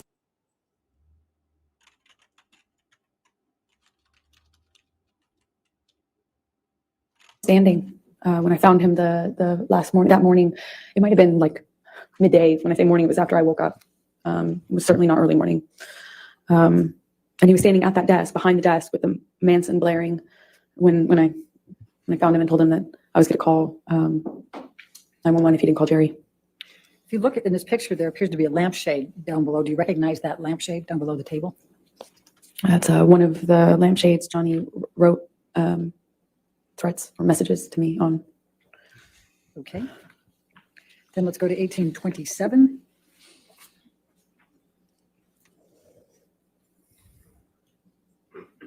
Do you recognize this? Yes, I do. That's my painting studio. So when I walked downstairs and saw all the blood on the walls, I walked into this room first. That's where the stairs empty into this room, and kind of my painting area. And those are the canvases that he repainted. And do you see, if you look by the white tablecloth table to the right of that, do you see a lampshade there? Yes, I don't know if that's the same lampshade or another one. Okay. Then let's go to 1828.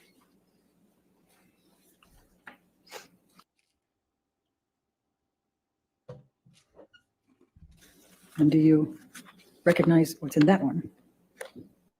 I do.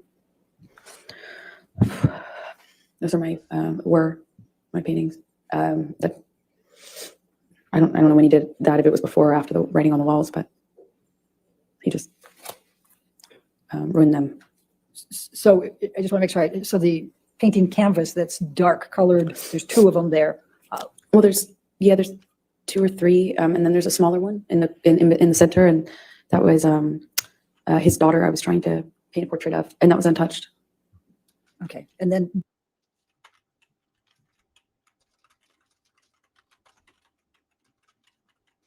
but just so we're clear, the one directly in front of you that looks like it's just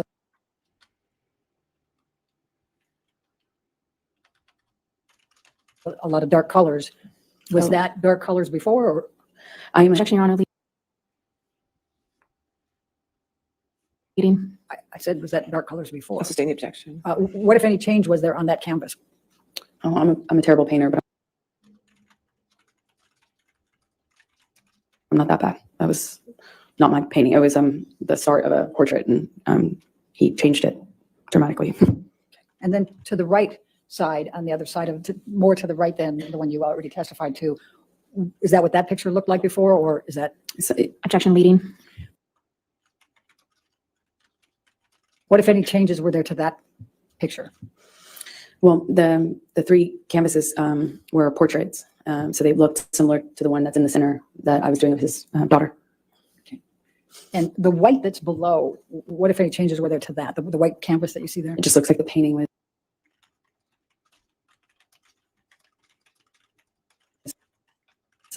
It looks like once he destroyed. Objection calls for speculation. Sorry, sustain.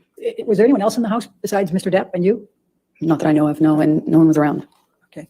Do you have any reason to believe somebody other than Mr. Depp did this? Objection, leading. Sustain. What, if any reason do you believe that Mr. Depp did this? Objection, That was not. What, if any? What's the leading. No, I'll overrule that objection. Thank you. It was just Johnny and I in that house over the course of those 3 days, roughly. There might have been somebody, his assistant or something, come on the first day or second day, I can't recall, but for the majority of for the entirety of what I've been describing to you, it was Johnny and I in that house. And did you do any of this? Did you No. create any of this damage? No. I'm also going to take a look at the white tablecloth to the right there. And also Johnny was covered in paint. So to answer your question fully, that's also how I know. All right. So I'm also just going to draw your attention to that white tablecloth over there. Does it appear to have some paint on that as well? Yes, there was paint all over the place, to say it plainly. No, the painting that you indicated, there was a large penis, I believe. Where was that? I believe it was just like, if you're looking at this, I believe it was on the wall, almost right next to the painting directly center that we're looking at. That's my best recollection, but I can't be entirely sure. Okay. Let's go to 1828. I think that was 1828. Oh, 1829, my apologies. And do you recognize this photo? Yes, I do. What's in it? And what was this? This is one of the lampshades that Johnny chose as a medium to leave me messages in blood and paint. Okay. Let's go to 1830.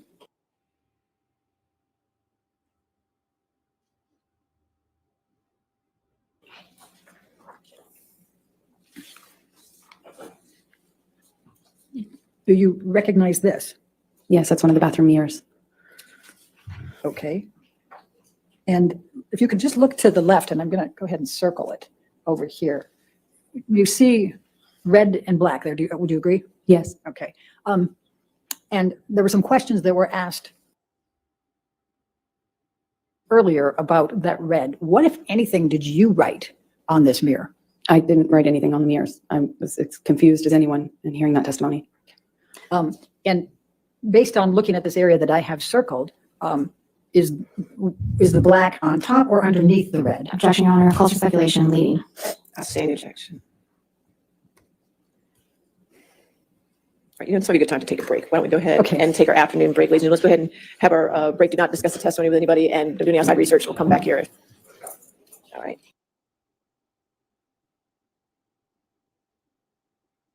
In 15 minutes. This part pissed me off, man. This part pissed me off so much. All right, so we'll come back at 4:02. Okay. Thank you. All right, thank you. Oh, they stopped it. Oh, they didn't show it. Not on this one. But basically, when Amber was stepping off the podium, and she basically saw Johnny, and then was like, "Oh no!" And then Johnny stopped, and then like she made it look as if they were about to get into a fight or something, or he was about to attack her. But she made a spectacle out of that. I was like, "Fuck this!" Yeah. Dylan, you there? Oh, you see, yeah, he's not here. All right. Okay. I will while he do, do, do, do, do, do, do, do, do, do. I'm back, so I have to take everything back to the kitchen. Yeah. Sorry. No, you're fine. Cause a quick piss stop then. What was I say? Right.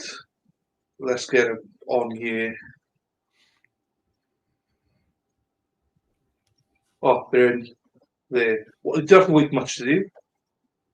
Mm-mm.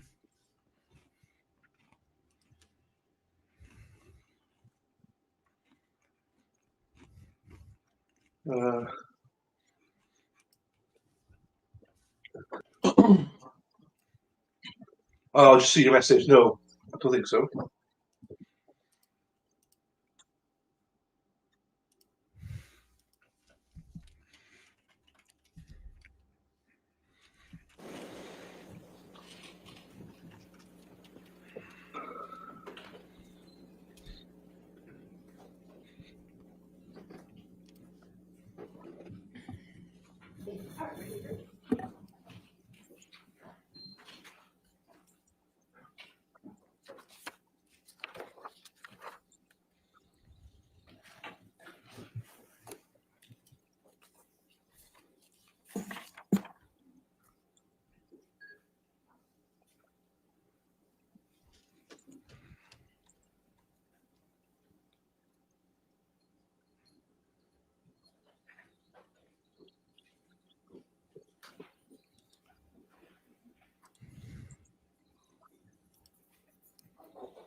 Thank you, Your Honor. Michelle, if you can bring back up 1830 for a moment. 1830, I'm sorry.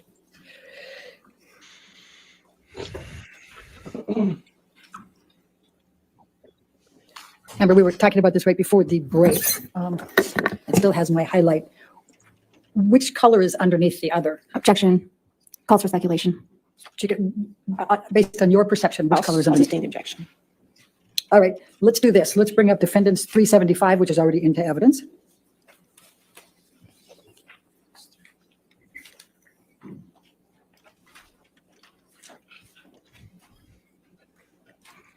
I think I need to clear that highlight, Your Honor, but I don't have the control on mine. There we go. Thank you. It's in the top right corner if you need it. That's fine.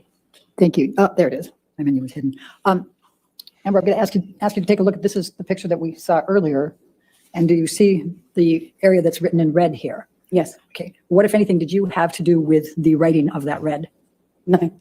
Do you, before this trial, did you know who Carly Simon was? I might have heard her music, but no, I didn't. Okay. Did you know what songs Carly Simon wrote or sang? No, you had to tell me. Thank you. All right. And then if you can just remember this picture, again, the red area there that I've circled. Mhm. And then I'm going to ask Michelle to take this one down and put 1830 back up.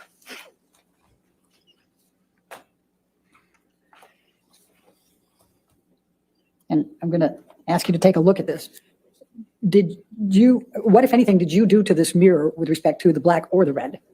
I didn't touch it. Okay. And what, if any, pictures did you take? I took a picture of it was the picture we had right before this is the one I took because it was in the bathroom where I found my clothes in the tub and stuff like that. And let's go to 374, please.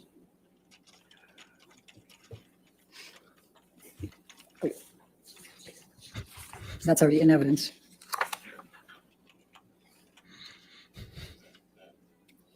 Is that the picture you're referring to? Yes, it is. Okay, and I'm sorry, I just want to make sure that I understand. What else was in this bathroom where this mirror was? The bathtub and another mirror, which also had writing on it. The bathtub had a few of my clothes in it and paint, and both of the two mirrors were painted. I believe I took a picture of both mirrors. Okay. And then I'm going to ask you, Michelle, if you can bring us back to 1831.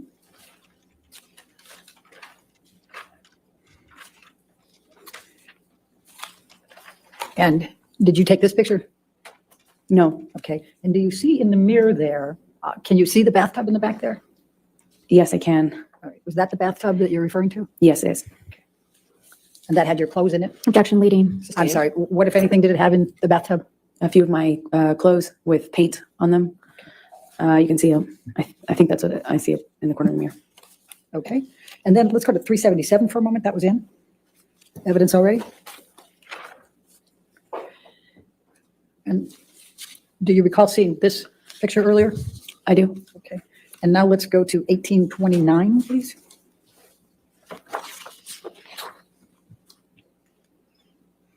Does that appear to be the same lampshade but in color? It does appear that. Okay, thank you. All right, now let's just go through. I'm going to ask you to take a look at 1834.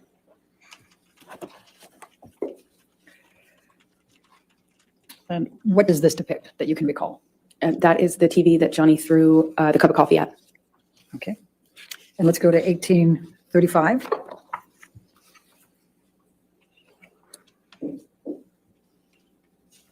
And what does this depict? One of the sofas in the living room next to the kitchen with blood on it. Okay. And then let's go to 1837. And what does this depict? One of the guest bedrooms with Johnny's iPad on the bed and blood and or paint on the duvet cover. All right, thank you. Now let's do 1838. And what does this depict? A lampshade or a lamp that has been robbed of the shade. Okay. Let's go to 1839. What does this depict? A different bed with more blood on it. Then let's go to 1840. And what does this depict? Blood on one of the guitars that Johnny was apparently trying to play. Okay. Then You didn't try to play the guitar. Objection, Your Honor. What Call if for any- speculation. I didn't get the words At out. this point, next, your question. Okay. What, if any, effort did you make to play a guitar? I've never played the guitar. Okay. Let's go to 1841. What does this depict? It is where Johnny slammed the end of a bottle into the wall while holding me up against it. Is this in the bar area? This happened in 2 rooms, so it's hard to tell. Okay. The bottle into the wall, the best of my recollection, happened in the kitchenette bar area downstairs, but I can't be 100% certain. Okay. And let's go to 1842. What does this depict? Another broken lamp. Okay. And then I just got a few more left. 1805.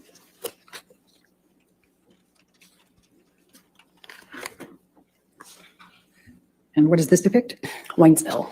It looks like the remnants of a wine glass being thrown. And it looks like a broken glass. Do you recognize where this was in the house? Well, it looks like a bedside table, but I can't be certain. Okay. Let's go to 1806. All right. Let's let's skip that one and let's go to 1808. You know what this depicts? Wine spill. Okay. All right.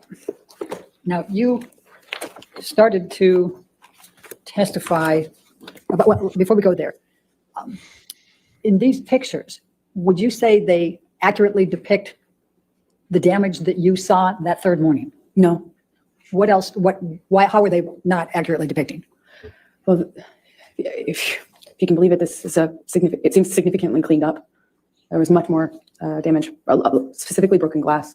On the countertops, there was a lot of broken glass. I could feel it cutting my arms when I was trying to get up, and I could feel it underneath my feet. So I don't know when these pictures were taken, but there's been some cleanup. Okay.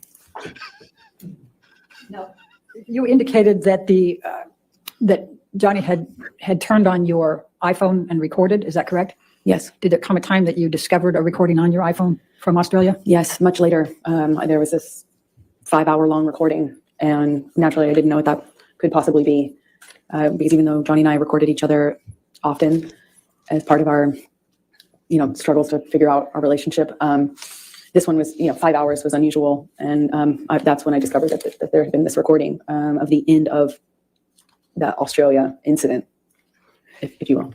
And did you listen to that recording? I have heard it, yes. And does it accurately represent what was depicted in that recording? Yes. Objection, form, lack of foundation. You want to approach? I'm not sure. I'll play 2X, we'll say approach. They were doing so well, no approaching until then. I just can't believe it. I can't believe what she's saying. I can't believe what she's saying. Yeah, I know. I know.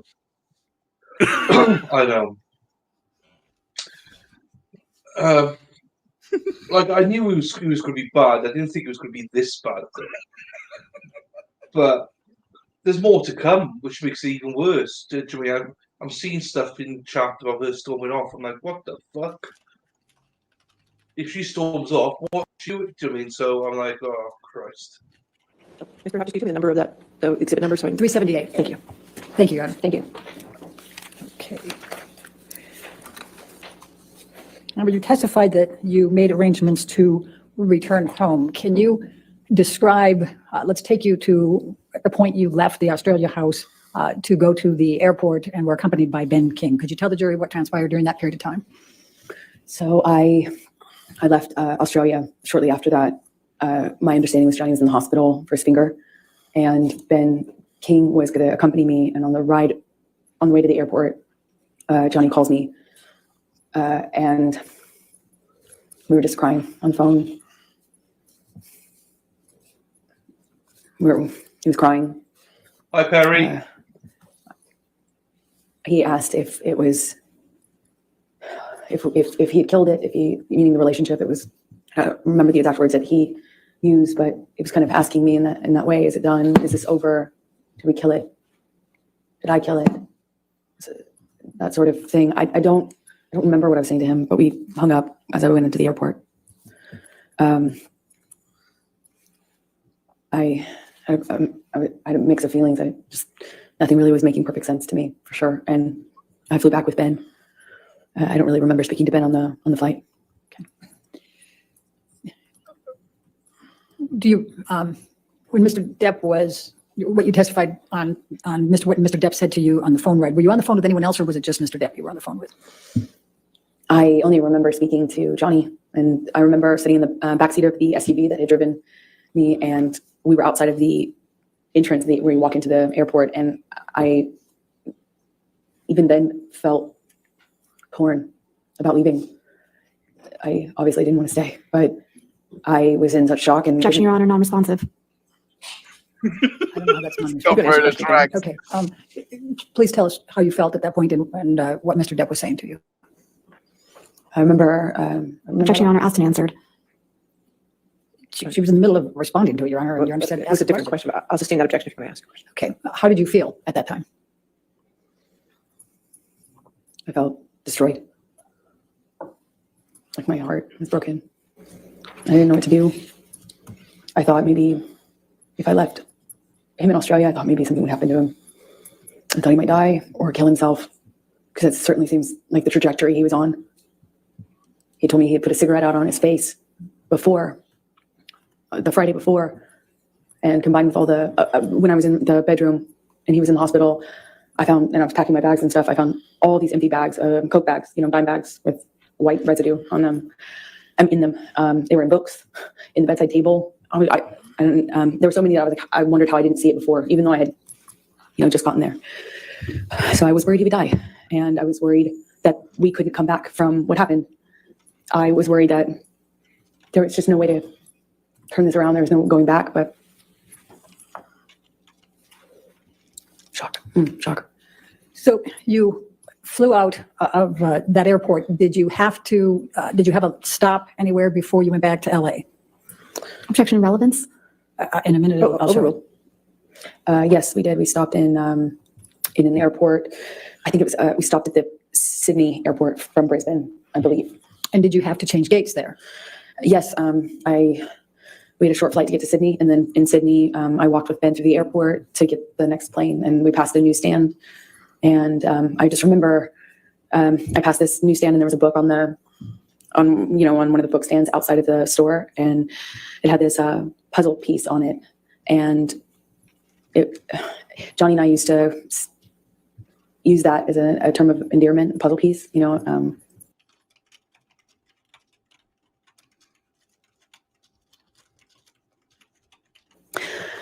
And I saw this puzzle piece on the cover of the book. It got my attention. Said 4 ways to click, a relationship guide. So I bought it, and Who was the author? Dr. Amy Banks. Okay, go ahead, please continue. So the book, at least from the subtitle, said it was a book on solving relationship problems. So I bought it and I read it on the way home. And why did you buy it and read it on the way home? Because I loved this man. I loved this man so much. And it was so toxic. And for some reason, I couldn't get him to not hurt me. I couldn't. And it seemed like I was hurting him. We loved each other so much. At least I loved him so much. And I didn't know what to do. I didn't know what to do with this relationship. It was awful and toxic, but it was so important to me, and I loved him so much. I would have read 1,000,000 books. So when you got back to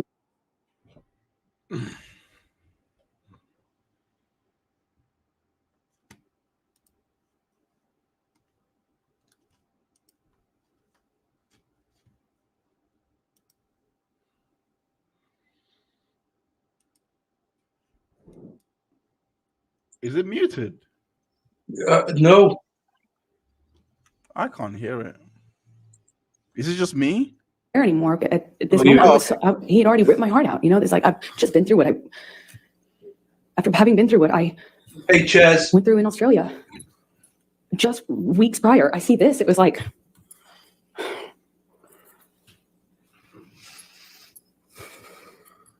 unbelievably painful, unbelievably painful. So what did you do? I'm yelling at him. So just yelling. I was calling him all these ugly names. I was screaming at him, told him to get the fuck out of the house. That's what I said. Excuse my language, but we were screaming at each other. At some point, we were upstairs in penthouse 3, and we kind of get into a how do you describe it? Pushing each other, you know. And I just remember being so mad at him. Keep in mind that Johnny has one hand in a cask. Keep that in mind. He has one hand in a cask. Been into hospital. There's records of this. Keep that in mind, because this is continue anyway.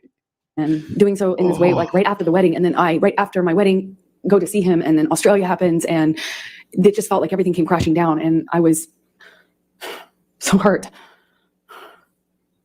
Anyway, I break out of his grasp at some point, and I go into my sister's room. The apartments in the ECB are connecting. At least 3 of them are, and they connect from upstairs only. So you could get from Johnny and I's apartment into the neighboring apartment where Whitney, my sister, was staying at the time, and then you could go from that apartment into penthouse 5, again, still on the top floor. So I went through Johnny's office, which is how you access the door that gets you into Whitney, the neighboring apartment where Whitney was, my sister.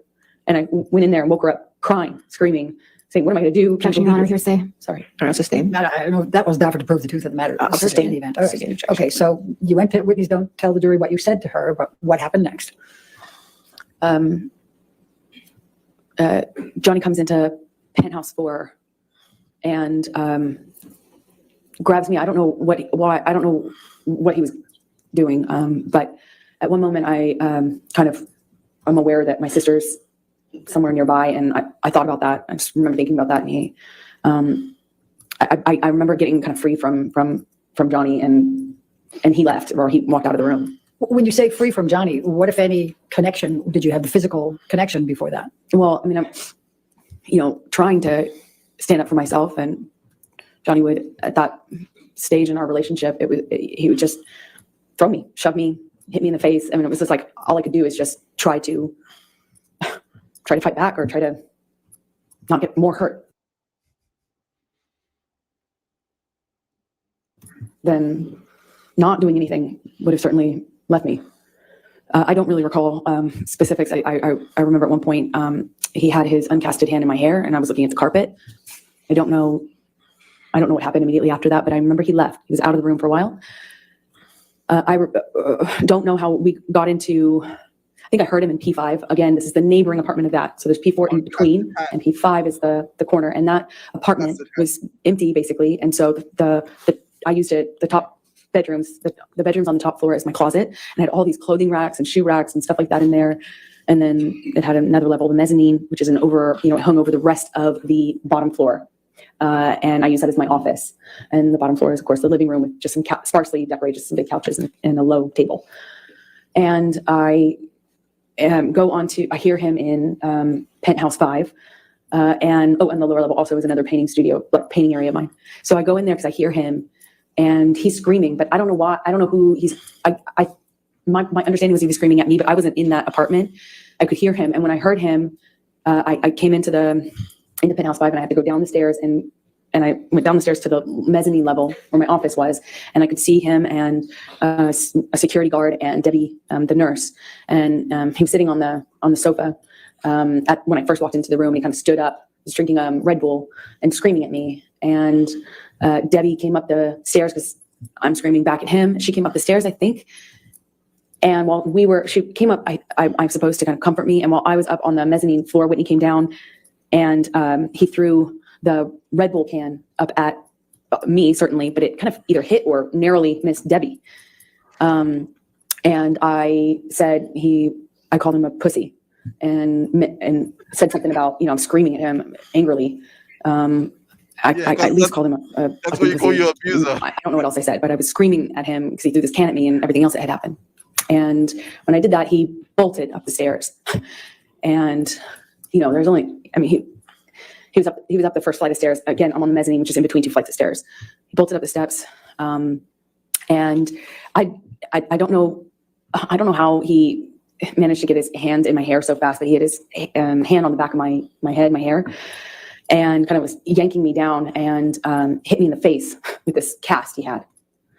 I just remember this brief struggle we had before kind of break away. Whitney, my sister, all of a sudden put herself in between Johnny and I. She just threw herself like in the line of fire or whatever. She just all of a sudden was there trying to get Johnny to stop. Her back was to the staircase, and Johnny swings at her, and I just see my little sister with her back to the staircase, and Johnny swings at her, and I don't even wait for any other. I don't hesitate. I don't wait. I just in my head instantly think of Kate Moss and the stairs, and I swung at him. In all of my relationship to date with Johnny, I hadn't landed a blow. And I, for the first time, hit him. Like, actually hit him. Square in the face. Right. He didn't push my sister down the stairs. So, she has tried to hit him before. This is what has been established. She's tried to hit him before. She just never landed one until now. You might as well have said, I've hit this guy so many times that this was just one of them. Because massive mistake. That was a bit of a abuse. misstep. Anyway, That was a mistake. there was a mistake because I'm not sure if you picked it up, but she said that she was getting punched while she was holding us. So which hand is she doing? Whatever hand you want to use. I want to know what. Sorry, continue.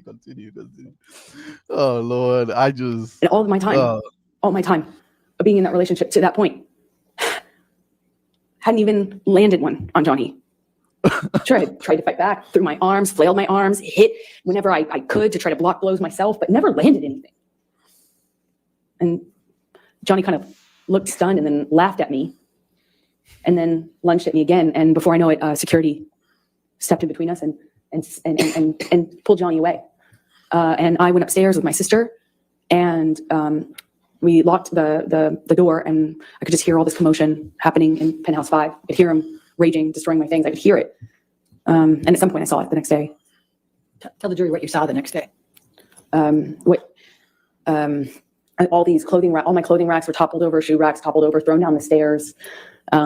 Desk, everything on my desk wiped off. Just it looked like everything that he could touch, he tried to turn over, destroy, smash, but my clothing racks, these huge, heavy clothing racks full of clothes, there was at least one of them he threw down the stairs. The rest were toppled over. Amber, I'm going to fast forward to December 15, 2015. Were you and Mr. Depp together at that time? Yes, we were. Did you have a fight that night?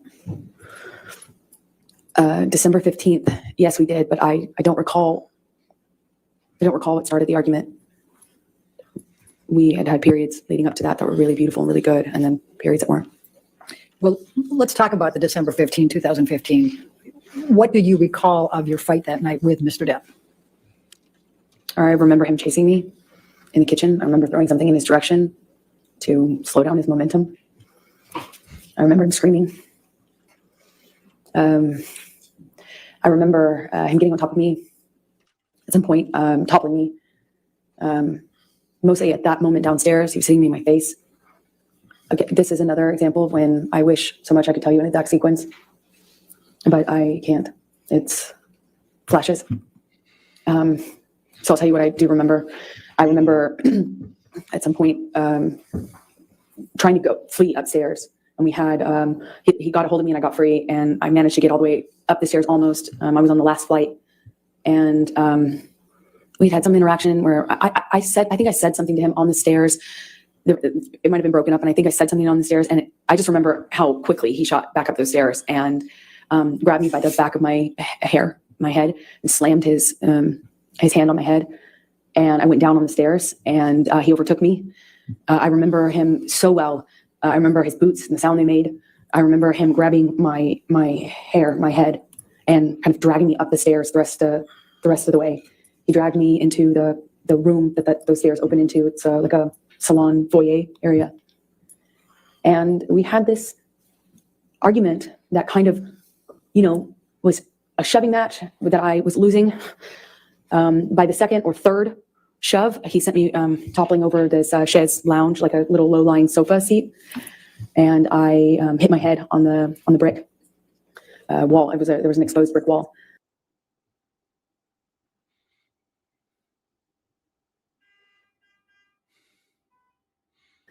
I remember I stood up, and I remember Johnny asking me if I wanted to go.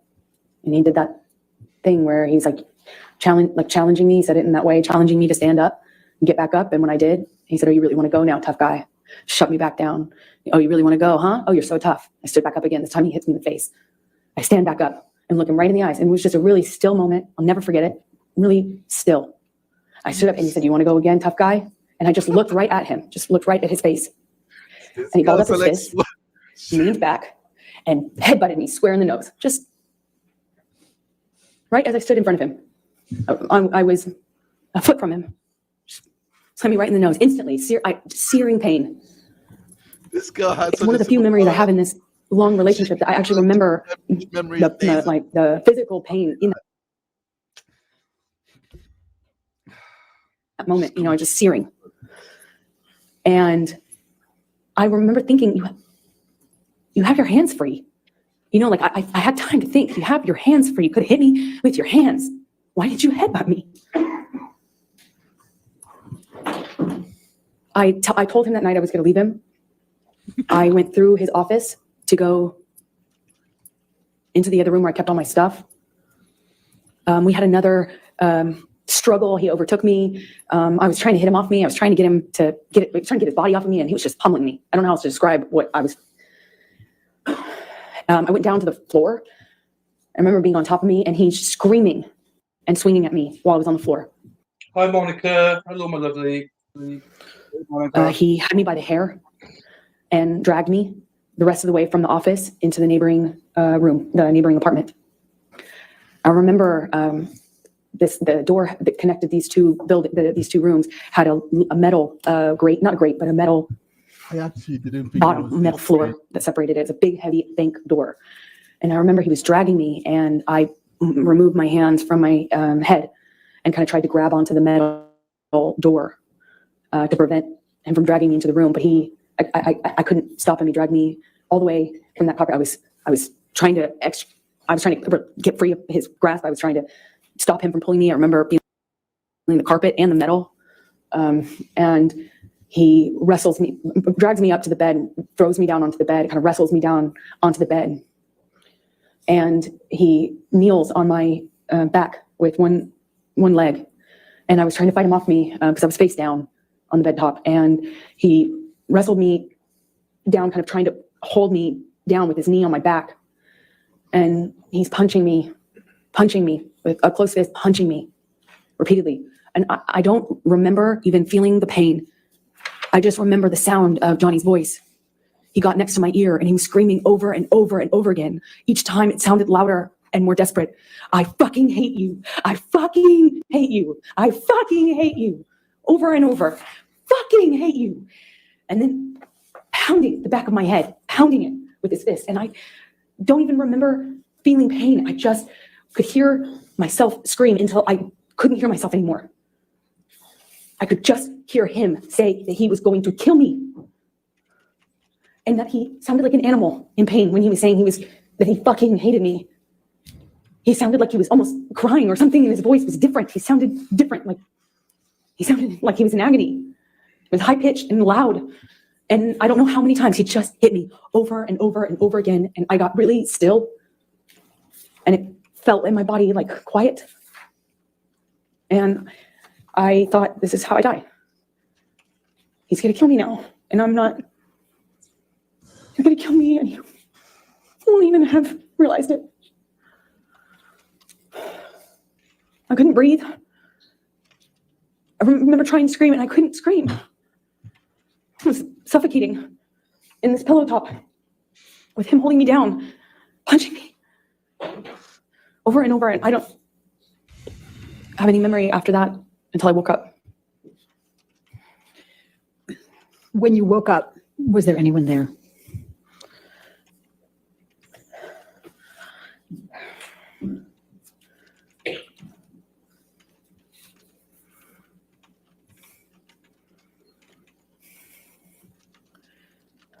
I remember hearing my best friend's voice.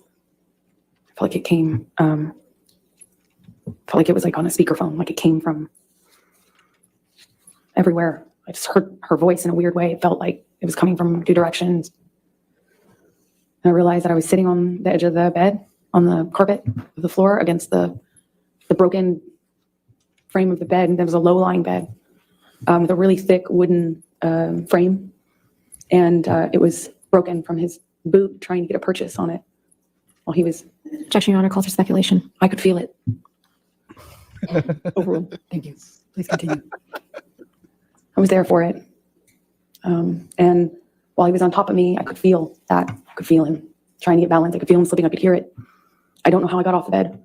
I don't know what happened to me from the time I stopped hearing myself scream. I don't know what happened to me. It's a really weird feeling because next thing I remember is leaning against the broken part of the bed and on the carpet, and my friend saying, "Oh my God, oh my Objection, God." Your Honor. Hearsay. Sustained. Go ahead. And without And then telling what Rocky said. I eventually, she called the nurse Erin. She got something out of the freezer for my face. She did a concussion check with Erin on the phone. I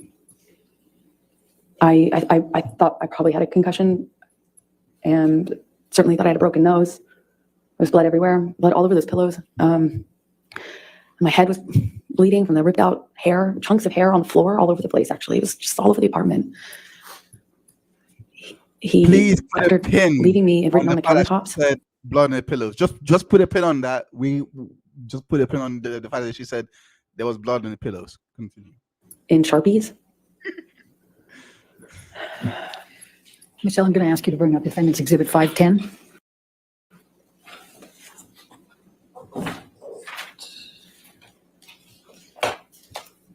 Do you recognize this photograph?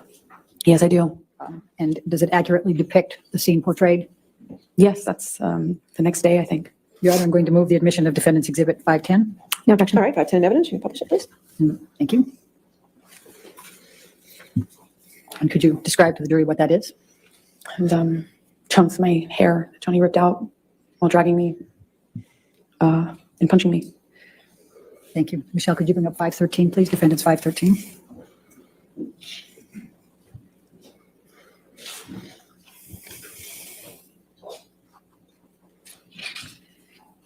Does this picture accurately depict and the scene portrayed? I think this is a couple days later, but yeah. Okay. I'm going to move the admission of Defendant's 513. No objection. All right, 513 evidence. And could you tell the jury what this is and what it depicts? This is my face with a busted lip, which it's difficult to see in this picture, but my two black eyes, one is worse than the other. Like I said, maybe a day or two later. And my broken nose. All right. Thank you. Michelle, can you bring up Defendant's Exhibit 514?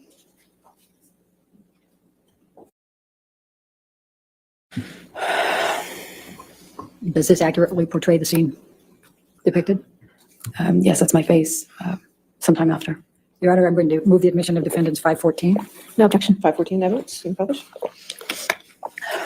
right. If you could just briefly describe for the jury what this one is. That's my face. Some time after, and Johnny beat me up. Thank you. Michelle, if you could bring up Defendant's 515.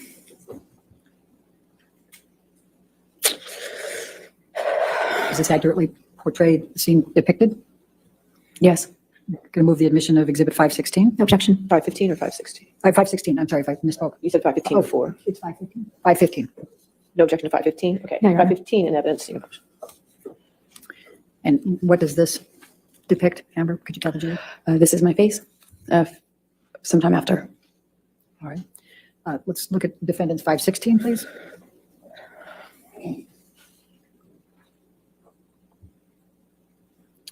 Does this accurately portray the scene depicted? Amber? Yes, it does. This is maybe, Wait, let me move it first. May I move Sure. the admission of defendants exhibit 516, No objection. 516 in evidence. published to the jury, please? Okay, Amber, go ahead and explain what it is. I think Looks this like is you've been crying.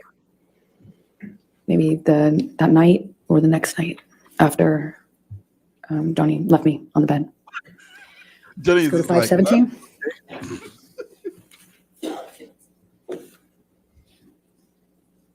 have they shown Does the this bed yet? accurately portray the scene depicted? No. Yes, it does. Move to admit defendants 517, Your Honor. No objection. 517 in evidence. No, this should be the spot. Amber, please describe for the jury what this portrays. This is so bad. That's I've my got- face I've after- got the exhibit numbers in my head. This incident. And what's portrayed on your lip? Well, he busted my lip when he punched me. It's bleeding in this picture. It kept reopening, at the mouth. The lips move. Right. Go to 519. I think this is the bad picture, if I'm not mistaken. No. Wait, would be. I think so. Does this accurately portray the scene depicted? Yes. Move the This- admission of 519 No objection, Your Honor. 519 in evidence. and tell the jury what this shows. This is my lip a few days later. Looks like cold sore. Go to defendants 520, please.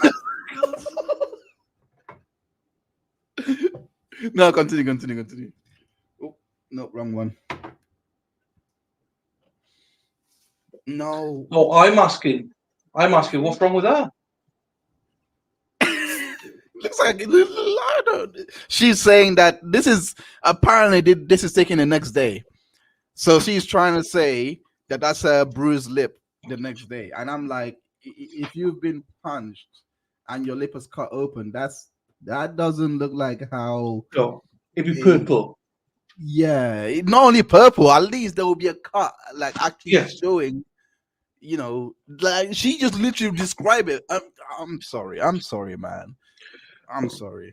Right, without being too crude, that to me doesn't look like a punch.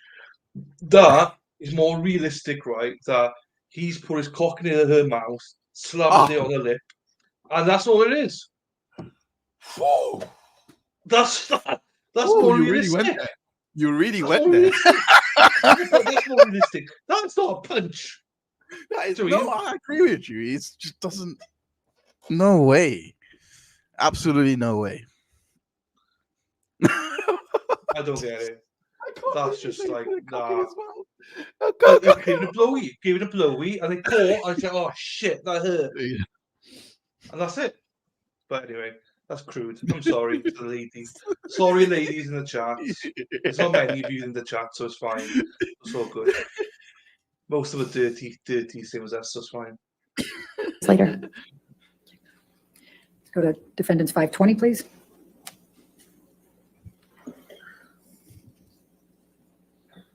Does this accurately depict the scene portrayed? No. Yes. No, it's Move the not. admission No, of defendants 520. calendar the back. 520. No objection. 520 in evidence. Published. Can you please tell the jury what's depicted here? Oh, That's my scalp with a chunk of it missing from when Johnny was dragging me by my hair.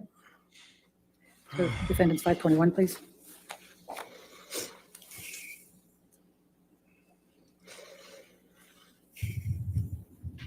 She's.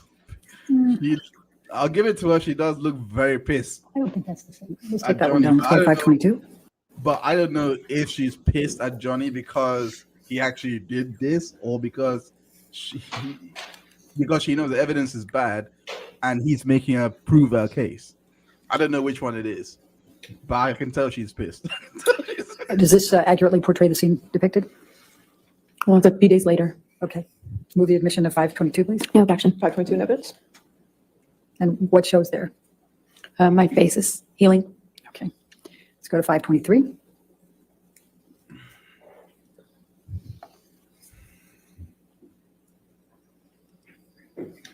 Does this accurately portray the scene depicted? Yes, I think this is day or so after, maybe longer. I can't tell, but yes, it does. Move the admission of 523. No objection. 523 in evidence. And I'm just going to draw your attention, Amber, to an area up here. What, if any, bruising did you sustain in that area? Objection, leading. What, if any? I'll sustain the objection. Okay. Yeah. Hello, Sarah P. Here she is. Right, Sarah P. What I'll tell you is that Hey, I have Sarah. all miss my ya. videos have been demonetized since you've been away. I'm not even kidding. They're all limited. So you're affecting my livelihood, Sarah, by taking all these days off, like, you know. So enjoy your studying. I don't like her anymore. Today was the day. Today was the day that I turned on Amber Heard. She's not. She's a liar. She's a liar. So I don't know what you're laughing That about. was really quick. I actually thought you would hold that a bit longer. I could see it. Yesterday, I was still. I exaggerates maybe. Today, I'm so sorry. The stories, they just don't add up, you know, especially against evidence, you know. So, No, yeah. I mean, you've actually. Sure. I'll give you credit. I'll give you. I mean, I just thought you wait to cross, but the fact that you've seen it already, like that's commendable. That's But you know, there's obviously a bit of cheating because obviously, I'm aware that there's certain testimonies not coming in and stuff like that. And I trust the Right. fact that you guys what you said, so that makes it easier. If I know the therapy notes doesn't say correlate what she said, and I know certain pictures. So had I not known that, maybe I would have had to wait till cross. But Oh, Juice the is- actual. is- I gotcha. She's established that nothing's come in, Yeah. but now I know there's nothing. It's whatever. Do you know what I mean? Wait, you be demonetized. I get demonetized on videos that where I swear, and Sarah, well, basically that's Sarah's only job is to make sure I don't swear. Literally one job she's got, and she's failed. Right, let's go. We haven't got long left on this one now, so let's watch it. It's What, if any, bruising did you sustain? Same objection. Sustain the objection. What injuries did you have? I had bruising on my temple, my chin, my neck, the back of my head. I had swelling and pieces of, my scalp kind of ripped, torn. They were gross, pussy. But this is of the bruising around my temple from one of the blows, several blows. I don't know. Let's go to 524.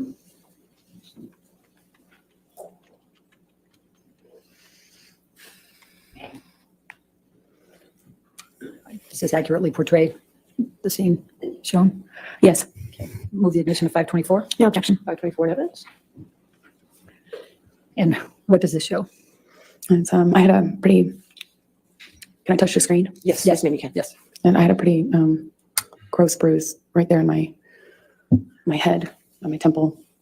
It's difficult to see it in this light, but I remember it was pretty ugly. Now let's go to defendants 509.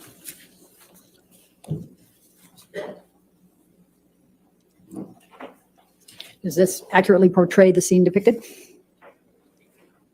Yes, it does. Your Honor, I move the admission of defendants 509.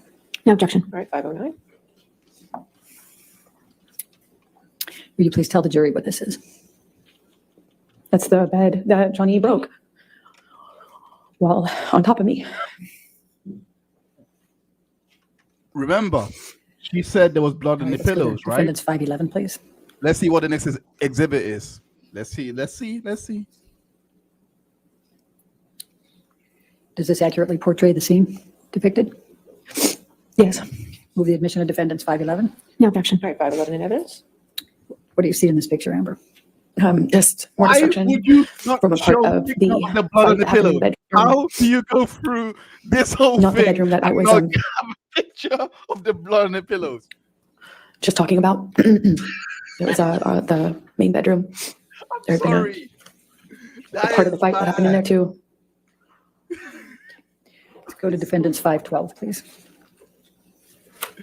That is so bad. I'm sorry. I'm not gonna get over that. You say there's blood in the pillows. Where is Does it? this accurately portray the scene depicted? Yes, that's downstairs in the main. Right, let me move the admission of it. Move the admission of defendants 512, please. No objection. 512 in evidence. Okay, now please tell the jury about it. It's downstairs in the main apartment. Okay. Let's go to defendants 525.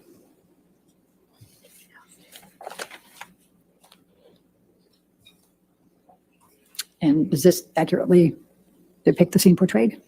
Yes. Move the admission of 525, please. No objection. All right, 525 in evidence. And please tell the jury what this is.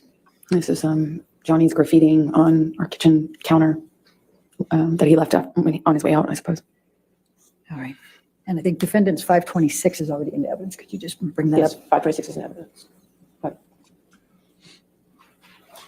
right. Now, Amber, as of December 15, 2015, what were your plans for Christmas that year? Well, up to this point, the plan was to have our families join us. We would go with the kids and celebrate Christmas together, as a married couple. And we would all go to Johnny's Island. And he'd invited my best friend at the time, Rocky, and her family, meaning her mom and her fiance, and my parents and my sister. And we were all going to go to this island I've told you about that Johnny has in the Bahamas and spend it together. And that was the plan leading up to this. And what, if anything, changed as a result of this night of December 15, 2015? After they saw my face, no one wanted to go to the island anymore with Johnny. They wanted me to leave him. Did you have to appear, were you scheduled to appear on the James Corden show on December 16? That's right. I was promoting The Danish Girl, the film I had done earlier in the year in London before going to see Johnny in Australia. So I was promoting that film that had been completed, and they asked me to make an appearance on a night show called The James Corden Show. After this happened, and I did the first confession check with Aaron on the phone, I got worried that I wouldn't be able to hide the bruising and swelling. But I iced it all night, and the next day checked in the mirror to see if I could get away with it, meaning hiding it, so I could make an appearance. And I gambled and thought maybe I could pull it off. I had my hair and makeup team come, and they worked around it, meaning worked around the lesions on my head with the hairspray because that stings, and worked around the bruising by covering it with heavier makeup than normal bruise covering makeup. And I remember my lip was still bleeding and swollen, so we did this like really thick, super heavy matte red lipstick. And I remember very well at the time that we had no choice in color, and that was one of my favorite colors to wear. And in this occasion, we had no choice because nothing else would hide my busted lip. And I went on the show, did what I always do. I told people I had an accident. Objection, Your Honor, hearsay. Sustain the He's not objection. offered to prove the truth of the matter, but Sustain. because you didn't have an accident. Your Honor. All right. I'll sustain the objection. Okay, please continue. So did you appear on the show? I appeared on the show. Okay.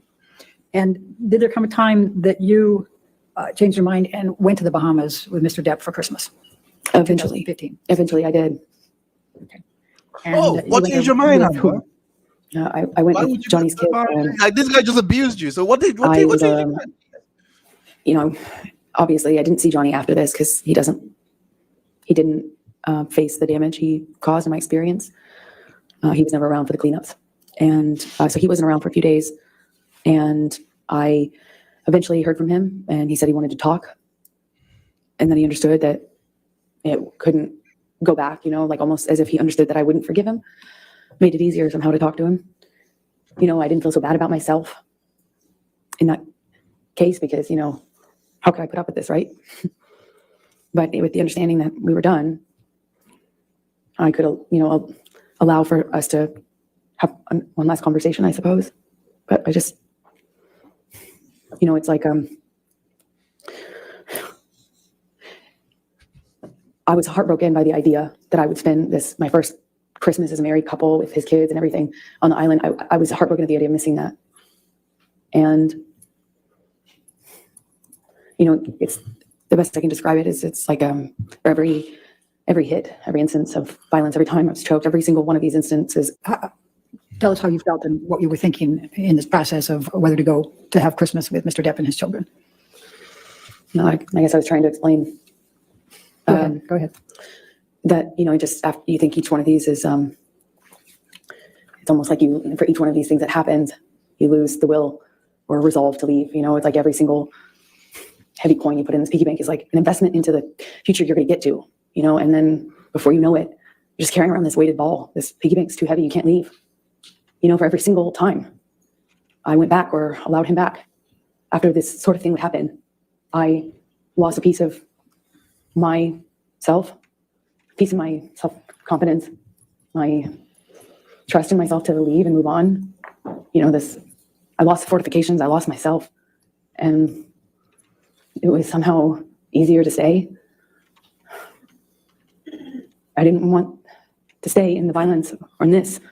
I wanted to stay with Johnny, the good Johnny that I loved. So I put another one of those coins in the piggy bank of investment and hope and future, and I forgive him. It wasn't even that simple. I just decided to believe him that it would never happen again. Clean and sober once again. This time was the last time because it couldn't be worse than this, right? It couldn't be worse. And part of me thought maybe it just needed to get this bad to get, now we can't go back. There's no way this could happen again. So I went to the island after a few days of talking with Johnny, arguing with Johnny, talking with Johnny, negotiating that it's going to be clean and sober. I wasn't going to drink anymore. He wasn't going to use anymore. He'd never lay a hand on me again. He'd rather die than do that. Is what he was saying. And I was scared. My friends were scared, but I decided to go. After a few days of having the plane and the kids waiting, not knowing what was going on, they were at Sweetser main house and just waiting to go on this Christmas vacation. And eventually I got in the car with Johnny and we picked his kids up and left for the island. So let's go to the island for the Christmas holidays. By the way, for those that don't know, there was a text message that was sent to her doctor before this island trip, right? Depp was done. Depp broke up with her. She was trying to get hold of him. She messaged her nurse, messaged her saying, I'm trying to sort out this whole holiday trip and Depp is nowhere to be found. This was a day before, no, this was the 20th. So it was the same day before Depp came in to pick up his stuff because he broke up with her. He was picking up his stuff to go. She messages her doctor to say he's here to pick up his stuff. He's going to leave me. What do I do? And she's saying this on the stand, saying that he wanted to get with me. He wanted to get... Oh, by the way, you're mute, by the way. Just... Oh, yeah, sorry, mate. So you just can't make it up, can you? Do you know what I mean? I'm looking, I'm like, oh my God. I can't. I'm sorry. I just couldn't. Nah, I just can't. No, that's all good. It's actually bad watching it again after doing all of this. I'm kind of happy that you brought me on here because I didn't think I'll feel this strongly. I actually thought like, yeah, this is I haven't felt like this about this case. Like, but anyway, never mind. That's good. It's good to bring the energy. Do you know what I mean? So it's all good. Guys, the picture will be back, so don't worry. It's a glitch on their side, so don't worry. There'll be a picture again, right? Not long left here now, so I think, well, between everything, about 15 minutes. Arguments did you have with Mr. Depp at the island over the Christmas holiday? Towards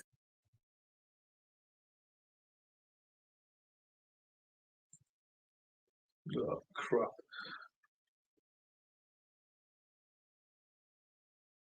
The volume has gone as well. The audio's gone in court for a little bit. Hang on. No. to make a point of the fact There you that go. he hadn't offered to help me or even acknowledge that he'd been No, I think this spilling happened wine, on thirsty, stream. drinking wine, so he'd be spilling all over me.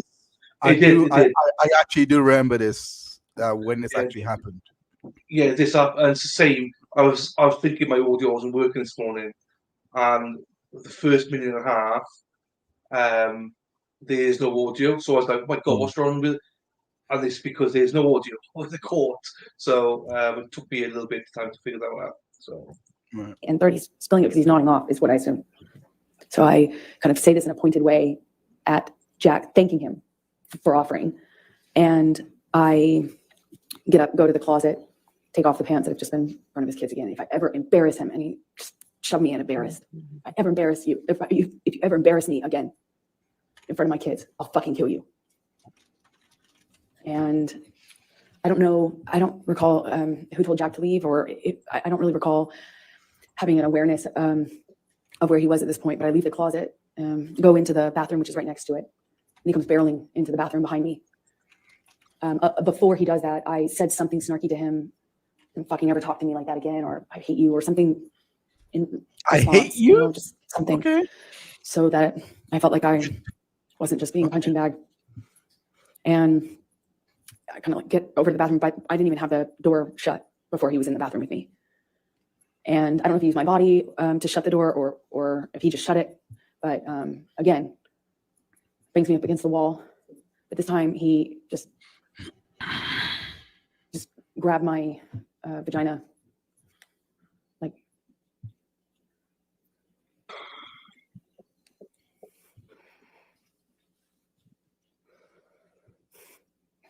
I was wearing this peach. You can tell this guy is like, what? Style swimming suit Like, underneath. she's just throwing it out as if it's What I had on, candy, you know? from the waist down, and he just grabbed me. Best I can explain it with his shoved his fingers inside me, but through my bathing suit. He didn't like move my bathing suit out of the way, and just kind of held me there and asked me if I was so fucking tough. I thought I was so fucking tough. I said, "Oh, you tough like a man now? You some man now?" Just kind of taunting me while No, this jerking is me around. April. And he kind of seemed to do this thing where he was smiling, not just like teasing me. You know, like, oh yeah, you think you're so fucking tough. Now what? Now what? I don't know what happened after that. I went back into the room, or he went into the room. I don't know who went into the main room first. I just remember his hand landing on the back of my shoulder neck area. I remember trying to get him off of me. I don't know. I don't know what the next thing that happened was, but I do remember I knew I needed to get away from him. At some point, I ran. I ran out of the back door, ran out onto the patio. At some point before I ran, he swung at me, but I don't even remember how much of an impact it made. But I remember running. I threw something in his direction when I was getting away from him. I ran down the deck, ran out into the kind of like parking lot area, gravel parking lot area outside of the house. And that's my estimation of when Johnny reached me, grabbed me by the hair, swung me around. I remember he hit my face at least once, but I'm not quite sure in what sequence. Was it before I broke away or after? I don't remember. I just remember the lights of the ATV coming up. The island, two of the people who worked on the island for Johnny, CJ and Para, they pulled up in the ATV. I remember the headlights. I remember separating from him, or them kind of running up and saying something and separating us. And I didn't see Johnny for the rest of the evening, is my recollection. I just found him the next day, passed out in the cafe that was close to the house. Is that the end of? Yeah, this is a good breaking point. Yes. All right. Okay, ladies and gentlemen, you can stay there for a moment. All right, ladies and gentlemen, we're going to be breaking again. This is the time that we break for a week. Okay, so I won't be seeing you until May 16th. But I wanted to talk to you a little bit about how the remainder of the case will progress. Okay. All right. So we promised to get you the case to you by Memorial People Day. need to listen to all this. Otherwise. But this issue we're making in the middle of your testimony. You can't.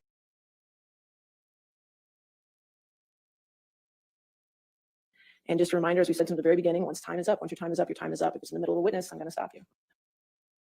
This Are you ready? I think Mr. Chu's going to try to use it with a highlighter. Let's wait.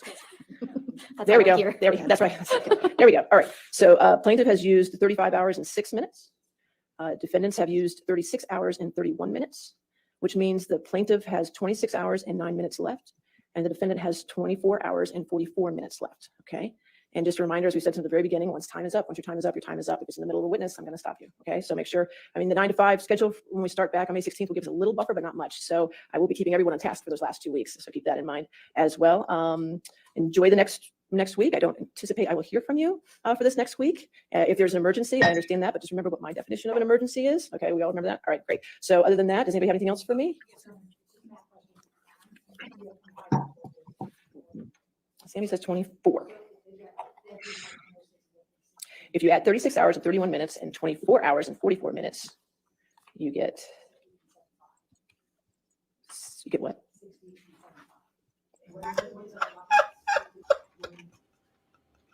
Well, you can get Sammy when we're done. Okay. Is it right or wrong? What's that? 61 hours and 15 minutes. Does that add up then? That is right. Mr. Runberg says I'm right. So that's the right time.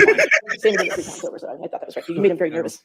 Okay, so that's good. Everything else? Anything else? Yes, Your Honor, ma'am. we do have our updated exhibit page that you requested. Oh, perfect. from All right. plaintiff. All right. I think that's something we need. Okay. All right, we'll do Judge that. A was All right, anything amazing. else?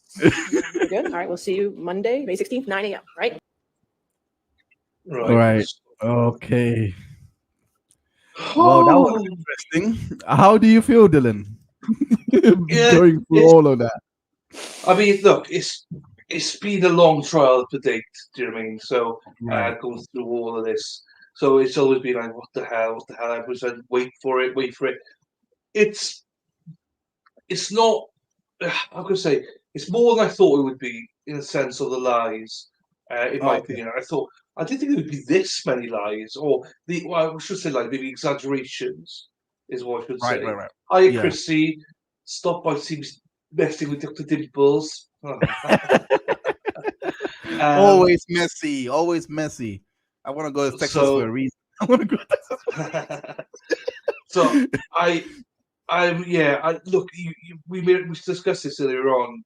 Like, I don't think I'd be staunch against Amber Heard right now if I didn't know what was, if it wasn't for you and the chat and stuff. So I know what's coming up in real time. I think I would find it quite hard to believe a lot of the stories, but I'd put an asterisk across all of it to say, well, I hope she's got evidence to back all this up, and because you have to show it. You can't just say it. Your word is not, for me, sorry, your word is not strong enough. I need to see something. And that lip thing was just like, what the and I know was we Cruz, apologies to Twiddly Pip and anyone else that may have been offended by that, but it's true. I mean, Jesus Christ, that's not a hit on someone's lip, like, because you're going to hit somebody, it's going to go against their tooth and stuff. It's going to really impact. You're going to have massive cuts and stuff like that. So yeah, I mean, I don't know. I find it very difficult to watch by the end of this. I know there's another day full of this before the cross, I think, we should like, what else does she got to say?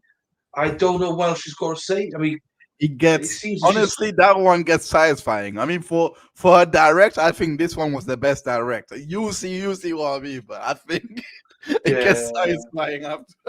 Yeah, The next one I we're in mean, for a treat. yeah, I mean, yeah. So got that. So that, and then also the cross. Then obviously that's obviously going to be, when it all falls apart. Do you know what I mean? Even more so. So, I don't know. It is good, but it's also frustrating that this sort of trial can happen in the first place. In some ways, I think maybe I'm wrong, but maybe the influence of the UK trial, based on why she thought she would be able to get this from Johnny Depp. I don't know. It's just, what's going on? Why are we? I don't know. No, I it's don't know. really interesting. It's really interesting hearing your viewpoint on it so far, at least so far, or watching through this, because, like, you really are a representative of a lot of people that may have missed the case somehow. That Yeah. heard about it and they just blanked it out because they're like, oh no. And I've, when I was doing street interviews for the docuseries that I've done, there were quite a lot of people like that. They were like, oh, I just didn't want to watch I just didn't want to watch the case, and they just dismissed it. So they didn't want to, speak to me as a result. And those that didn't actually watch it, that did speak to me, they were just not necessarily, they were just not interested. But for you that is interested, that hasn't seen the case, is really like, it's seeing your evolution. So if I can put it like that, it's kind of saying, oh, it really was clear cut that when you do watch it and hear it and take it all in, Yeah. it's something that you can't gaslight that many people into believing No. the way you want to believe it. And I would say, like Dante says, mainstream media. Yeah. I've not seen anything about this case in mainstream media. I've never, in real time and afterwards, I've never seen anything with it. The only things I see is what I now run on Twitter or from you guys. So I came into this trial knowing the verdict, but Right. not knowing anything about it. So I was a bit like, give it a fair shot. I know people get frustrated with me, especially in chat, because they're like, "You don't see it, yeah, you don't." See it. Like, no, I don't, because I'm still watching it for the first time. So that people forget when you watch it for the first time. I'd love to know where everyone started to change their minds if they were on Team Amber. Where did they actually start to think? Because I think my pushback to people is think back when you thought actually I think she's lying. Yeah, it probably would be around this time or even after this. Because when you're watching the first time, there's no obvious signs. You don't know what's coming up. You don't know what evidence is going to be portrayed. You don't know what witnesses are coming up. Where I'm being informed of all these things, so it's hard for me sometimes to keep. You know, I like to think I'm quite even keeled, so I can't keep even keeled. But at times it's quite tough as well because not all these people, not all of you can be dead against her and be wrong. Do you know what I mean? So. But yeah, I think I've done well up until now. I say today was probably the day. So Lou, you never heard Fuse No, I believe. No, I was researching. Huh? Lou in chat says Oh, sorry, Lou. Okay, sorry. which is quite surprising. That's very rare because everybody that is in this chat that I've been here, everyone was not everyone because Lou was not, but most people were team heard. And then they changed afterwards, So, yeah. Okay. Fate to anyone who was actually gone. Yeah, I mean it's uncomfortable to watch it a little bit, so I don't know. We've got a few more days left. Well, I'm not sure what I'm going to be streaming the other days, guys. I don't know. Because I haven't got any days left really, because I've got 2 days of Britain House tomorrow and Sunday we're supposed to finish it.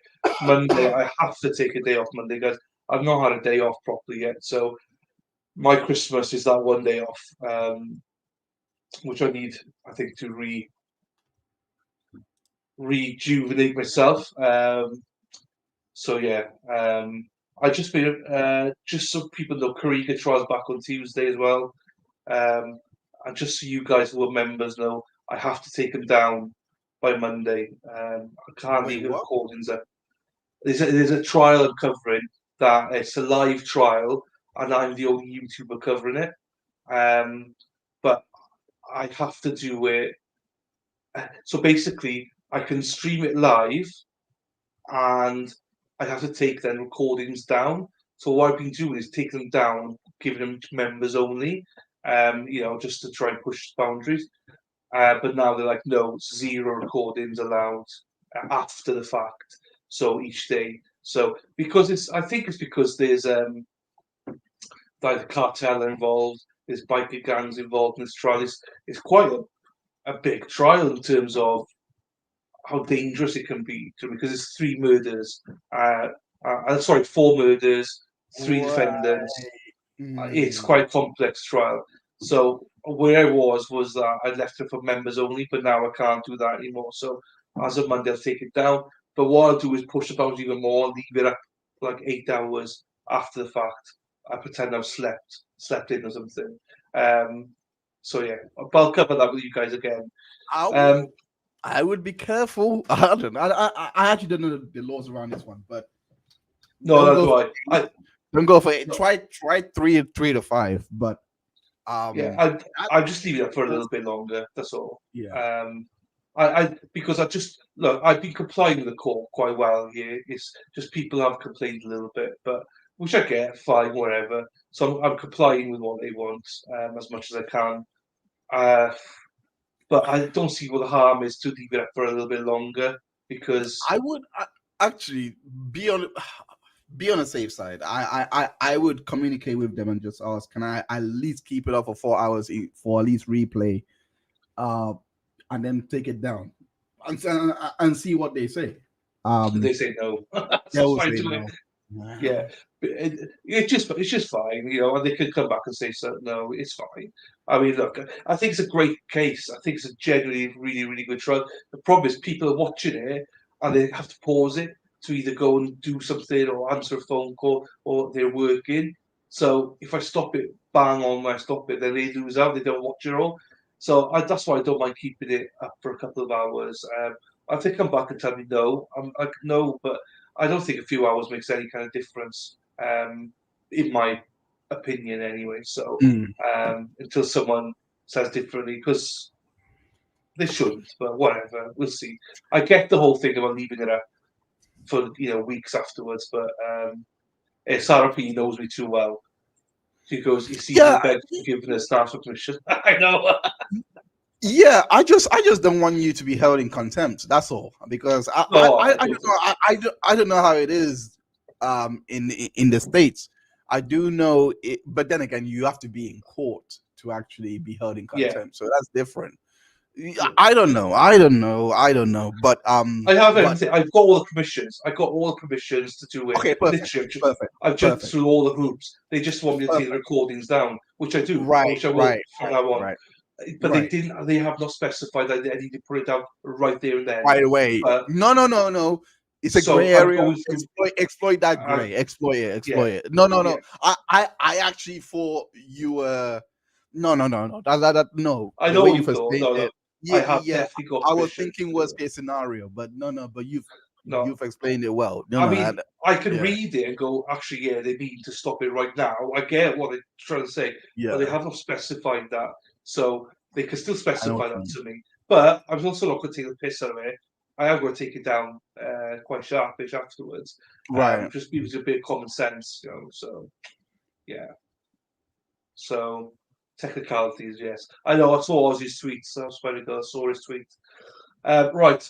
I think that's it, guys. We've got another trial in 7 minutes, guys. So when I close this one down, it should be redirected to what are we on Rittenhouse? Day 5, day 6? I have no idea what we're on anymore. So you guys go over there. I'm going to have a quick chat with Dr. Hines, and then I'll be there with you starting up. So I'll be there Right. in about 5 to 6 minutes, guys. Love Thank you you so all, much. and I'll say you be redirected. And big Mhm. shout out to our guy, Dr. Hines. We love him to Yeah. bits, No and worries. really appreciate. I'll get you back for the next ones as well, mate, so we can Yeah. get. Yeah. So, Also, while you're away for the weekend, because you guys would be doing stuff for the weekend, do head over to my channel and check out the docu-series that I've done for going through the evidence of this, assuming that most of you have seen it. If you haven't seen it, maybe if you haven't seen this trial, I should say, not seen the docu-series. If you haven't seen this trial, then definitely watch it cold with Dylan. But that docu-series that I've done it's got jam-packed with information that would give a lot of context, to this case, because I think so that you can't get gaslit. I'm sorry. I'm tired of it. I just don't want people to look at some headline and just be like, oh, maybe he is lying. No, the dude was really not lying. There's so much evidence backing him. And it's really unfair how the gaslighting has been very effective. It's been effective, but God, no. But anyway, that's all for me. That's all. I just want to say that. Thank that's you all so good. much, by the way, Dylan, for giving me the floor on that one. Always a pleasure, mate. Always a pleasure. And so there's no Matt Moore this Saturday, but you'll see Dr. Hines next Saturday anyway. So with regards to Matt Moore's trial. So with that, everybody, free Zachary Anderson. Love you to all. I'll see you in literally 4 minutes over in the Rittenhouse trial. Love you all. See you later. Take care. Ta-ra. Bye bye. Oops, I need to hang on. I need to press the wrong button there.